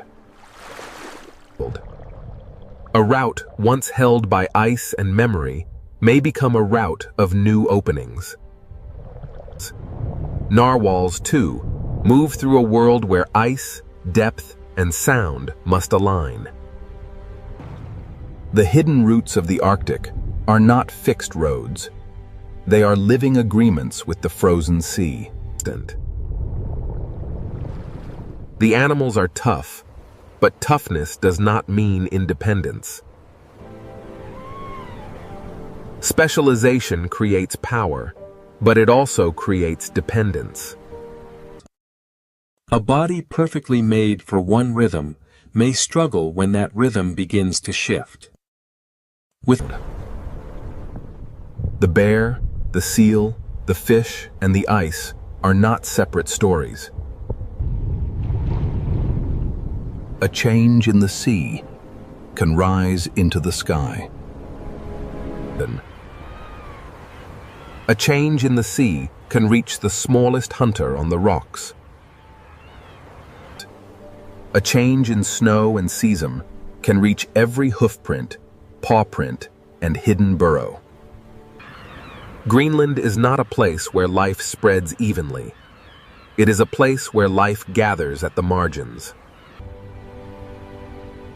To watch Greenland wildlife is to watch precision. A seal's quick breath, a bear, slow step, and a bird's shadow all belong to the same frozen system. Beneath the surface, the ocean remembers every layer of the story. A whale's breath above cold water can feel brief, but it carries a history older than maps. The fox reads the snow, the birds read the sea, and the whales read the currents. The bear reads the wind, and the seal reads the ice. Together, they turn Greenland's frozen edges into a living system. Nothing here is careless, and nothing here is guaranteed. Yet Greenland is not a dead white world. It is a world where life has learned to spend itself carefully. Here, harshness does not erase life. It sharpens it. The frozen world and the ocean world are not separate. They are one living boundary. Every breath, dive, flight, and step belongs to this fragile agreement between life and ice. Greenland wildlife does not live outside the harshness. It survives by reading the harshness. And as the ice changes, every track, every breath, every nest, and every migration must answer a new question. Survival here is not only about strength, it is about timing, precision, and the fragile promise between life and the frozen world that holds it. This untamed wilderness, Kodiak Island, has weathered storms like this for millennia. The raw power of the North Pacific shapes everything here. Kodiak Island. A place defined by the relentless weather and the unforgiving sea. Kodiak is defined by motion, not stillness. Here, the island breathes weather every hour, a wild, untamed cycle of rain and mist. They thought they knew this place, but the island guards its secrets with teeth and claw, a force of nature, unmatched. From the highest peaks to the deepest valleys, every stream belongs to the ocean. We see the mountains and the mist, but the sea remains the island's unseen engine, fueling the wind and the rain. Kodiak is not empty. It is densely alive. This is the island, a place defined by the relentless rhythm of the cold northern sea. Rain doesn't just fall, it sculpts the world around us, shaping every layer of life, ensuring the vibrant greens of this forest endure. The shoreline is a boundary that never stays fixed, constantly reshaped by the relentless power of the sea. From the churning coastlines to the highest peaks, Kodiak is an island of thresholds, vast and untamed. This is where the freshwater surrenders to the sea, and where the island's greatest energy begins. Even deep inland, the sea is never far away. Soon, the river will pulse with life, a silver tide returning to the waters of their birth, continuing the endless cycle. This is a world governed by conditions, not comfort. Here, the weather itself speaks, and the storms that crash against these cliffs are simply part of the island's normal language. Here on Kodiak, the land, the sea, and the sky are bound together. It is a single, unbroken living system. These tracks mean only one thing. The giant bear of the island is near, and we are entering its territory. This is where the island begins to reveal its power. It moved with deliberate force, an ancient shadow emerging from the mist and rain, searching for us. But the island's true story, the one etched into the stone and the water, begins far beyond this forest. Carried by the cold current from the high country toward the ocean, we transition now into the solemn and powerful territory of the bear.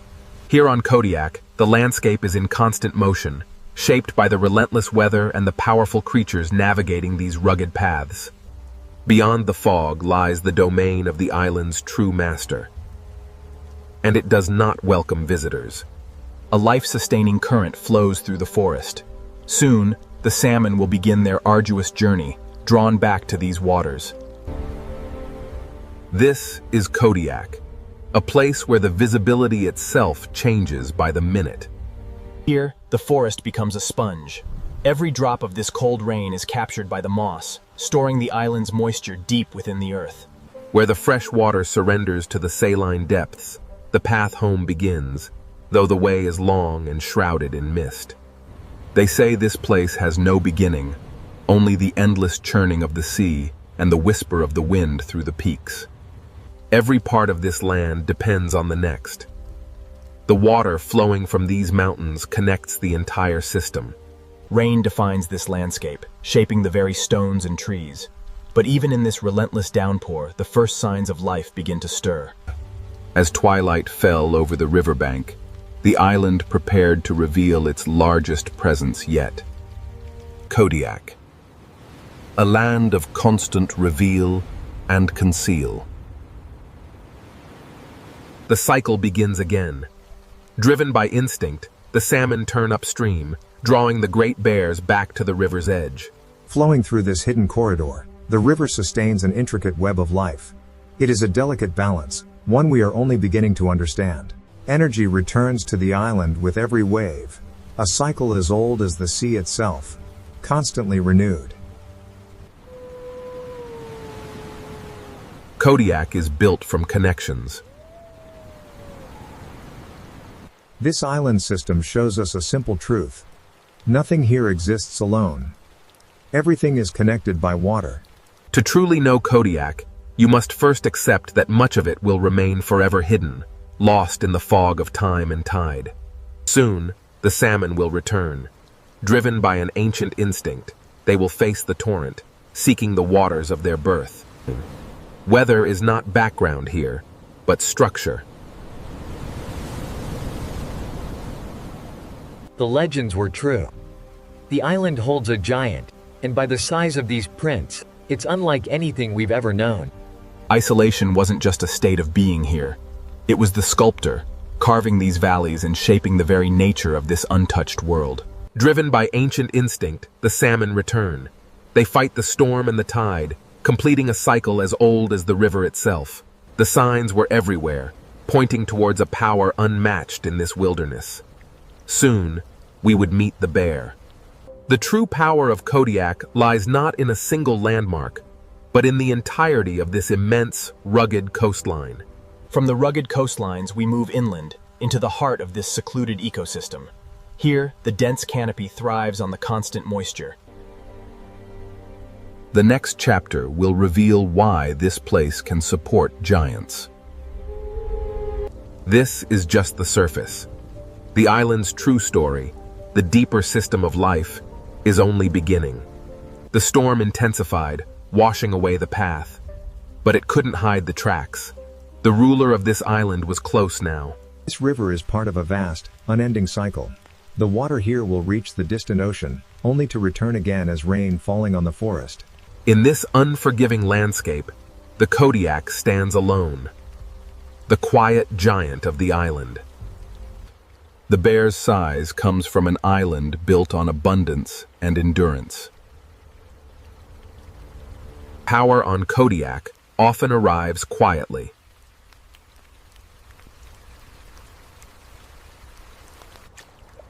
Rather than rush, the bear waits, studying the current's relentless flow.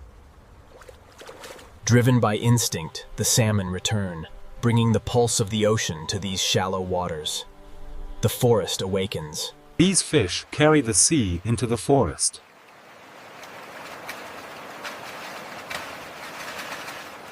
This annual migration is the lifeblood of the wilderness. The salmon run is the bloodstream of the island, nourishing the forest and all its creatures. For the salmon, comfort is irrelevant. It is reproduction that drives this arduous journey upstream. The bear's movement is slow, exact, and powerful. The catch is merely part of a much larger exchange, a critical moment in the ongoing saga of the salmon run and the bears that depend on it. The salmon run bridges two worlds. From the vast ocean, this single fish brings the nutrients necessary to sustain the giants of the forest. In the harsh reality of the Alaskan wilderness, every meal shapes this bear's winter survival, building the reserves needed to endure the lean months ahead. A gathering place for predators and scavengers. The powerful current draws them all inevitably downstream. Nothing on Kodiak feeds only one species. The land does not forget.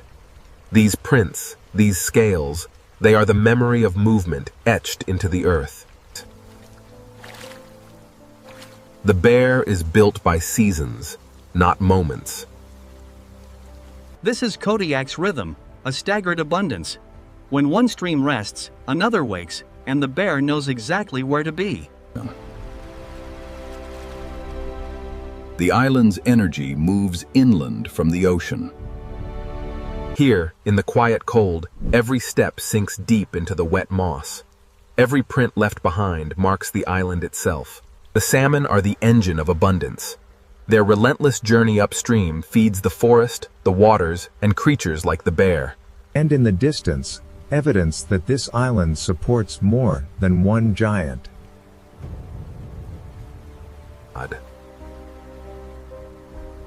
Kodiak's abundance is shared through timing and space. The bear's silence is not an absence of sound, but the sound of dominance itself, heavy and profound. The entire island is connected by water, a continuous flow linking forest, river, and the distant sea. Left behind on the riverbank, the salmon's body becomes a bridge, transferring vital ocean nutrients deep into the soil and the surrounding wildlife. What the bear does not take is returned to the earth. What the bear does not keep becomes life for the land. On Kodiak, the year is marked by seasonal doors. The bears move from the streams into the meadows as new food sources emerge. The bear survives on many foods, not one, shifting its diet from fish to the bounty of the forest floor. While it often grazes peacefully on the abundant vegetation, the bear remains a powerful presence, an apex predator moving through its domain. Kodiak's edges feed one another.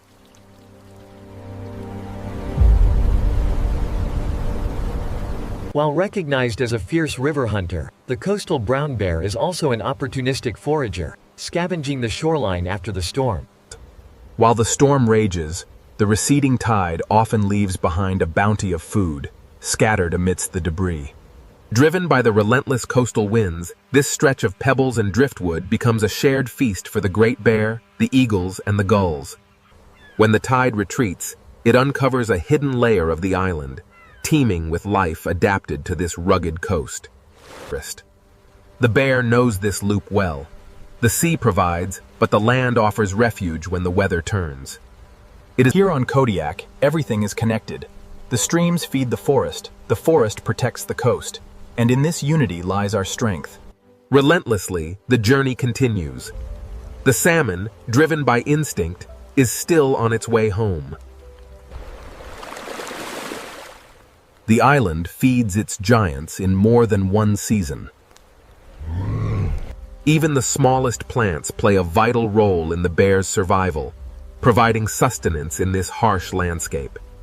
Standing resolute against the storm, the Kodiak bear is the undisputed monarch, the visible peak of this island system. The bear is shaped by the island. Its greatest power is the system that keeps it alive: the rain, the river, and the cold sea. The salmon, fueled by the distant ocean, carry life upstream. The bear intercepts this energy, transferring the vitality of the sea. The bear is only one part of a vast, interconnected living system. Here, the salmon, the river, and the forest are all linked in a delicate balance.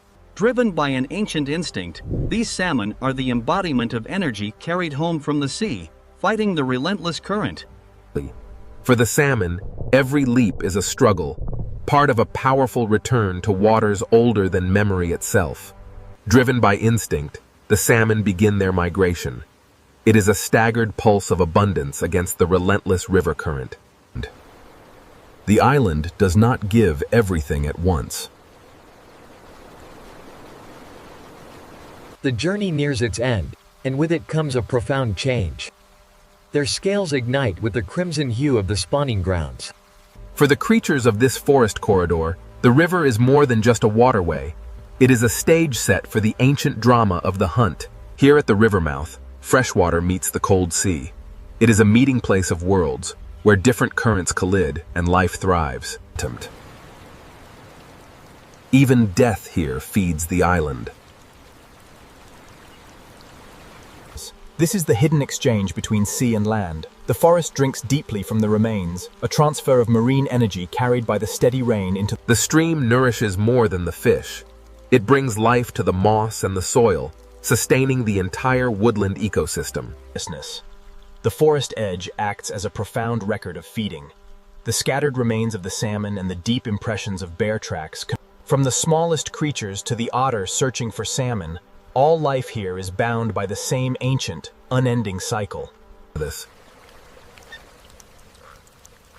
Nothing on Kodiak goes unused for long. Even in the harshest storms, the cycle continues. The island's scavengers are interconnected, bound by the same living chain. While the larger predators have moved on, the salmon run continues to provide sustenance.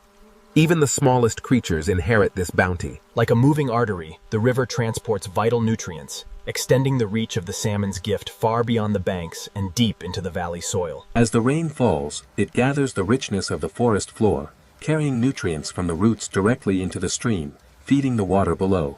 Here, on the island, distance collapses. Everything is connected, the stream to the sea, the forest to the fog. Here on Kodiak, the sheer abundance of the water spreads across the landscape, channeled through countless streams like veins in the earth. The rainforest thrives in this perpetual moisture. Every drop fuels the quiet, persistent growth of the moss and the rushing current of the stream. This is the final push. Against the relentless current and the coming storm, the salmon returns to the place of its birth to complete the circle of life. As the rain fills these tracks, it connects the bear's trail to the salmon's route. Their paths are forever linked. The island lived in his memory, a maze of scent and shadow. He followed the wet earth, a path worn deep by generations. Driven by instinct, the salmon fight the current, unaware that in this rugged wilderness, the bear is never far from the run. The bear's world, however, extends far beyond this stream, encompassing the hillside and the dense forest above. The prints tell a story of generations. The young must follow the path, learning the island's rhythm, even in the storm. Salmon-shaped family survival here. Without the energy supplied by these leaping fish, this mother and her cubs would not endure the coming lean months. The reliable return of the salmon fundamentally changes their chance of successfully raising young. The true abundance of this place isn't just seen, it's felt. Even in the silence, the river sings its ancient song of life. The island gives each creature a different map. For the salmon, it is the relentless current of the river.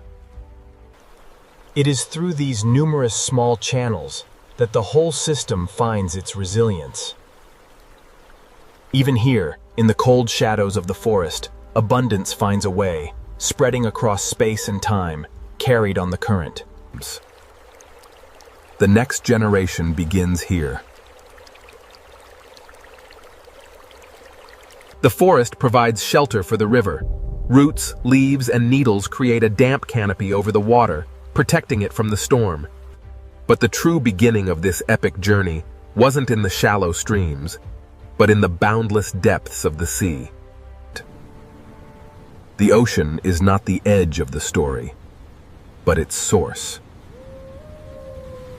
On Kodiak, the landscape is defined by the constant, dramatic exchange between the mountains and the relentless power of the sea. Here, where the river meets the sea, the paths converge. The salmon's spawning trail and the bear's heavy print. The chain of life begins high above. Rain nourishes the forest, and each drop finds its way to the river, sustaining creatures like the salmon below. From the smallest salmon fighting the current to the eagle soaring high above the mist, every creature in this valley responds to the same ancient pulse. And so the salmon complete their journey, ensuring the sea lives inside the island, connecting forest and coastline in one continuous flow. From the turbulent coast, we follow the river deeper into the island's heart, where the mist hangs heavy among the ancient spruce. The forest is not separate from the river. It is shaped by its relentless power. Water connects everything here. The island stores the weather in every leaf, every needle. Every drop moves from cloud to moss to stream to sea. In this dense, wet environment, the rainforest acts as a crucial corridor of survival. The forest hides as much as it reveals. This island is constantly being crossed by powerful animals, leaving their mark upon the land. The energy of the river enters the forest floor. The forest receives what the river leaves behind. We describe the rainforest as a living sponge. It holds the water, regulates the flow, and sustains the delicate balance of this vibrant ecosystem. Even far inland, the sea still speaks through rain. We often think of it as one island, but in truth, it is many streams tied together, a single interconnected web of waterways. Here on Kodiak, true beauty reveals itself in the moisture of the air and the quiet wisdom of restraint. Here, in the quiet depths of the woods, the forest reveals itself as a keeper of water and ancient memory. Visibility itself is merely part of the island's enduring challenge. The fog rarely lifts here on the ridge. Even obscured by the fog and rain, the presence of the giant is undeniable. It watches from the shadows. The forest is a living record. Every snapped branch and disturbed stone tells a story of what has passed this way. The river's gift becomes the forest's fuel. The island's ecosystem is quite literally built from layers beneath the surface, a deep foundation supporting the vibrant life you see here. This is Kodiak, a place where the land and water never separate. On this island, weather is not an interruption.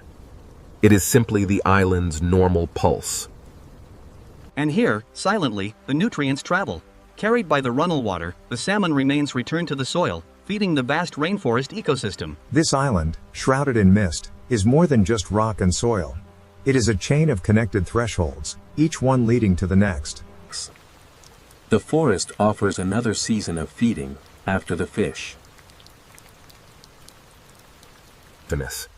Here, in the quiet rain, the island reveals its purpose. It feeds the giants, sustains the ancient bloodlines. The forest does not end at one edge. It breathes, expands, stretching far beyond the river and this small clearing. These hidden side channels are the arteries of the Kodiak wilderness, a sheltered passage for water and the wildlife that depends on it. From the smallest bird to the unseen insects, every tiny life here depends entirely on the same wet balance. From the smallest stream to the highest peak, the forest canopy acts as the vital bridge, connecting the water below to the vast sky above. The fog moves silently through the stillness of the ancient trees, revealing the hidden motion within the forest. Eventually, every single drop becomes a part of something larger. It is instinct, etched into their very being. The island's creatures navigate this maze by memory alone. Kodiak's power is not one scene, but the continuity between scenes. Here, death is not an ending, but a transformation. The salmon gives itself back to the stream, ensuring the cycle continues. Silently, the nutrients travel. The legacy of the salmon enriching the very ground that sustains this vibrant rainforest ecosystem. This island, shrouded in mist, is more than just land. It is a chain of connected thresholds, each one leading to the next mystery. The forest offers another season of feeding after the fish.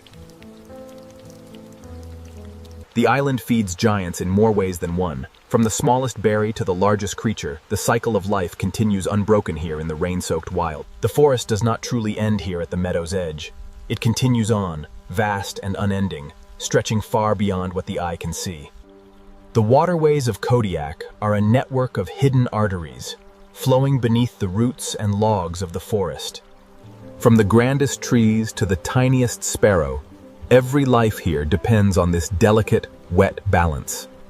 High above the canopy, the true scale of the forest is revealed, a bridge between the rushing river below and the open sky above. This ancient forest appears still, yet it hides motion deep within its stillness. The fog drifts, the rain falls, and the river flows onward. Every drop becomes part of something larger. The island's animals navigate by instinct, memorizing the contours of the land. Even as the rain washes away their prints, the path remains imprint on their minds. Kodiak's power is not one scene, but the continuity between scenes. In this place, death is merely nourishment.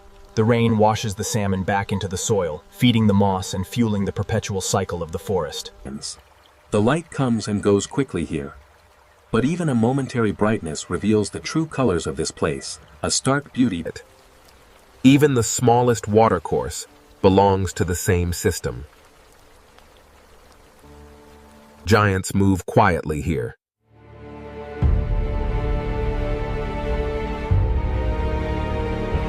Rain connects the sky to the soil, but the salmon bring the ocean here, leaving behind signatures of their journey, reminding us that everything is connected. As the river surrenders to the sea, we must face the cliffs. The next chapter will test our resolve against the coastal winds. The river pulls us toward the coast, through this cold green world, where Kodiak's rainforest remembers the sea. From the deep embrace of the rainforest, the river surges onward, relentlessly drawn towards the stormy expanse of the open sea. Here, where the river meets the North Pacific, the island's edge is never still. This island is constantly being rewritten by the relentless force of the sea. Most people look to the sun to tell the time, but here on Kodiak, the tide is our clock, governing the rhythm of our lives. This is the shoreline, the living edge between worlds, a place where the relentless sea meets the unyielding land in a timeless dance. The bear is not only a river hunter, but also a coastal forager, scouring the beach for sustenance after the storm. For the bear, this storm-tossed shoreline is nothing less than a temporary table, generously set by the indifferent sea. From high above, the eagle watches the same storm system unfold, undisturbed by the chaos below. This is where freshwater meets the tide, a dynamic meeting place where hunters and scavengers gather, drawn by the currents of the ocean. But life here is not limited to the largest creatures. Even the smallest animals, like these tide pool crabs, utilize the coast's resources, Kodiak. It's a place where the sea and the land exchange life with every tide. Here on the shore, the ocean leaves behind more than waves. It leaves the evidence of life and death, reclaimed by the scavengers of the tide. Nothing on Kodiak is wasted for long. The coast is more than just land and sea. It's a shared corridor of opportunity for all who call it home. Twice a day, the retreating tide reveals a hidden world, teeming with life along this rugged coast. The bear reads the coast as carefully as it reads the river. The tide reveals a temporary marketplace of energy, a rich feeding ground where life congregates under the cold sky. Predators and scavengers meet where the sea leaves its marks. The ocean breathes, a constant rhythm of opening and closing, revealing the secrets hidden beneath the waves. Standing resolute against the gale, the Kodiak is a creature forged by the wild embrace of both land and sea. Here, at the edge of the wild, every species understands the boundary. The bear claims the rock, the eagle the wind, but the ocean rules them both. Even the smallest birds are part of the same coastal rhythm. This is a landscape born of conflict, a coastline sculpted, day after day, by the endless pressure of the storm. The island's border is never a line, but a zone. Though it appears a barren landscape, the intertidal zone is a densely populated world, a hidden metropolis clinging to the rocks. As the Great Bear returns to the shelter of the trees, we see that Kodiak life moves in loops. For the Great Bear, the line between the coastal bounty and the deep woods is blurred. It's all part of the same continuous feeding route. The ocean is a patient artist, continually redrawing the boundaries of the land with each retreating tide. The coast is a place that remembers every visitor. Etched in the sand, their passing is marked, transient yet eternal. As the salmon return, we are reminded that river, coast, and sea are not separate entities, but rather one continuous, flowing exchange. The wind and rain are more than just elements. They are the sculptors, the island's true architects, constantly reshaping the land. Kodiak cannot be understood from one angle alone. Here on this rugged coast, survival is a daily negotiation. Between the waves, the wind, and each other, every meal is earned. But the sea never stops returning to reclaim the shore.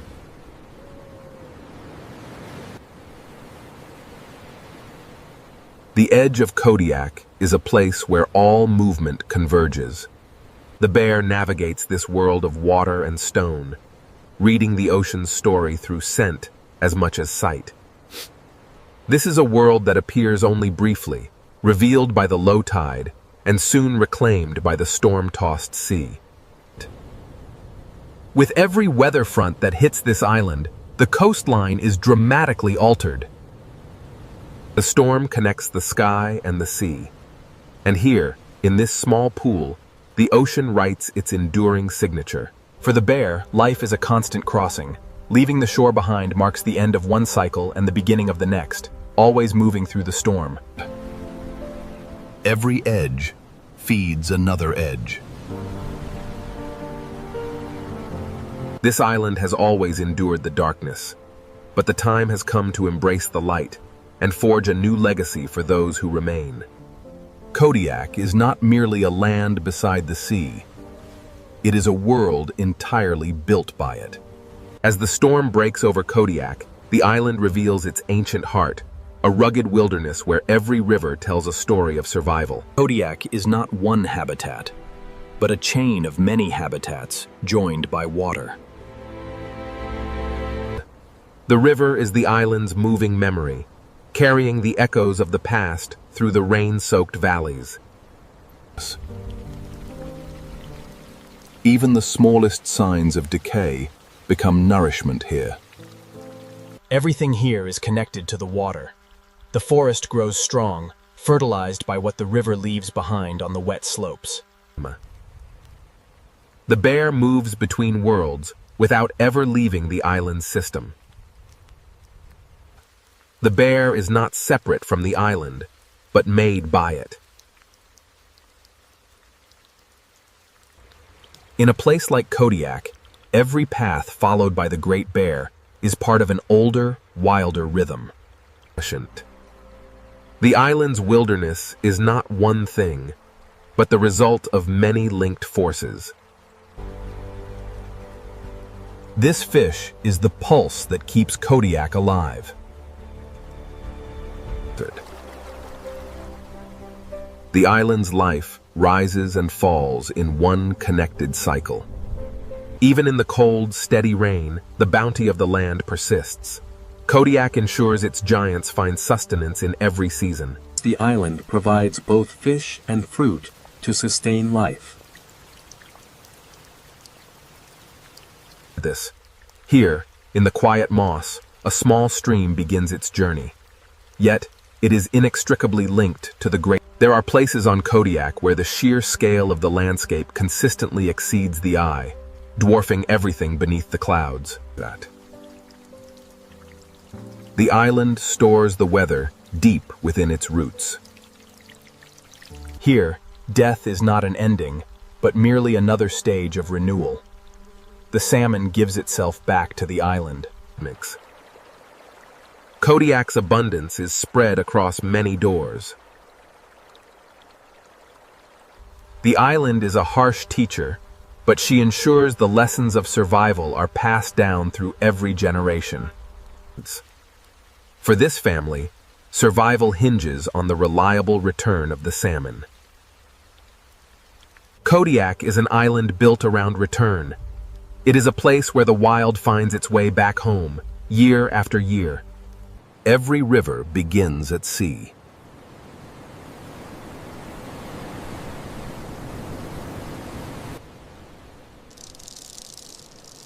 The coast is not a border, but a pulse.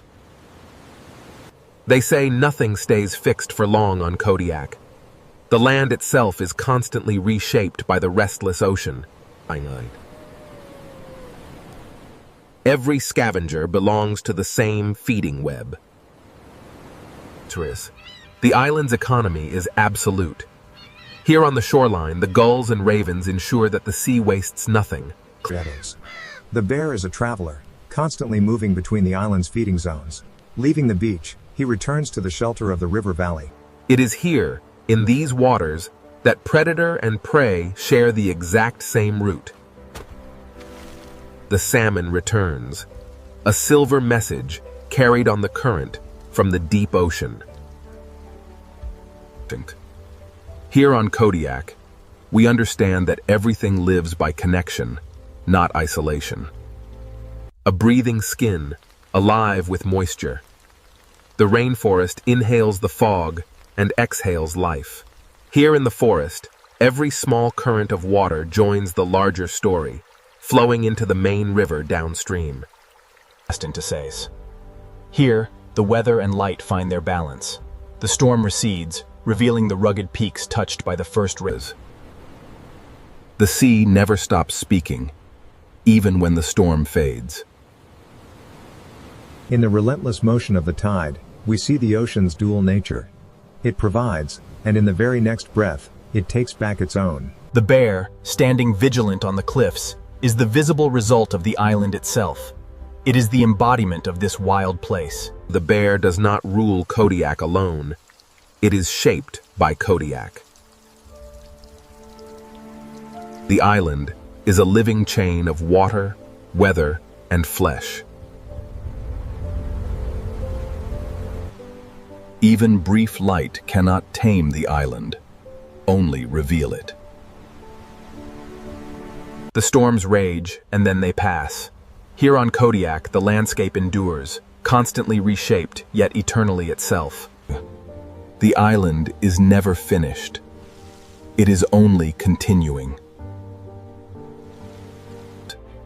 Ultimately, Kodiak is built entirely from the return of life from the sea.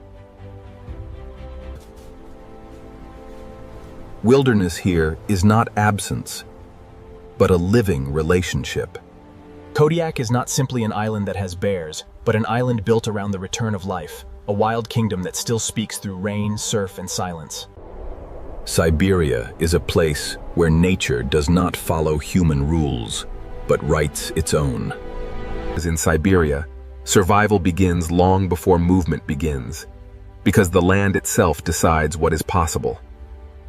Every footprint is a story, and every story in Siberia is written in cold, distance, and time.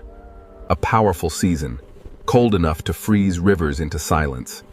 Yet the smallest blades of grass find a way to endure. The forest is not just a backdrop in Siberia. It is the system that determines where life can hide, feed, and survive.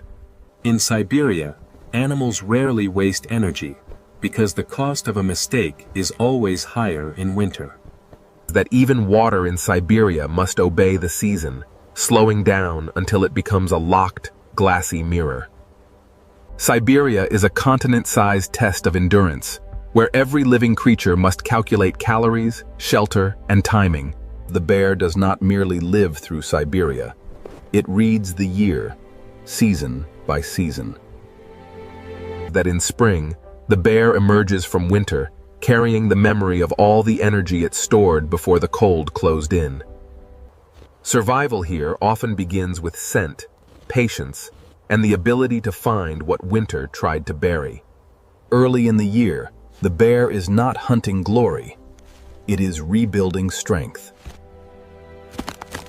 In Siberia, every season offers a different challenge, and the bear must adapt to all of them.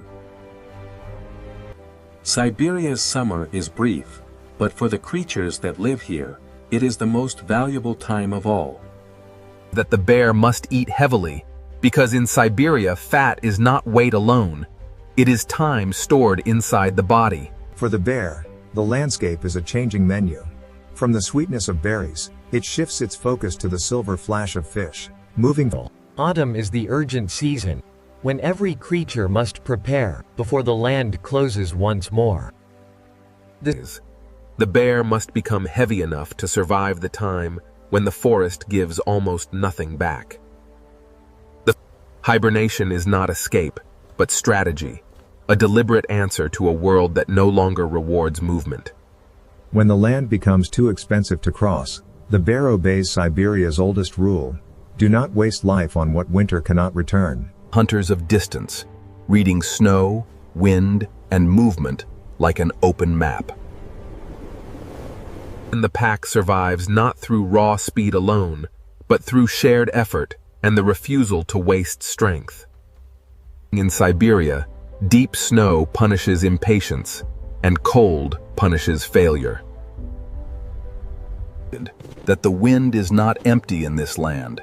It carries information, danger, and opportunity. Wolves do not hunt blindly. They search for weakness, timing, and the smallest advantage. A hunt in Siberia is never simple domination. It is negotiation with distance. The Eurasian lynx, a predator of silence, closeness, and restraint. That the lynx does not need a pack because it survives by becoming nearly invisible. In Siberia, patience is not passive. It is a weapon.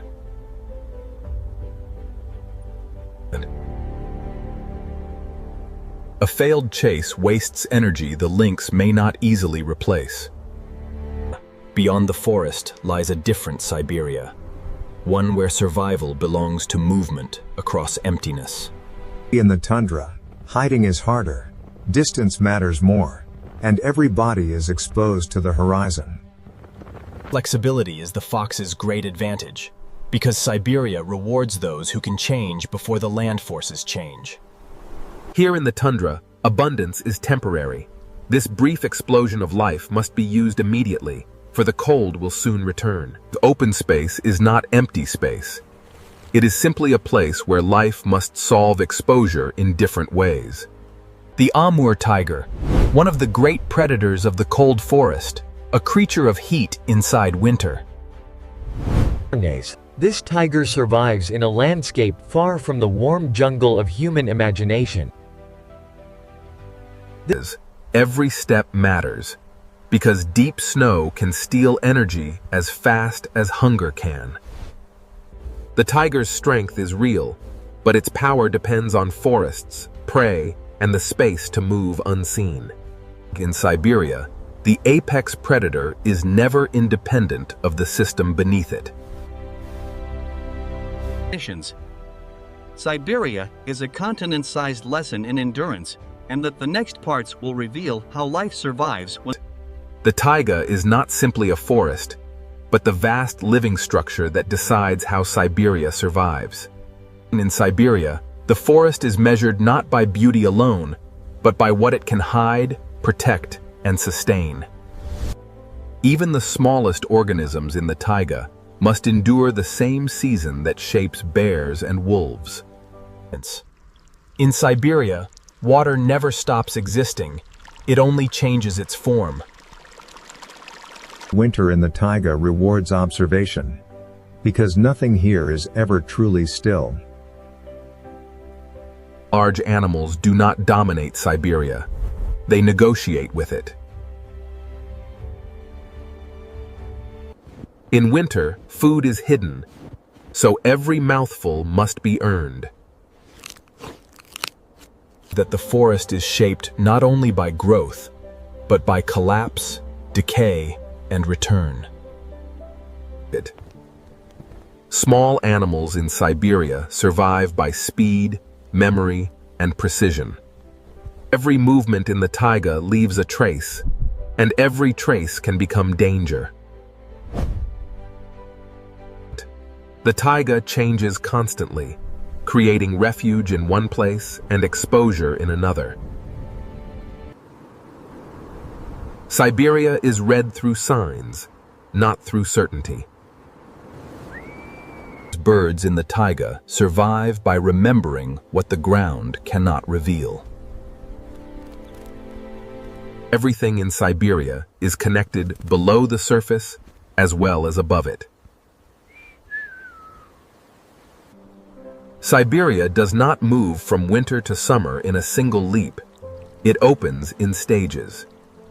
Thaw is not just warmth returning, it is the forest waking up.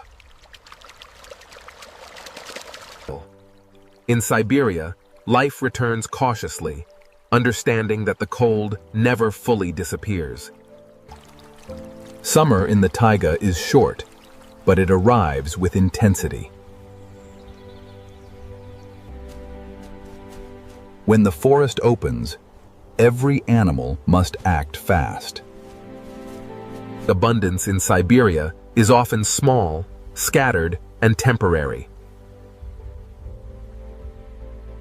The taiga becomes alive quickly once the snow retreats, but it will not stay open for long. Summer is a brief flood of opportunity for predators, herbivores, and scavengers alike.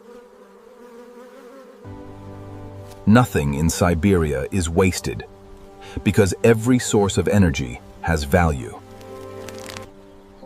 Small predators survive by listening to the forest before they enter it. The taiga in summer is not less dangerous, it is simply more active. Prey in Siberia survives by reading danger before danger begins to move. The air above the taiga is also part of this same ecosystem.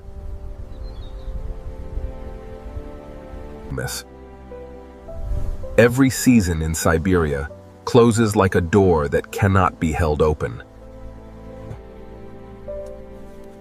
The bear must store the future in its body before winter arrives. Weight in Siberia is not excess, it is survival made visible. When the forest begins to close, many creatures leave, but others remain and endure. Wolves do not wait for perfect conditions. They follow the land as it changes. Here, in the fading light, we see the true master of concealment. The lynx understands that stillness is its greatest advantage. The forest can hide a predator so completely that the prey may pass only meters away. Siberia's strength is not noise, but persistence. The true story of Siberia begins when the forest is no longer empty, but alive with creatures that have learned to survive its silence. Every step the bear takes costs energy, And energy in Siberia is never spent without purpose. In a land this harsh, smell becomes a form of intelligence. Siberia teaches one rule above all others: use what is available before it disappears. As spring arrives, the cold water still dictates the pace of life in the wilderness. Siberia's summer is not long, but it is intense, and every animal must live fast enough to use it. This is the season when the bear must build its future inside its own body. A Siberian bear does not live on one kind of food. It reads the land as a moving pattern of opportunity. Autumn is the season of urgency, when the forest begins to close and the bear must prepare for silence. That wait is not excess in Siberia. It is stored time, stored energy, and stored survival. When the land becomes too expensive to cross, the bear chooses stillness over waste. The wolves, hunters of distance, movement, and endurance. In Siberia, even teamwork must obey the laws of the snow. Every mile in Siberia has a price, and the wolves pay only what they must. Wolves do not hunt by impulse, but by reading weakness, timing, and the shape of the land. A hunt in Siberia is a negotiation between hunger and risk. A wolf survives by noticing what others miss.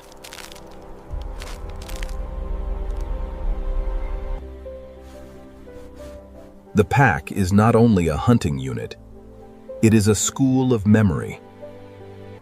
Siberian wolves survive by turning distance into information, and information into endurance. The lynx is the predator of closeness, silence, and restraint. The lynx does not need to announce itself, because the forest itself helps it disappear.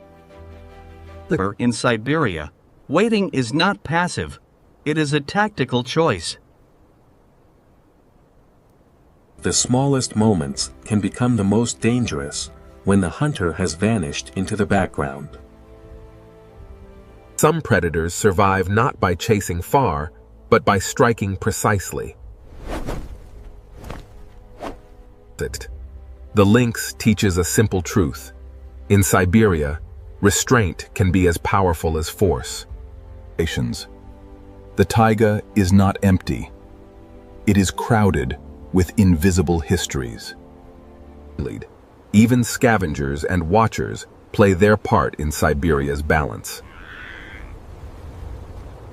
From the depths of winter to the height of summer, every creature here exists inside a system of pressure, timing, and opportunity. Survival in Siberia often depends on finding food where the season has made it hardest to reach. The smallest hunters also follow the same law: conserve, adapt, and wait. Siberia does not just change color, it changes the cost of being alive. As the taiga closes, the land ahead becomes wider, emptier, and more exposed. Migration is not a luxury in Siberia. It is one of the oldest answers to winter.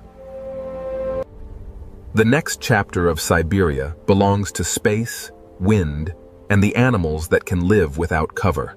The creatures of the taiga are only the first half of Siberia's story, and beyond the forest lies a harsher world where survival depends on a different kind of strength.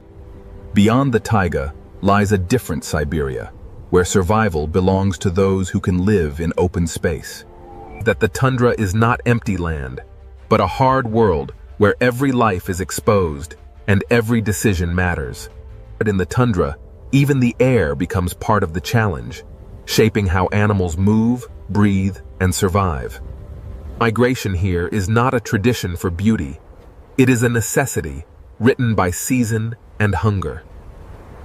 Reindeer survive by movement, memory, and the ability to keep going when the land offers almost nothing.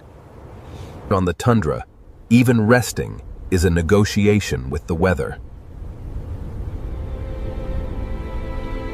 Winter food is buried here, and every mouthful must be dug out of the cold. This is a place where hiding is difficult, and distance becomes a force of survival. The tundra appears simple from far away, but every layer of it hides a struggle for life. In the frozen expanses of the Arctic, the fox survives through a mastery of flexibility, extreme caution, and recognizing opportunity. Survival in the tundra often depends on seeing what others miss before the storm changes everything. The fox does not rely on one method. It changes strategy whenever the season demands it. In Siberia, summer arrives briefly but intensely, turning the white plain into a living surface of water, plants, and insects. The fox survives by using whatever the season gives it, and whatever the larger predators leave behind. The tundra is not generous, but it is full of chance for those who know how to look. In the tundra, every body is visible from far away, so survival demands caution at every step. That the tundra is a landscape of traces, and those traces are often all that remain after movement passes. Even in the open tundra, water still shapes movement and memory. That the tundra belongs to travelers, not to those who stand still. In Siberia, the next generation survives by following paths older than memory. The open land can change in moments, and those moments can decide whether an animal lives through the day. That on the tundra, the weather does not simply surround life, it actively shapes it. When the land offers no shelter, even a small rise in snow can become protection. Reindeer do not conquer the tundra. They endure it by refusing to lose direction. The cold here does not merely touch the skin. It tests the body from the inside out. In the far north, darkness is not only a time of day, it is part of the geography. What seems empty above can be crowded with life below.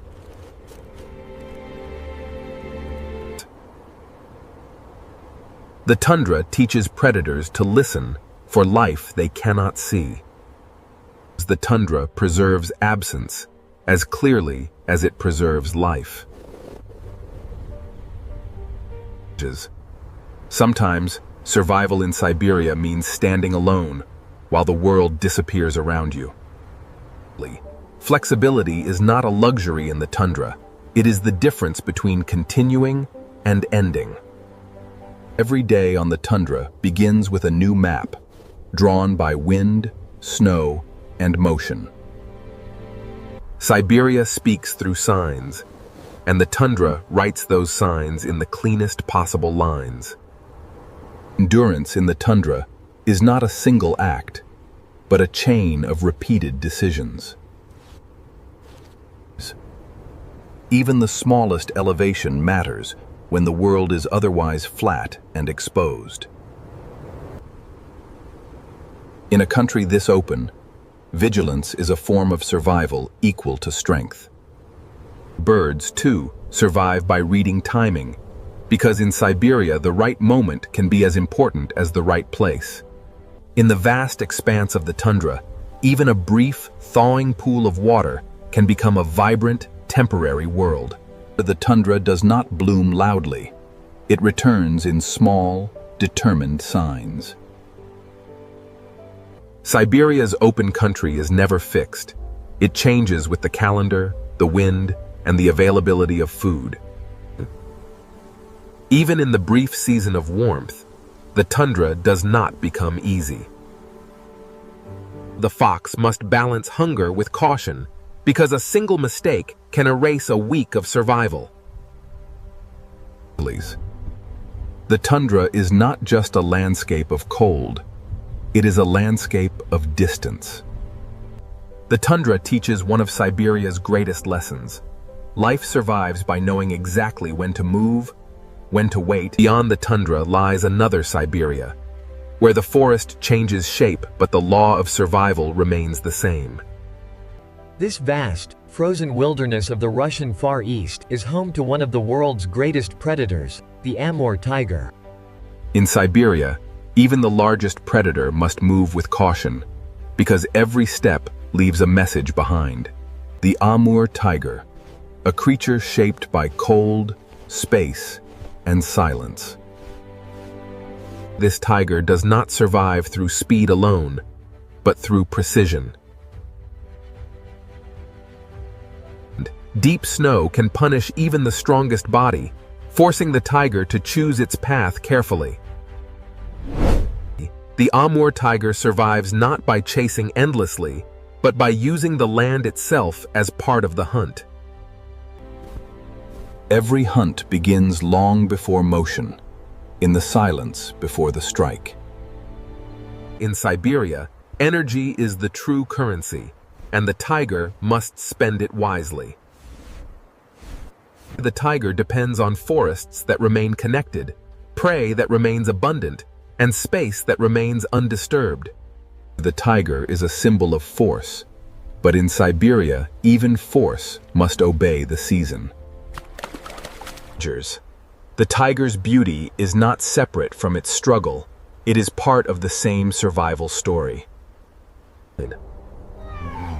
Siberia's most powerful predators are never independent of the animals beneath them.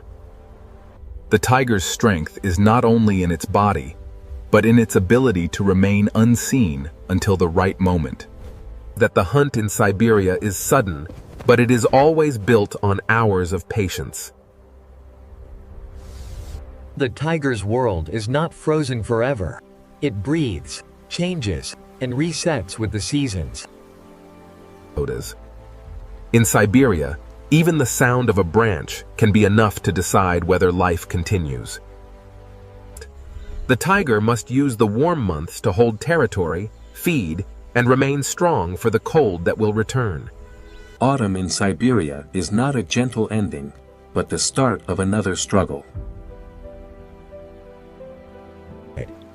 The land here is not only land, but a system of forest, river, snow, and timing. Siberia holds another world entirely, a frozen inland sea of ancient depth. Baikal is not an ocean, yet it feels like one locked inside the continent. The lake is ancient enough to hold its own rhythms, its own silence, and its own species. This is the Baikal seal, the only seal species that lives entirely in fresh water. This creature belongs to a world where ocean-like life exists far from the sea. The lake is both roof and pathway, shelter and exposure, all at once. Survival beneath the ice depends on the link between air and water, between breath and movement. Baikal's winter is not empty. It is alive beneath the surface. Even in the coldest months, life remains connected to the surface by the narrowest of openings. What looks impossible from a distance is simply ordinary life in an ancient system. Siberia is strongest when it is layered, not simple. Even frozen water has its own weather. Look closely, and you'll see how the lake preserves time, the way stone preserves memory. Beneath the winter roof, another world continues without interruption. Baikal changes the emotional scale of Siberia opening a depth that feels older than human memory. Every part of Siberia is connected, even the places that seem separate. The same rules that govern the taiga also reach here, shaping the lives that depend on the lake's frozen rhythm. That even the greatest cat in the region depends on healthy forests, prey populations, and a landscape that can still support life. Siberia's beauty is inseparable from its pressure. That life in Siberia survives by finding tiny openings in a world built to close them. Baikal is not just a lake. It is a memory of the planet held in frozen silence. That the tiger, the seal, the bear, and the fox all depend on the same truth. No creature stands outside the land that shapes it. Siberia is not one landscape, but many worlds connected by a single law of survival, and that the final part will reveal how fast that law is being rewritten. Siberia is still wild, but wild does not mean untouched. In Siberia, even the calendar is beginning to shift. When winter loosens its grip, the land does not simply awaken, it rearranges itself. In Siberia, ice is not only a surface, but a route, a shelter, and a warning. The first sign of change is often not what appears, but what disappears.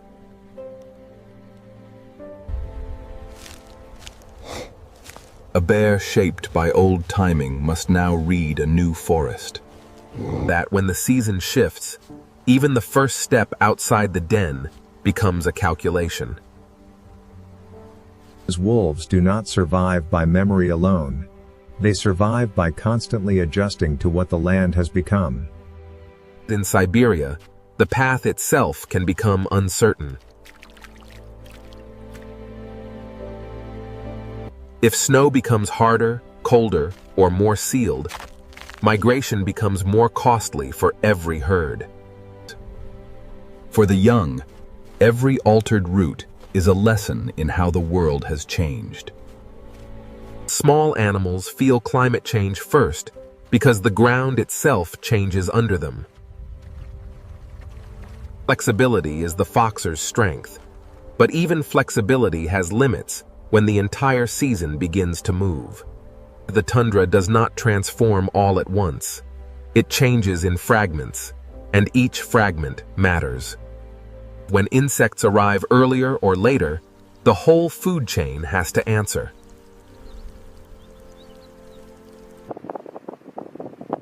In Siberia, timing is a form of survival as important as strength. Wildfire is one of the clearest signs that the rules are changing faster than the forest can recover. A forest may regenerate, but the animals living through the transition must survive the gap between loss and return. Siberia's resilience is real, but it is not invincible. That when frozen ground thaws, the land does not simply become wetter. It reorganizes drainage, vegetation, and movement. Change in Siberia often begins below the surface before anyone sees it above. When the ground shifts, large herbivores must change their routes, and predators must follow those changes. The hunt becomes harder when the map itself begins to rewrite. Even a silent predator depends on the shape of the land, and the land is no longer stable in the same way. Siberia can heal, but healing does not mean a return to the old rhythm. The tiger needs connected forest, healthy prey, and enough space to move without losing energy. The apex predator is never independent of the system beneath it. Even the deepest old systems are not outside change. That for the Baikal seal, stable ice is not scenery. It is the foundation of breathing, resting, and reproduction. When the timing of the ice changes, the Baikal seal must adapt immediately or risk losing the vital connection between water and air. Siberia's frozen surface hides life that depends on delicate rhythms the eye cannot see. The most dangerous kind of change is not total change, but change arriving all at once. Animals shaped by thousands of years of timing may struggle when the clues no longer arrive in the right order. This migration is harder when every old path becomes uncertain.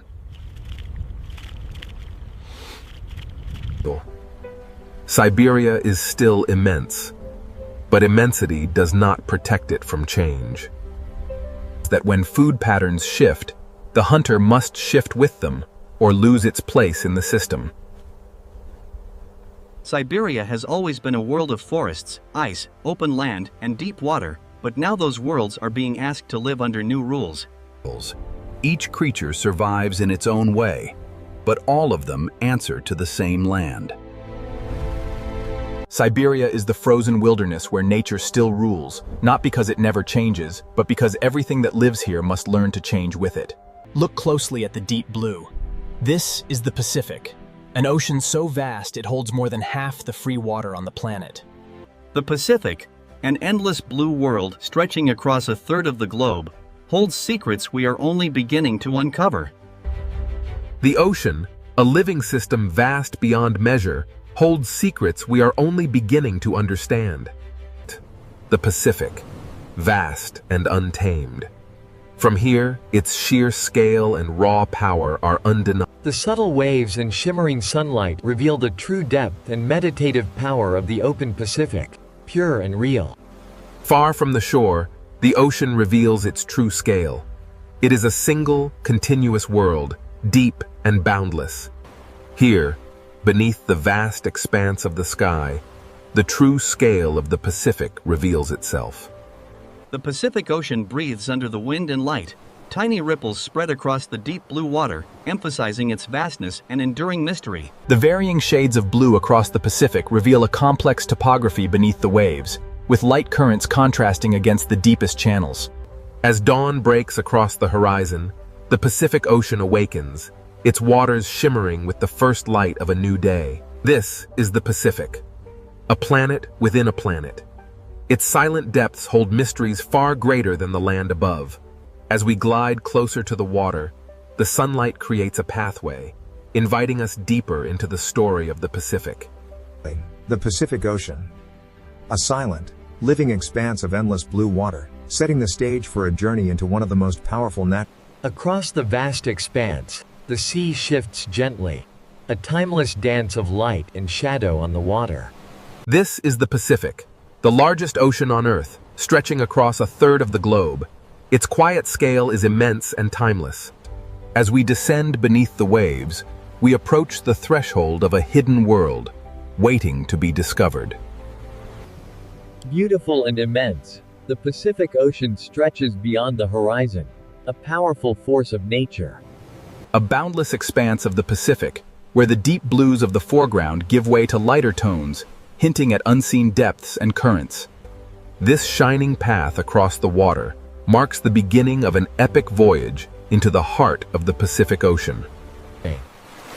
The ocean is a living entity, vast and layered, its surface constantly shifting.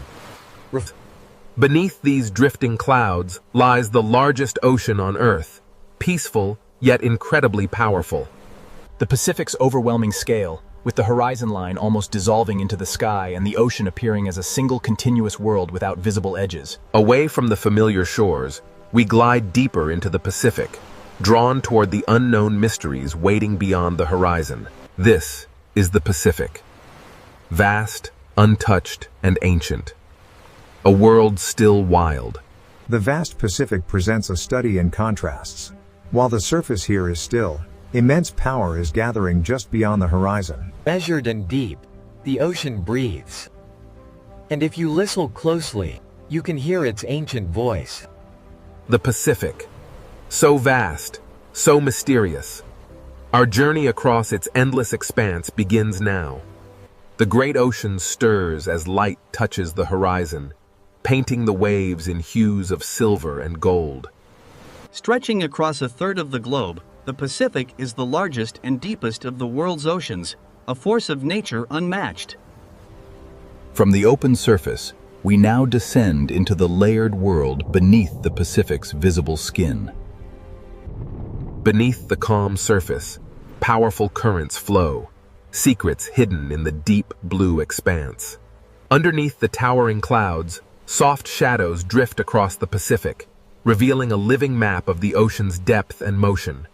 This band of light marks the beginning of our descent into the hidden structures of the Pacific, a journey into the unknown depths. Before you, the Pacific reveals its true scale. No shoreline, no lights, only water and sky meeting the horizon. This vast blue expanse covers 70% of our world, yet we have explored less than 5% of its depths. The Pacific surface shifts beneath a thin veil of cloud shadow, the movement subtle but constant, suggesting a living ocean far beyond what the eye can easily read. The movement subtle but constant, suggesting a living ocean far beyond what the eye can easily read. From these shores, the true scale of the Pacific reveals itself, a seamless expanse of water and sky. Sweeping across the vast expanse, the waves move with relentless energy, while the horizon stands as a silent witness to the ocean's scale. As we descend from the open sky, we begin to penetrate the deeper layers of the Pacific, where light and structure start to emerge. The Pacific Ocean, vast and seemingly endless under the late morning sun. But as we move closer, we begin to see Look closely, and you see chaos. But pull back, and the Pacific reveals itself as a single, immense body of water. As we begin our journey across the Pacific, we prepare for the richer ecosystems and deeper dynamics that lie beneath the surface. This vibrant reef, untouched and pristine, provides shelter, hunting grounds, and nurseries for countless marine species. As the sunbeams pierce the turquoise water, the curious loggerhead surveys its ancient home, a world teeming with life and color. A stunning panorama of the Coral Triangle. Here, warm water and crystal clear visibility reveal a breathtaking depth. Here, in the quiet currents of the Reef Channel, the shark moves not as a predator, but as a stabilizing force in the ancient hierarchy. Within this vibrant coral ecosystem, every centimeter matters. Tiny organisms work together in a compact world where every gap. The crystal clear waters reveal an intricate tapestry of life. Coral structures provide shelter for schools of fish. The bright coral zone slowly gives way to the darker outer edge, hinting at the vast open ocean waiting just beyond the shelter of the reef. The green sea turtle glides effortlessly over the vibrant coral shelves, a majestic resident of this thriving underwater ecosystem. This fragile ecosystem relies on a delicate balance. Warm, stable water, clear visibility, and healthy circulation are. The reef survives through structure and hiding places. It is a story of constant adaptation, ensuring life thrives amidst the deep blue. Here, in the sun-dappled corridors of the coral reef, life thrives in countless forms, each scale and texture brought to life in stunning detail. These vibrant corals form the architecture of a hidden metropolis, where schools of fish navigate the currents like traffic on invisible roads. A larger reef predator passes, forcing the smaller fish close to the coral. It is this constant tension between safety and danger that the camera drifts down towards the reef floor, revealing a hidden world where minute details and tiny organisms flourish among the coral. Beyond the safety of the coral lies the true ocean, an endless expanse promising mystery and solitude. As the current strengthens, the ecosystem responds. The school of fish adjusts its formation, and coral fronds sway dramatically with. Here, in the densest part of the reef, life thrives in dazzling complexity. But the open ocean awaits just beyond the sanctuary of the coral. The ocean opens up before us, a vast expanse of blue leading into the deep unknown. This vibrant reef is just one layer. Deeper down, the Pacific reveals its true scale, hinting at the larger journeys that lie ahead. This is the dividing line, where the rich tapestry of the shallows ends and the profound blue expanse of the Pacific begins. We leave the vibrant complexity of the reef behind now, drifting out into the vast, silent blue of the open ocean. The outer edge is a proving ground. Beyond lies the vast Pacific, a world of invisible routes and journeys far larger than the reef itself. As the vibrant reef gives way to the endless blue, a new chapter in the Pacific's story begins. Leaving the vibrant city of the reef behind, we venture now into the vastness of the open ocean. As the reef fades into darkness, the open Pacific calls. Here, whales, sharks, and tuna begin their invisible route. The vibrant reef pulses with life, a delicate balance sustained for millennia. But beyond its boundary, leaving the bright world of the reef behind, we venture into the open blue water, beginning a much larger ocean story. The coral doorway closes behind us as we venture forth into the vast, untamed expanse of the Pacific Ocean. Drifting through this endless blue expanse, one feels both the profound beauty and the intimidating isolation of the deep Pacific. A vast, untouched wilderness stretching to the distant horizon. The ocean swells move in mesmerizing parallel lines. Far from a featureless void, the Pacific reveals itself as a dynamic living corridor, marked by invisible boundaries and the pathways of life. The open Pacific is constantly moving, swell after swell, even when it appears still. The reef vanished, revealing the true scale of the deep ocean, a world both cold and mysterious. Across the Pacific, subtle wave patterns create invisible highways, shaped by the currents far below and the promise of feeding zones. The ocean currents reveal a hidden world, a living map of motion, distance, and raw energy coursing through the water. Something vast approaches. One of the Pacific's great travelers, rising from the depths. A majestic sight, reminding us of the raw, untamed power that still exists in the deepest parts of our world. Few creatures rival the scale of the humpback whale as it moves effortlessly through the vast Pacific. In the vastness of the open Pacific, the arrival of the mako changes everything. A perfectly evolved predator gliding through the blue. The shark moves with confident control, reading the ocean through scent, pressure, and subtle movement rather than sight alone. This subtle shift in temperature signals a convergence zone, a hidden oasis where prey species gather in vast numbers. As quickly as they appear, the sharks vanish back into the blue distance, reinforcing the idea that these predators are part of a broader, invisible system. The sharks move through the Pacific, following the currents. They turn the empty blue water into a field of living signals. Below the drifting light, the ocean feels truly alive, a deep and vibrant world where shadows glide through the currents. This fragile ecosystem relies entirely on warm, stable water.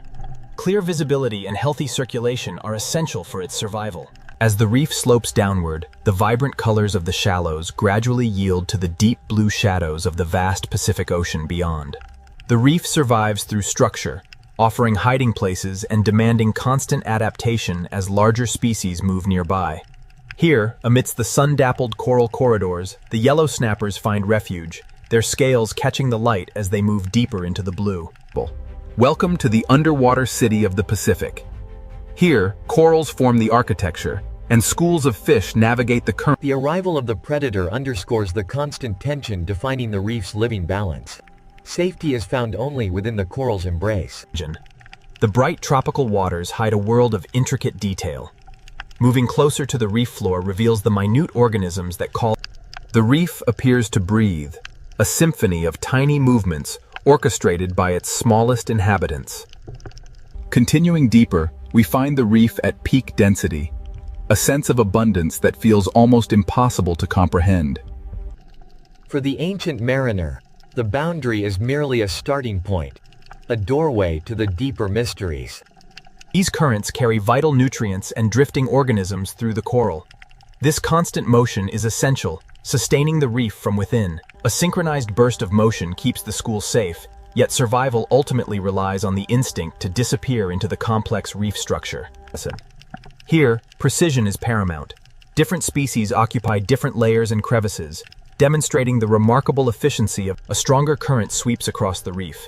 The fish adjust their movements, and the coral fronds begin to sway, responding to the ocean's invisible energy. The outer sections of the reef mark a dramatic shift. The crowded, shallow ecosystem gives way to the open Pacific, where a final glimpse into the reef's crowded heart, where sunlight ignites the water and tiny lives flash through the coral maze before we move away. As the coral structure thins, the ocean begins to feel less like a city and more like an open corridor leading elsewhere. The bright tropical world is only one layer of the Pacific, and larger journeys still lie ahead. Here, where the sunlight fades, the vibrant life of the shallow reef gives way to the vast expanse of the open Pacific. This final patch of coral teems with life, a stark contrast to the deep blue waiting beyond the drop-off. Here, in the vast blue expanse, lies an island of life, a vibrant ecosystem whose richness stands in fragile contrasts.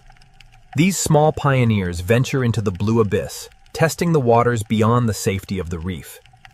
They reveal From the shallow brilliance of the reef, we venture now into the deeper mysteries of the Pacific, beginning its next chapter.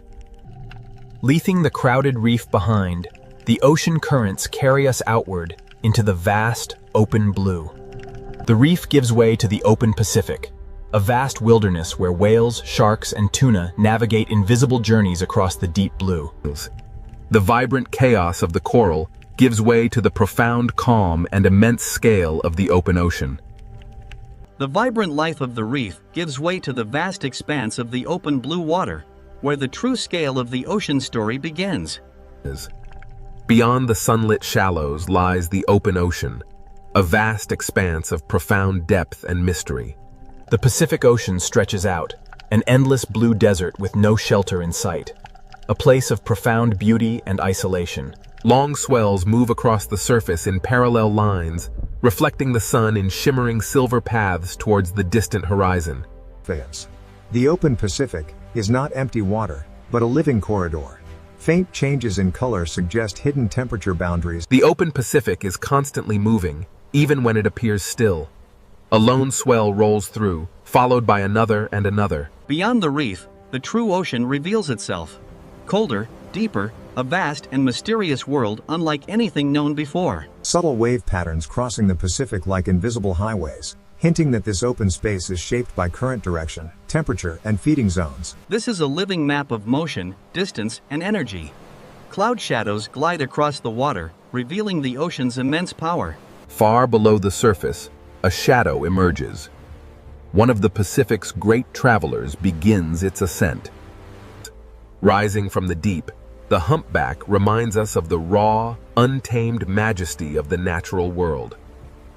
With a powerful thrust of its massive fluke, the whale propels itself deeper, navigating the vast expanse of the open ocean. The Pacific is a vast migration corridor, where movement can span thousands of miles. Breaking the ocean's stillness with a moment of raw power, the whale returns to the Pacific depths. The deep ocean welcomes back its leviathan.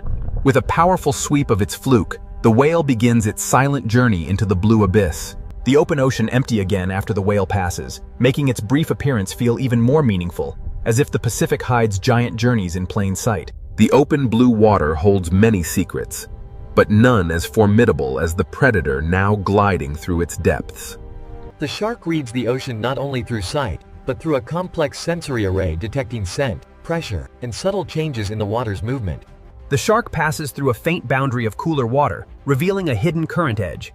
It is here that prey gathers and larger marine life converges. As the shark disappears into the blue distance, we are reminded that these predators are merely one part of a vast, invisible system. The sharks move through the invisible structure of the Pacific, turning the vast blue expanse into a field of living signals. Here, in the deep blue, the gray reef sharks navigate a world shaped by unseen currents. Tuna patrol the open ocean, their sleek bodies engineered for speed, capable of crossing vast distances in their endless migration. Each fish reacts instantly to the others, creating a living formation that moves with absolute synchronization through the water.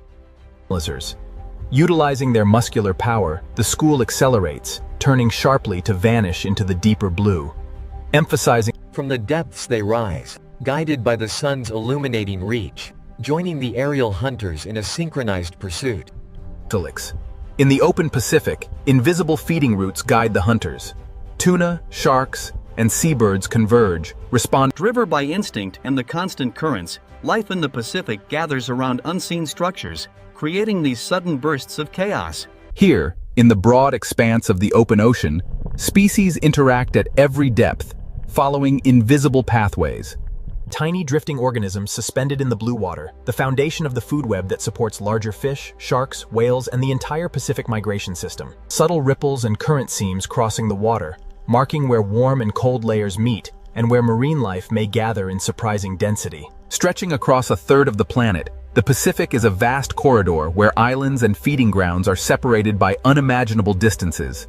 The ocean's surface hides a complex order, but a sudden movement above often reveals the life stirring just beneath the waves. The deep blue ocean suddenly feels alive. Beneath the surface commotion, something massive stirs, drawn by the feeding frenzy above. As we cross this current boundary, the texture of the water shifts dramatically. It reveals that the Pacific is not uniform, but a whale far in the distance, tuna moving lower, and birds wheeling above. Each species follows a different, moving with slow, deliberate power, the great predator ascends from the depths. The reaction of the school is immediate and absolute. The Pacific erases its own tracks. While some journeys conclude, larger migrations continue in the deep blue expanse. The journey continues into the deep. Below the surface, vast underwater mountains begin to influence the currents, guiding life into the darkening waters. Where the currents gather, a submerged structure begins to stir. The empty blue is transforming into a meeting point. Below the surface, an ancient power stirs, reshaping the very currents of the sea. Plunging beneath the waves, we enter a world of deepening blue, where the first signs of a submerged giant emerge from the depths. Here, the seamount redirects the deep currents upward, carrying vital nutrients. This upwelling creates a vibrant chain of life. The chaos above gives way to the quiet majesty of the deep. Here, the seamount feeds the ocean, a gentle... Here, the seamount's rocky surface provides a crucial habitat for deep-sea organisms, a stark contrast to the soft, empty seafloors. A wide shot follows the seamount upward until the light grows brighter above, suggesting that some underwater mountains can eventually rise. The ocean guards its secrets well, but the island calls to us, a dark shape promising both peril and discovery. Here, where the ocean meets the shore, the raw geology of the island is constantly active, battered by the waves. In the vastness of the Pacific, underwater mountains serve as anchors for life, connecting the smallest seabird to the largest whale. As the ocean opens up, we see how these distant volcanic peaks serve as vital meeting points. Drawing something ancient is stirring in the deep Pacific. The ocean itself senses the change, reacting to the mountain hidden just beneath the surface. Descending through the blue water, the open ocean gives way to structure. A submerged volcanic peak, teeming with life, rises from the darkness. Currents striking the slope of the seamount and bending upward, creating a natural lifting effect that carries nutrients into the water column and attracts smaller marine life. These hidden mountains feed the ocean from below, driving an engine of life that sustains this vibrant ecosystem. Here, along the seamount slope, small fish gather in the sheltered currents. Their movements are quick and coordinated as larger fish arrive, followed by predators moving along the edges of the current, establishing a layered food system built around the seamount structure. Here, in the blue desert, the seamount is a living oasis. Currents and drifting organisms converge in this concentrated zone of life. The underwater tracking shot passes over the rocky summit of the seamount, where hard surfaces support corals, sponges, and other attached organisms. Here, in the dark, cold embrace of the deep ocean, life finds a way to flourish. These delicate corals sway gently. The seamount rises dramatically from the seafloor. Its summit and slopes form a hidden habitat, forever changing the Pacific waters around it. As the fish move into the stronger current, they use the seamount not just as a home, but as a crucial navigation point in the vast open sea. From the hidden depths of the seamount, life surges upward, connecting the deep ocean with the world above in one continuous, natural system. A 4K cinematic surface shot reveals a patch of open water that looks ordinary from above, yet the camera knows the seamount beneath is... The camera glides down the seamount slope, revealing how these submerged mountains rise dramatically from the seafloor without ever breaking the surface. The seamount stands firm as the surrounding ocean is drawn irresistibly towards its shape, a mesmerizing display of nature's forces. And beyond it, another peak rises from the depths, a chain of submerged mountains, like stepping stones across the vast Pacific. As we descend deeper into the Pacific, the vibrant reefs give way to a dramatic, hidden landscape of volcanic ridges and peaks, revealing the complex. Moving upward through the current, the school finds the seamount summit, where the ocean truly comes alive. The summit of the seamount beginning to flatten as if approaching the threshold of island formation, hinting that some of these mountains may one day reach the surface. Formed from the deep, these islands are a testament to the raw power of the earth, a rugged, newly born land rising from the turbulent sea. And this raw, elemental landscape was once barren. But with the arrival of the great albatross, here, where fire meets water, the island's geology interacts with the sea. These volcanic cracks form. These steep volcanic cliffs stand as a testament to the relentless energy of the Pacific, a constant force shaping every line of the coast. Here, at the island's edges, the long transformation begins. Volcanic rock gives way to the first stage of a living. And so the sea begins to reclaim the stone, nurturing this new habitat. Life finds a way beneath the waves. The island's interior rises abruptly above the surf. Windswept slopes of raw volcanic stone stand in stark contrast to The Pacific Ocean is vast, yet it is dotted with these fire-born stepping stones, stretching across the horizon in long chains. The ocean currents strike the shore and rebound. Carrying nutrients and debris outward, they feed the waters around this volcanic landform. The steep slopes disappear into the deep water, revealing that this island is merely the exposed crest of a colossal underwater mountain. Shaped by the ceaseless forces of the ocean and the vast expanse of the sky, this island is a dynamic testament to nature's power. Along this shoreline, where lava rock meets foam, the coast becomes a boundary between geological fire and marine forces. Continuing directly from the previous scene, a 4K underwater transition near the island reveals reef life thickening around the volcanic base. Plunging deeper now, the island's foundation plunges into the dark water, where the volcano disappears beneath the surface. The currents hug the island's slope, lifting nutrients from the deep water. This rich upwelling attracts marine life, which gathers. Here, the landscape is alive. From the bustling seafloor reef, through the churning waves, all the way to the clouds crowning the volcanic summit. A 4K wide shot reveals that the volcanic island is not isolated, but part of a larger Pacific system. The same waters that fed the seamount now stretch toward the next unknown horizon. The coastline is temporary, shaped by the powerful waves that strike the volcanic rock, each splash a transient moment of brilliance. Here in the Pacific, the island's dark volcanic foundations remind us that geology and ecology are inseparable. What we see above the waves is merely a glimpse. Beneath the surface, a majestic chain of mountains links these volcanic peaks across the abyss. Born from the depths, this land of fire rises dramatically from the sea, bathed in the golden light of the sun. But to truly understand this rugged landscape, we must look beyond the waves, deep into the forces that forged it from fire and water. The descent takes us into the deeper zones, where the seabed plunges steeply, revealing the raw power of tectonic forces below. The island's underwater base tapers into the seafloor.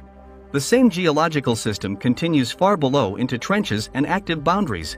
From the crushing darkness of the deep trenches, we ascend towards a new chapter, where fire meets water in the ring of fire. This fire-born land and these hidden mountains belong to the same evolving world as the living ocean, stretching into the deepest limits of the Pacific. Leaving the island behind, we plunge into the silent abyss, a realm completely separate from the surface world above. Below the surface, the Pacific grows colder and deeper. The shafts of sunlight thin out rapidly as we descend into a far more silent and powerful realm. The Pacific is not only vast on the surface, but immense in hidden depth. We move through the last fading layer of twilight. The ocean grows quieter and heavier. It feels more alien with every passing second. As we descend, the seafloor plunges into the abyss, a hidden cliff marking the boundary of the deep ocean. The deep Pacific is not a realm of color, but of pressure. A silent, crushing darkness where few can survive. The trench wall rises like a black mountain beside us.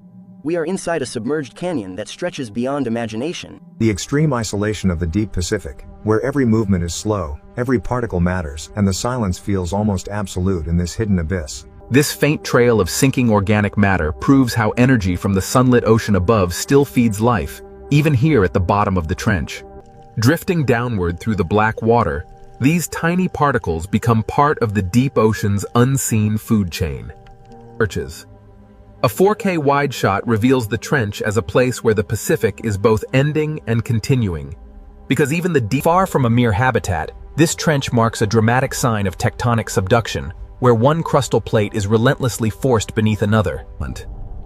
This is not a dead landscape, but a place where the planet is still actively reshaping itself. Here, the immense scale of the subduction zone is revealed. The trench marks the boundary where the Pacific crust disappears beneath the Earth's interior. Deep beneath the waves, the seafloor trembles. This hidden energy reveals the immense power stored within the Pacific's tectonic margins.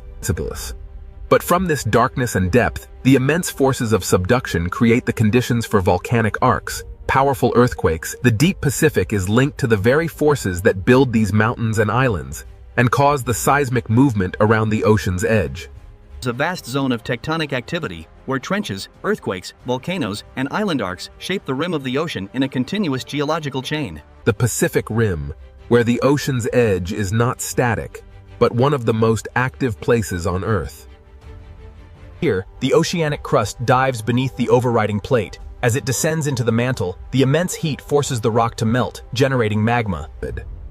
The very same forces that create the deepest trenches also forge fire-born land. An island chain shaped by ancient eruptions, where black volcanic rock, steep cliffs, and breaking surf reveal a coastal. Hydrothermal vents release the Earth's energy, sustaining ecosystems independent of the sun. Deep beneath the waves, geothermal energy fuels an ecosystem hidden from the sun. Specialized organisms thrive in this extreme habitat. Here we see the connection between volcano, trench, and life. Destruction and creation are happening at the same time across the Ring of Fire. The Pacific is not a finished landscape, but an actively changing system where earthquakes, volcanoes, and ocean trenches are intimately linked. The constant impact of these waves reminds us that even this visible land is temporary, relentlessly eroded and reshaped by the Pacific. The same ocean that hides trenches and volcanoes also drives immense energy across the globe through these currents. Even now, the Pacific Ocean responds to the primal forces beneath the crust, a constant reminder that the world is still being made. These geological systems are never isolated, because trench formation, volcanic growth, and ocean circulation all in the Pacific as a living planet-scale system, where the deepest darkness and the most explosive fire exist within the same connected ocean basin. The Pacific edge is a place of immense pressure and constant movement. As the seafloor cracks and shifts, new crust is formed. Here, in the crucible of the Pacific, creation and destruction are one. From the deepest trench emerges the fire that sculpts the islands above. Here, the ocean reveals its power as the planet's great energy regulator. As the seafloor transforms, immense heat is absorbed by the water above. The trench, volcanoes, and island arcs link into a single Pacific belt, making clear that the Ring of Fire is not a metaphor. From the fiery volcanoes above, we descend into the abyssal darkness, returning to the trench floor, where immense pressure shapes an alien world. This vertical journey mirrors the Pacific's own range, from the deepest abyss to the fire-made islands at its edges. The Pacific's climate power begins here, shaping the weather, the currents, and the future of the entire planet. The Pacific, a vast system of pressure, fire, and constant transformation. But the greatest changes, driven by warming. But rising from the fiery depths, we see the Pacific's surface. This vast system is still alive, still moving, and changing under modern pressure. The vast Pacific, once a symbol of stability, now shimmers with an unnatural heat, a clear warning of the changes underway. From this height, the Pacific appears tranquil, yet beneath the surface, hidden changes in temperature and currents are already reshaping the life below.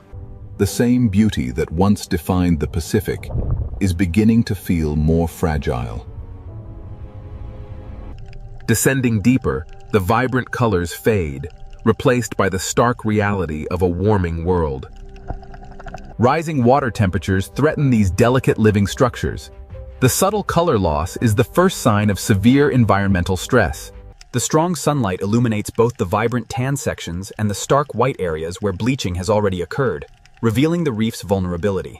A quiet warning sign that the reef is under immense stress. It is struggling to maintain its delicate balance and color. Illuminated by the sun, the reef possesses a stunning beauty. Yet this does not mean it is invincible. Within this same Pacific system, we observe how resilience and fragility coexist side by side. Small changes in temperature and chemistry can alter the balance of an entire ecosystem. Even here, the reef fish adjust their movements as the reef extends outward into the blue water, where an invisible temperature boundary influences which species stay, which move, and which habitats decline. This quiet is deceptive. Though beautiful, the rising warmth threatens the delicate stability of this underwater world. Changes in the atmosphere and surface heat are now reaching directly into the living reef ecosystem.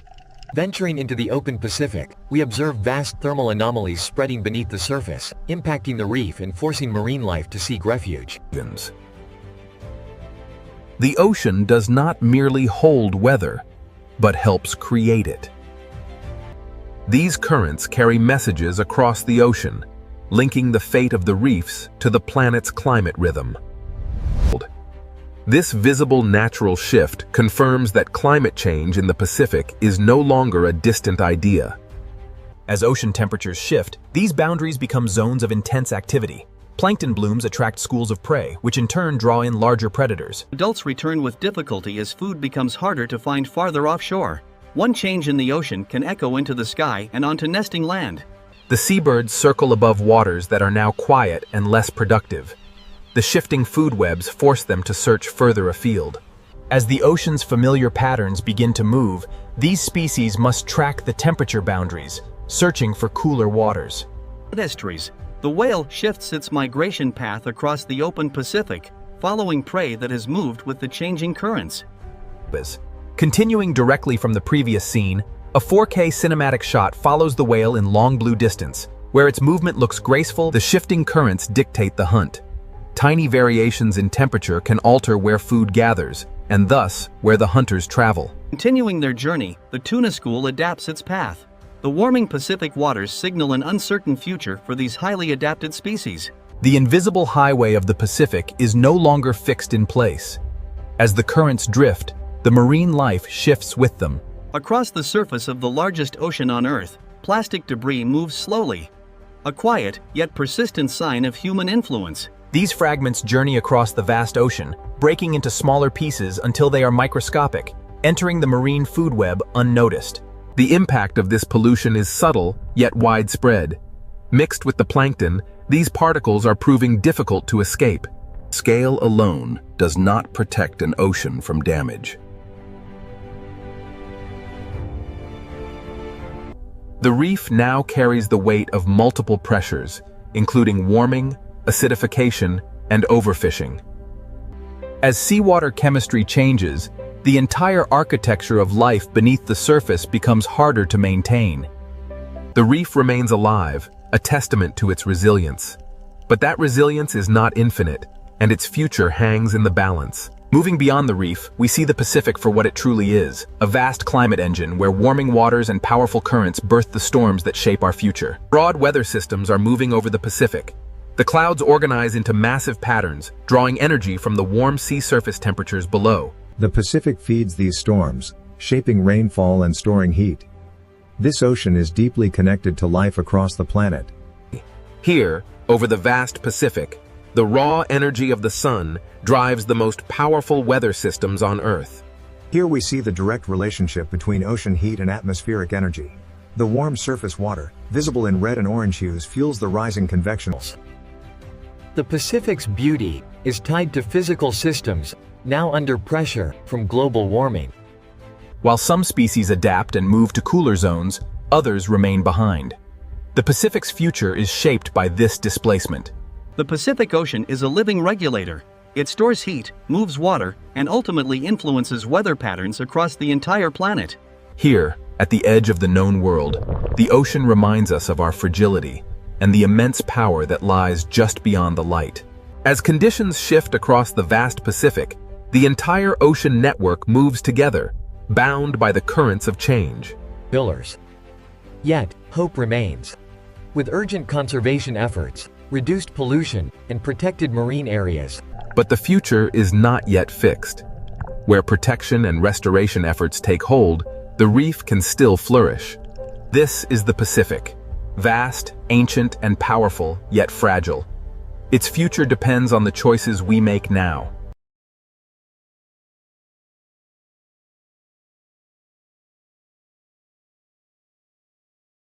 Before a ship ever sees Antarctica, it must cross a stretch of water that makes every human plan feel small. There is no harbor to hide in, no large island to block the wind, no stable horizon to trust.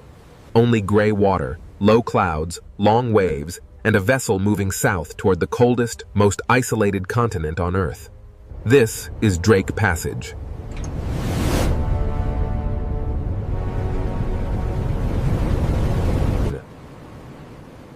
Between Cape Horn and the South Shetland Islands, the ocean opens like a gate. Behind the ship lies South America, mountains, ports, forests, roads, and the world people understand. Ahead lies Antarctica, icebergs, penguins, glaciers, snow-covered mountains, and a silence that feels almost outside human time. But Antarctica does not appear immediately.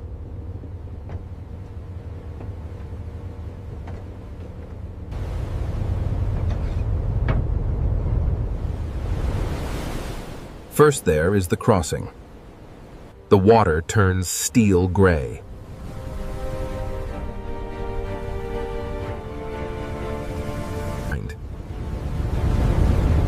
The ship begins to rise and fall with a slower, heavier rhythm. Cups tremble on tables.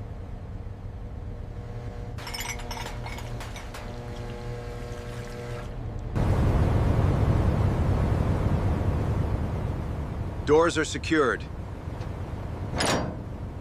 Passengers learn to walk with one hand ready for the wall. Outside, albatrosses glide over the waves, as if they belong to a world that does not need solid ground. For centuries, sailors, explorers, scientists, and travelers have spoken of Drake Passage with a mixture of respect and unease. Not because it is cursed, not because it is a sea of monsters, but because it is one of the places where the ocean reminds humans that technology may help us travel, but it does not make nature small. What is hidden in the water between Cape Horn and Antarctica?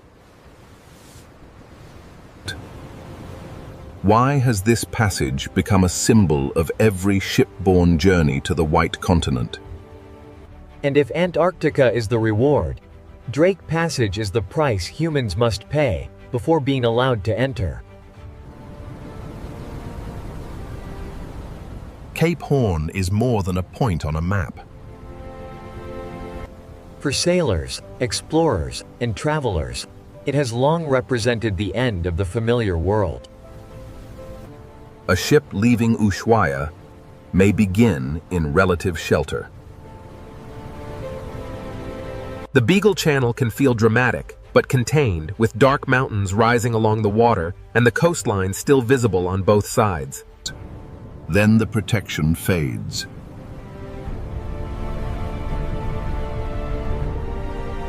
The channel opens. The islands fall behind. The ship moves toward a wider gray horizon, and the crossing becomes real. Cape Horn itself has a severe presence.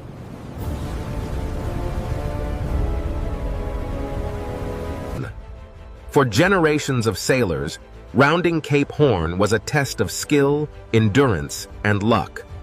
Drake Passage inherits that emotional weight.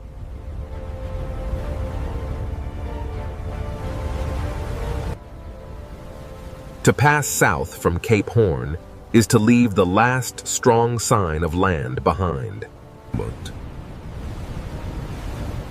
The sea opens in every direction. The ship becomes a small structure moving across a system much older and larger than itself. This is why Drake Passage is not only geographic, it is psychological. Before Antarctica appears, the human mind must accept distance, exposure, and uncertainty.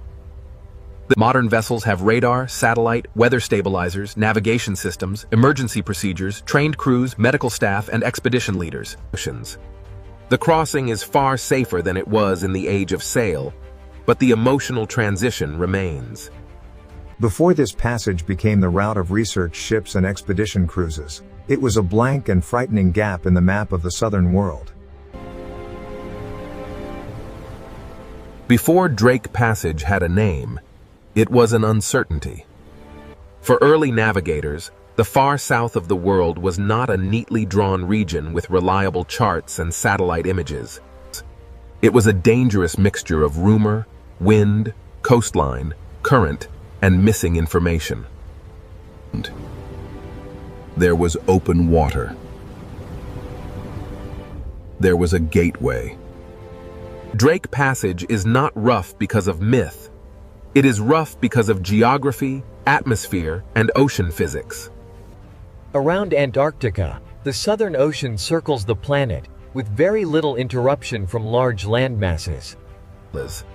At Drake Passage, this vast current is squeezed between South America and the Antarctic Peninsula. The waves of Drake are often long and heavy. The Drake Lake describes the rare and almost surreal opposite calm. The first iceberg appears after days of gray water, and the feeling is not only arrival, it is permission. Drake Passage is the dangerous gateway to Antarctica, but it is also the reminder that the greatest places on Earth do not truly open for us. Drake Passage is not Antarctica. But without Drake, the journey to Antarctica would lose part of its soul. It is where the map becomes real water.